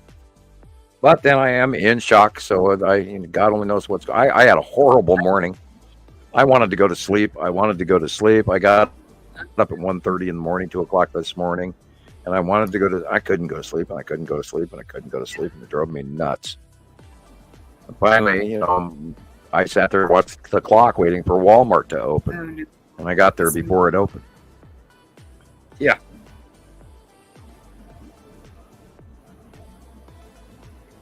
So you're an early bird, yes. Well, yeah, I normally am, but last year I've been getting up at 3 o'clock in the morning, and I don't know why, because it always was like clockwork, 5 a.m., 5 a.m., 5 a.m. for most of my life. So somehow, some way, my internal clock is messed up.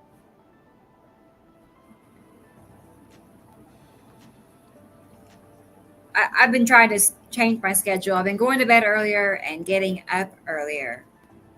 I was going to bed 3 and 4.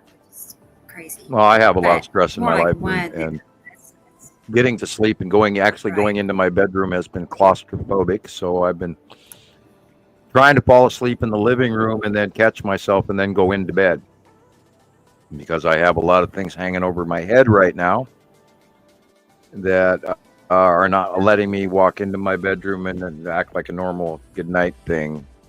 I got to stop looping through my brain that won't let me go to sleep. So I watch a lot of, TV so that I'll fade out without even realizing it, and distraction rather than thinking and looping. Because we, like our donations have dropped way off, and we are not making any money doing this anymore, and because I'm sure everybody's broke. I understand that, and but money's been a little tight, so I'm not sleeping as well as I should be. Because we have worries, and those worries haunt us. I'll put that up there since you're mentioning that. There you go. Yeah, anybody that Well, but I feel like you're right. I feel like I'm feeling here. Experiencing. Yeah, no, you're good. But I know we all are, so it's understandable. Yeah, like we're all just hanging in there. And if people say, "Oh, well, what's $5 going to do?" Well, $5 makes a huge deal. If 3 other people throw that same in there, then I've got a $20 bill, and I can actually, buy something that the kids don't normally get, because I have to tell them no, and I'm sorry, we can't afford that, and no, you don't get Coca-Cola this week or anything like that, because, and if you do, there's rules. You can only have so many a day, etc. And we're okay. We get by, but that's just it. That's all we do. And there's got to be more to life than that. And I wish we could go viral so we could actually start making some money. But if wishes were horses, then dreamers could ride. I can't beg, but I do need to ask. We do need to ask for help, because we do need help. We need help. And so that's why we mention this. Otherwise, we would not mention it at all. Really, and I do need to write Deb a letter, because I haven't heard from Deb. And I need to ask how Deb did those T-shirts, because she's got a company where it's you buy a T-shirt and you get a certain amount of that goes to a donation fund. And she sold a whole bunch of T-shirts for me, and then she gave me, $30 here, $50 there, a couple of times, and it was nice. So I need to ask how to do that. Right. Then maybe we can end up with a Nibiru Followers Anonymous shirt as well as a Montana Skywatcher shirt. We could do that. Yeah, I was thinking about working on a design for a T-shirt and for all kinds of stuff. Really, I have a list of I like ideas. I like your, So yeah. Stick to the AI logo that you use now. Don't change logos. Once you start a logo, you gotta stick to it. I'm not. No, I'm gonna that. Yeah. Which I love that logo. I really do. I think it's because even if it's just a small dot on the chest or big one on the back, and then you have to decide whether or not you print it in the front or in the back. But there it is.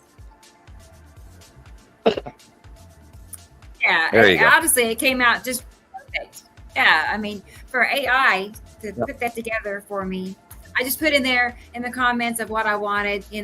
Alien, wearing a white lab jacket. I didn't even put the microphone part in there. It just did that on its own, but it knew me well. It knew we had a podcast. So yeah, although AI did get the thing like trying to say for like Alcoholics Anonymous for people who are trying to get away from the conspiracy theories. That's true. What the AI did list it as, and it's the exact opposite. We were wanting you to get into this, and not walk away with like Alcoholics Anonymous or anything like that. But the anonymous part, of course, the computer understood it from that point of view. But anonymous here, and with your starting up of this, had to do with anonymous. That way, people wouldn't feel uncomfortable about talking about this topic. Yeah, that's right. That's right. And you can feel comfortable talking about it with us. See. And Some Wendy places you Williams can't. is here. Is Wendy here? I did not know that. Yep. I've not seen her. Bottom comment. Oh, wow. There she is. She is now. Well, cool. Well, yeah, let's show that clip then. I made a slideshow, Wendy, anyway. your pictures. She knew I was planning on doing that. I just been sidetracked the last couple of weeks and didn't get it done. So yeah, we're all a threw little it together bonkers last right night. now, I think. Oh man, I know we really are, and it's not just you or me. I'm trying Yeah. to remove this. I think it's everybody's. It's not just you or me, but I know so many people. Like I have a good friend who lost her place to live yesterday, and so she's now in a hotel. Oh no! And once you get into that cycle of being in a hotel, you can't hardly get out of it. So I don't know. Oh yeah, you can't. Concerned. Yeah, because you can't afford it, and then you're paying these huge amounts of money every day, and you never get enough money to actually come up with anything. That's why I'm the fan of like let me sleep on your couch for a month so I can save enough money to actually rent an apartment. And then you don't want to go live under a bridge, like my father suggested I do once. My dad was kind of cruel. Well, you could always go live under a bridge. It's like, yeah, what do you mean by that? I never even bothered to ask. Right. Well, my dad came to me on my 18th birthday at 9 o'clock in the morning. He said, "Good morning, happy birthday. You have till 5 p.m. to move out." And then he left. Just because you turned 18. That was my 18th birthday present. Yep. Yeah. Yep. And, on one hand, it was the best thing he ever could have done.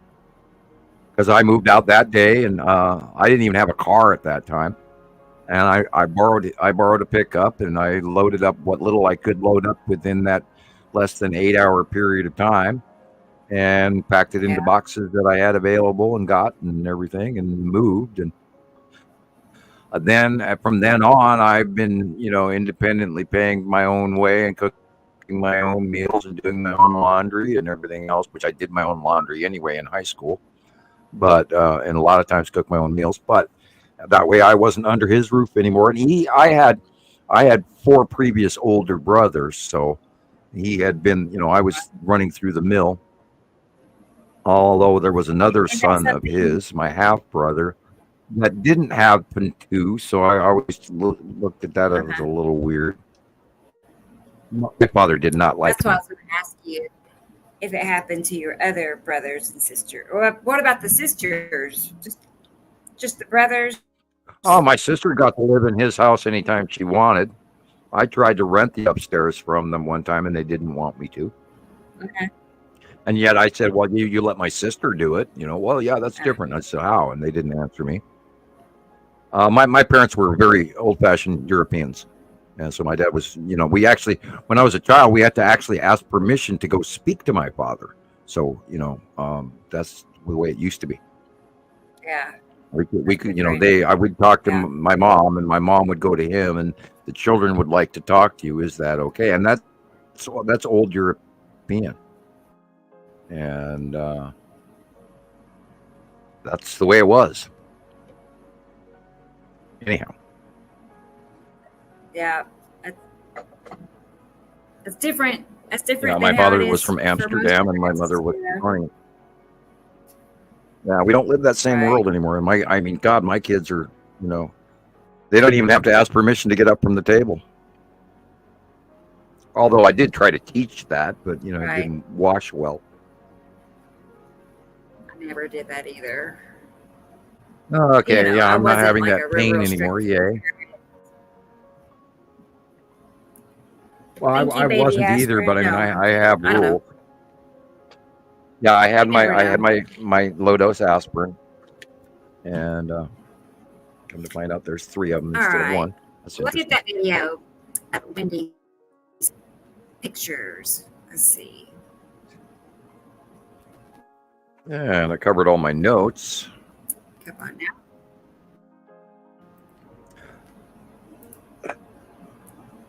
It looks like I'm stuck. Yeah, I wrote a whole bunch of videos. My video screen. I see you moving. Yes, you're moving. You were slightly zorking there for a second. On my end, everything's frozen. Okay. Yeah, I have noticed that my internet quality goes way down at 5 o'clock in the morning every day. It starts stalling literally at 5 o'clock in the morning. So I think they're messing with our feed and cutting us off here and adding there.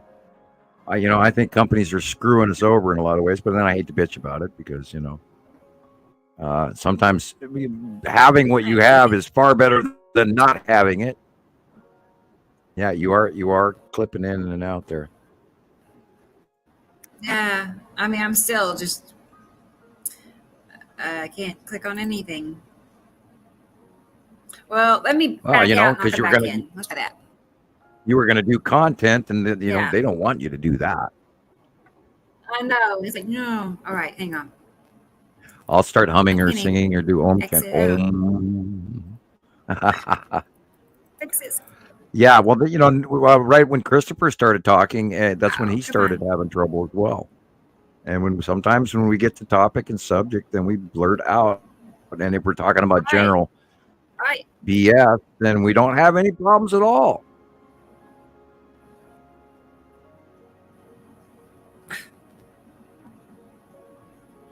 I see that Wendy, that you're typing as well as I am today. I couldn't type to save my world today. Maybe it was an abbreviation. If you're abbreviating on the phone, I understand. But me typing on the computer, I had a horrible time. Mark just sent me a photo. I had a horrible time just typing today. I couldn't even type. And apparently I'm the only one here. Okay, they're not letting her speak, Mark says on Facebook. Thank you, Mark. Yeah, we've kind of noticed that sometimes it does happen when we start to go to actual material. We have trouble, but when we're gossiping or BSing, then we don't have the trouble. All right, trying to see what you sent me here. I'm scrolling. I apologize, everybody. I'm sitting here. I'm on Facebook. Oh, the photos he sent was clips of us. Okay. Yeah, screen captures. Thank you, Mark. Now I'll get off of Facebook, come back to StreamYard.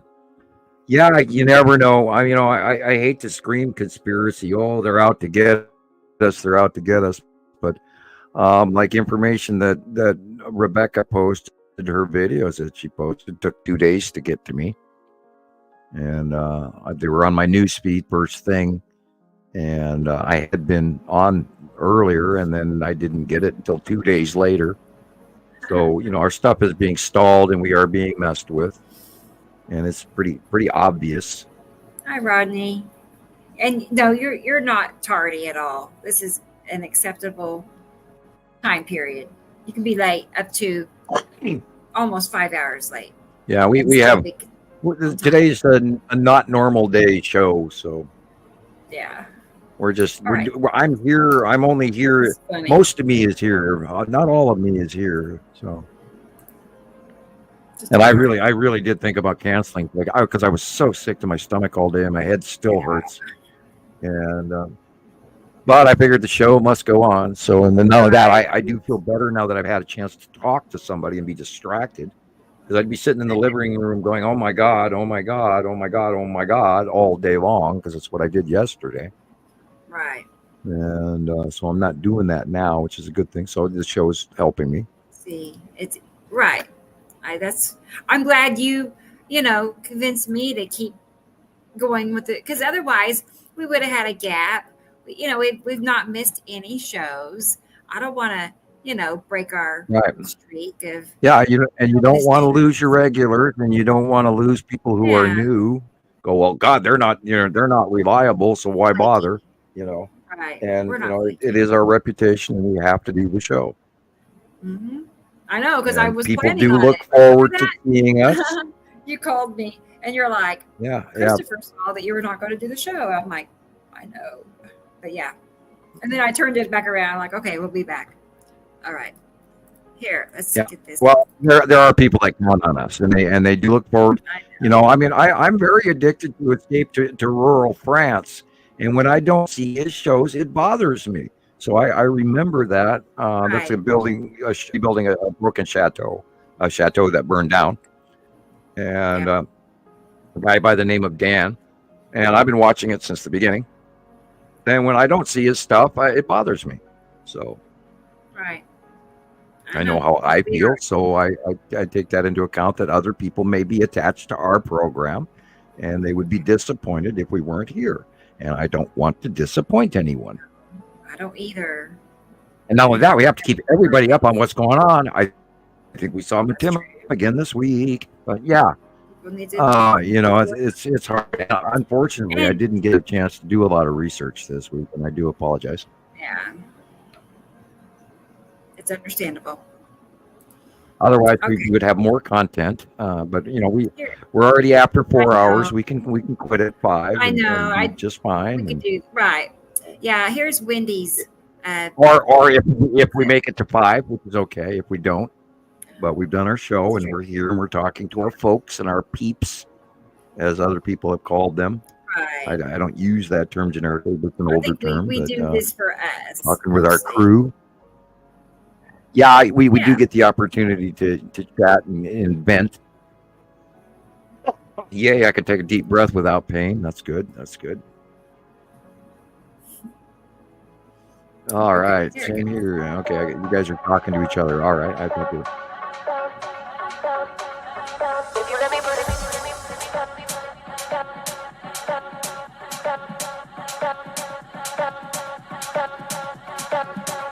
Now, Atu's moon. Wendy has so many good pictures. Like, this is just scratches the surface of the last couple of weeks, maybe. I don't know. She has so many good ones. Red asteroid. Like the first of many videos for her. Boy, look at that cubey shape right there. That is the long box cube, even though it looks just like the Texas cube, but it's the long box because it's on the right. Okay. That is the bottom of necessity.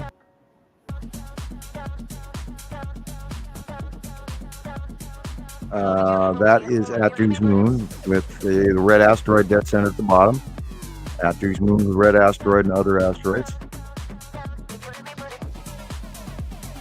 Probably the cube. Yeah, up there in the middle, in the shadowy area, is the Texas cube.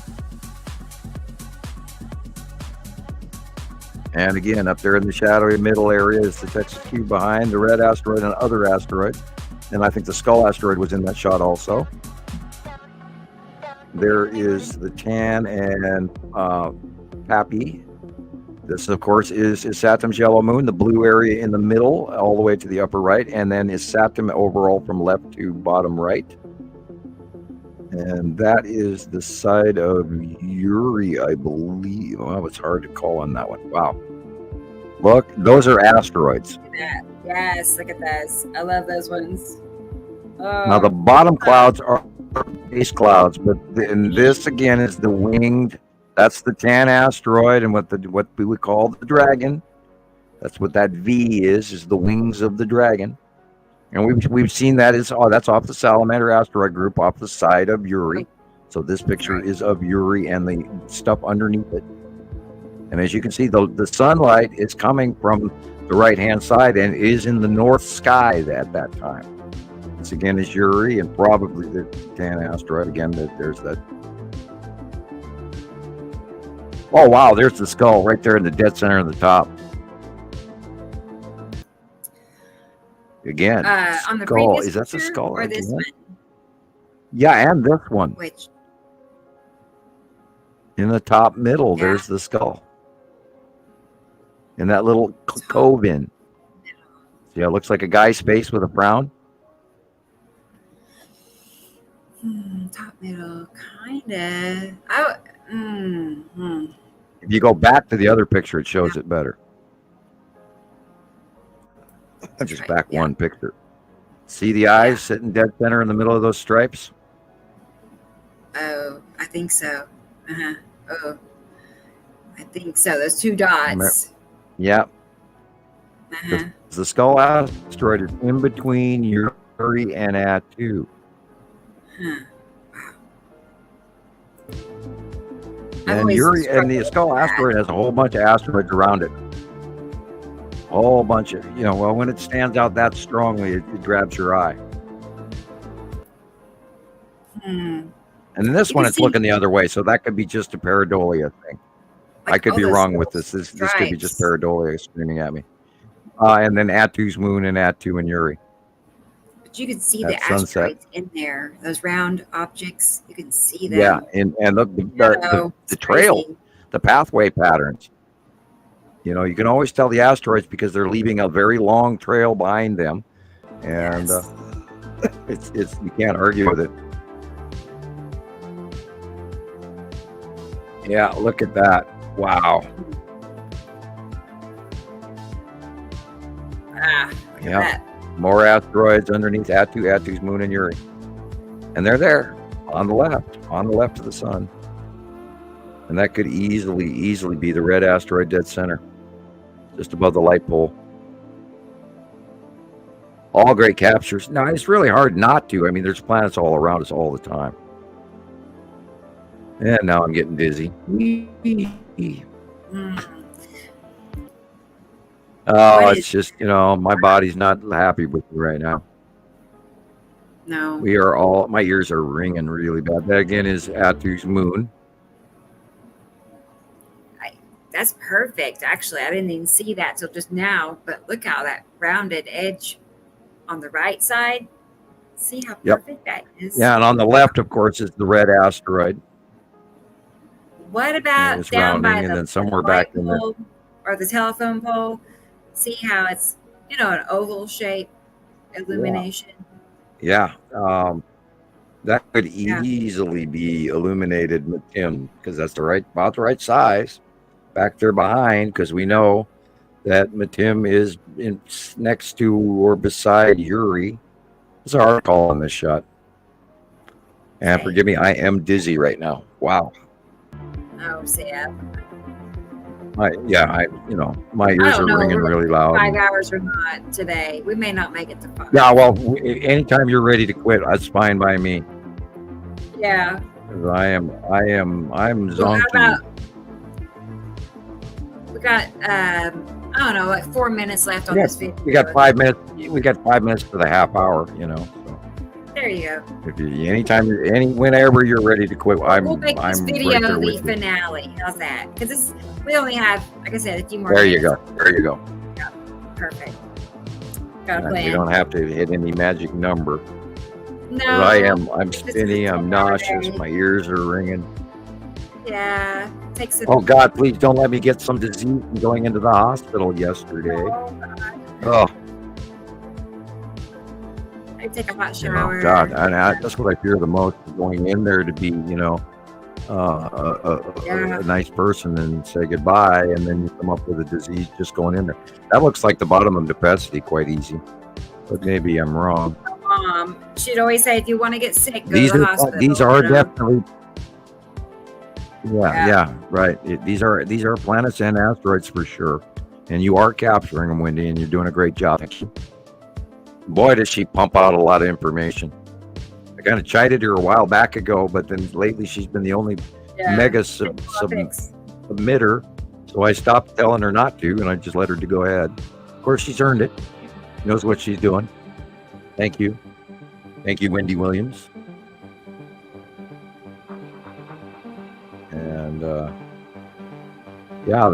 there's planets up there, everybody, non-stop, every day. And some days you don't even get to see them. So if you do, you're lucky.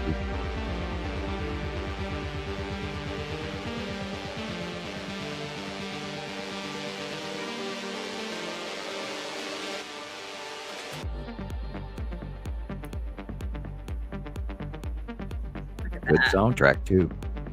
Yeah, look at that. Oh my God. That area in the upper middle is just absolutely planet. That is planet. There's that weird shadow again that we saw earlier as well. The shadowing of asteroids on the face. I saw some sea trails the other day. They did an X, and then you could see the X on top of the face of Uri up above. And I pointed that out, going, yeah, it's a shadow on a planet. And it made some good leeway with people. Okay. Good. Wendy, ginger made me very ill. I get sick my stomach from ginger. I can't even drink an Oriental ginger drink. I will run and zook. So I stay away from ginger. Unless I eat it in my Oriental. And then I use very small amounts of fresh ground ginger or whatever in cooking. But I don't do ginger drinks. Yeah, that is the side of Uri.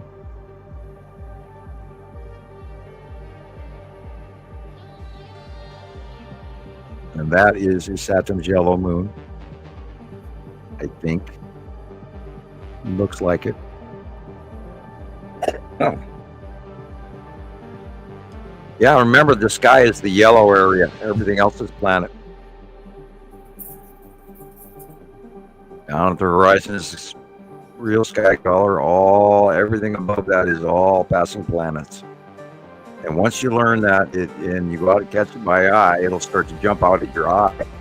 And then you'll start to understand these things better. And of course, I always remind you to use the monthly sight drawing. Take a copy of it. Even if you can get a screen capture off of these shows when Rebecca posted, get a screen capture of the monthly drawing.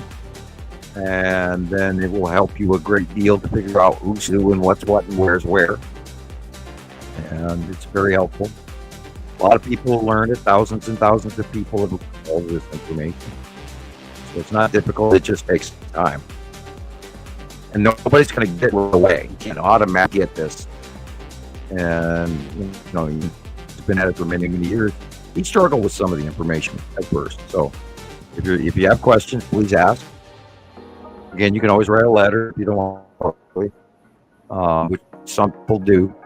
They'll ask a question in the mail. That way they have their anonymity, and their neighbors or husbands or wives or whatever, or coworkers don't know about it, which is okay, because some people go through that. Gillian's gotten a little bit of trouble from her work, and sometimes you have to not tell people that you're associated with on a regular basis, because then they're going to chalk you up as a nutball. Unless you don't care, in which case then tell them everything you can think of. There again is the side of a planet right there, and the yellow is the real sky. A lot of that's there's an asteroid or two in there. That's the side of Uri underneath. Boy, there's, I say, oh my God, look at that. That's the edge of Saturn. That's the edge of Uri. And the asteroids coming in off the side of Uri.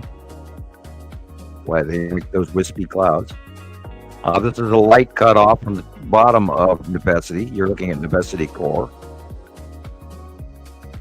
And this is Uri cut in from the left. That's why there's chaff light. That's cool. That looks like the Tan asteroid illuminated, but I could be wrong. I don't, that's the sun. Yeah. Boy, look at those white lines in the 3. That's probably the Texas cube. Yes. Oh, I That wonder looks what like that asteroids on the side of Uri. And this is on the right side of the sun. So that, yeah, you know, boy, there's a lot of whatever that is.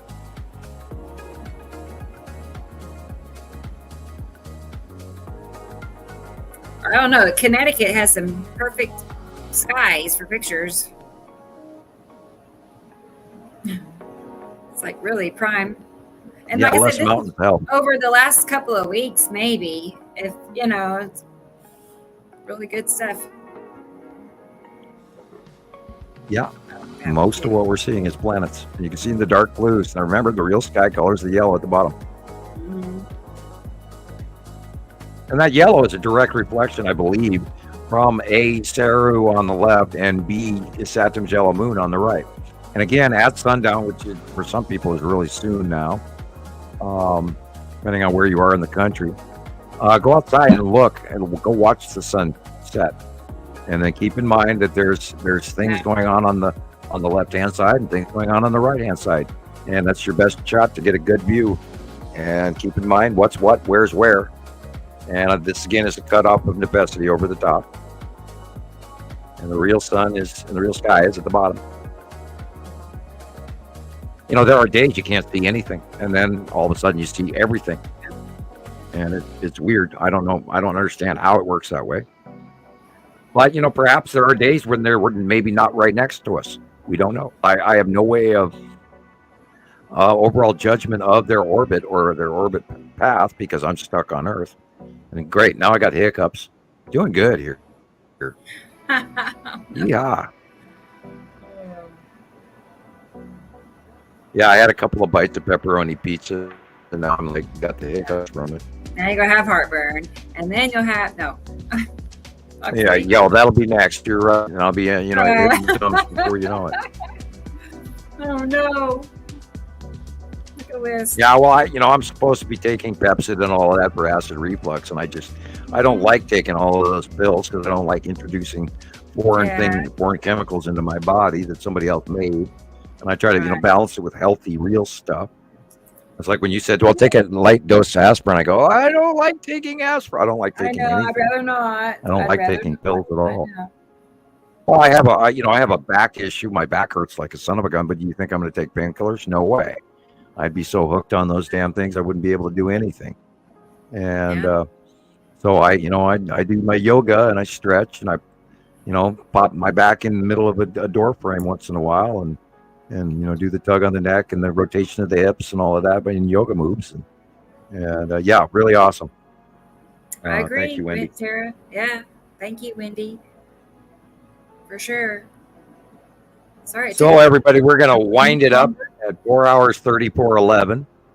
And that way I don't have to do another cough drop because I'm due. And then I can go deal with the pepperoni pizza hiccups. Pepperoni pizza. And everybody else have a great weekend. If you want. You can just relax. Yeah, I could do that. Distraction. Deep breath. I have electricity now. And it was really cool being able to push that little handle on the toilet and have it work. And I caught myself, even after our power came back on, I was walking into a dark room and going, no, it's not going to help me to push on the light switch because there's no, there is power. I mean, And even when we didn't have power, I'd walk into a room and I'd hit the light switch and they go, oh yeah, duh, we don't have power. And so that happened so many times. I got the opposite. So I walked into a dark room when we did have power and I'm going, oh, we don't have power. Why? Oh yeah, we do. So it becomes amazing that, hey, look, you push this little handle and the toilet flushes. What a concept, or even having internet, I mean, it's amazing what we take for granted. And when it's gone for 2 days and you're sitting there and you don't know what to do, Nova was reading, she pulled out a book and started reading. And I went, wow, and because, they like to be online doing their games and stuff all the time. And I've got to constantly tell them, no, you've spent enough time. Now do something else. And then they do a lot of, what they call playing in their mind, because they do role play games. And then they played Uno the other night. By flashlight, Uno by flashlight. It's a great I was game. going to say, then you can play your card games and board games. Mm-hmm. Right. Yeah. We went through quite a few candles, quite a few batteries, and thank God I had the batteries and the flashlights. And we found out which flashlights no longer work. And even though there's nothing wrong with them, they still don't work. It's like, okay, thank you, China. Buy American made. Thank you, Joyce. She said, great show. Of course, you've got it highlighted. Duh, I'm looking at it in blue and my brain isn't clicking. Yep, I see it too. Right. Yeah, Andrea, I do not eat a lot of antacids, and I try to watch the food I eat. And I live on milk, although that doesn't really help either. But I just, I don't eat a lot of really nasty foods, but the older you get, the easier those things affect you. And, you get to the point where you can't handle things that you normally live off of. So always eat healthy. I cook from scratch. I don't eat a bunch of frozen box foods, preparatory stuff that somebody else made, that stabilized foods and all that's not good. A bottle of scotch and coffee. Food gift cards from being a fan. Oh, cool. Second strike. Thank you. I haven't seen it yet. We'll see what happens. Bottle of scotch. Wow, what am I going to do? Okay, that will age a long time, I promise you. Oh, that's be fun. Okay. I'll pull it out in a few years. Nice. Oh, did I have this? Yeah, a couple of years ago, I bought a 6-pack of beer for Thanksgiving because I thought, maybe I'll have, because, we used to watch football and drink a beer. So I thought I'd be watching football and having Thanksgiving dinner. So I bought this 6-pack of beer, and I drank half of a beer, and I didn't like it. It was horrible. And so the rest of that 6-pack sat in my refrigerator for like 2 years. And I finally, I finally had to throw it away because it got skunky by then. But it's amazing that, how long alcohol, it'll sit on my shelf forever. It'll get nice and old. Excuse me. Anyway. So we're going to wind it up. We're at 4:38. We'll see you guys next week. And, keep those cards and letters coming and send Rebecca a donation, and be sure to like and subscribe. That way she can get her view count up so that she can get her plaque for her show. And, let's go. Yeah. Tell your friends and if you want to be silly, give them a copy, send them a copy, whether they're ready for this or not. We're on YouTube. We're on TikTok. Grab a copy, post it to your friends that can handle it. If you got some troll friends, you could throw that to them too and let them troll us. We've been kind of bored lately. Not that I'm asking for trolls, but it's been a little boring. No. I actually do miss them. I do a little bit. Aww, yeah, that's sweet. A little bit. Yeah. Well, I appreciate all of you guys out there. Considering everything, the people make this work. The people, everybody that sends all this stuff in is the reason why this works. And if you don't send your stuff in, then we don't know what we're looking at. And then we've only got our own view. And it's when everybody else's views match that makes such a huge difference.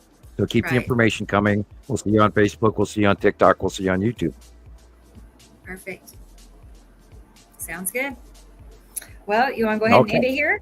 Let's go ahead. Yeah, with that, I'm gonna up and vanish, and I will talk to everybody next week on next Saturday. That's right. We will be here next Saturday, And may the force and force be with you and all of that. Count on us, right? You can count on us. We've proven that. Yep. So bright and early. Yeah.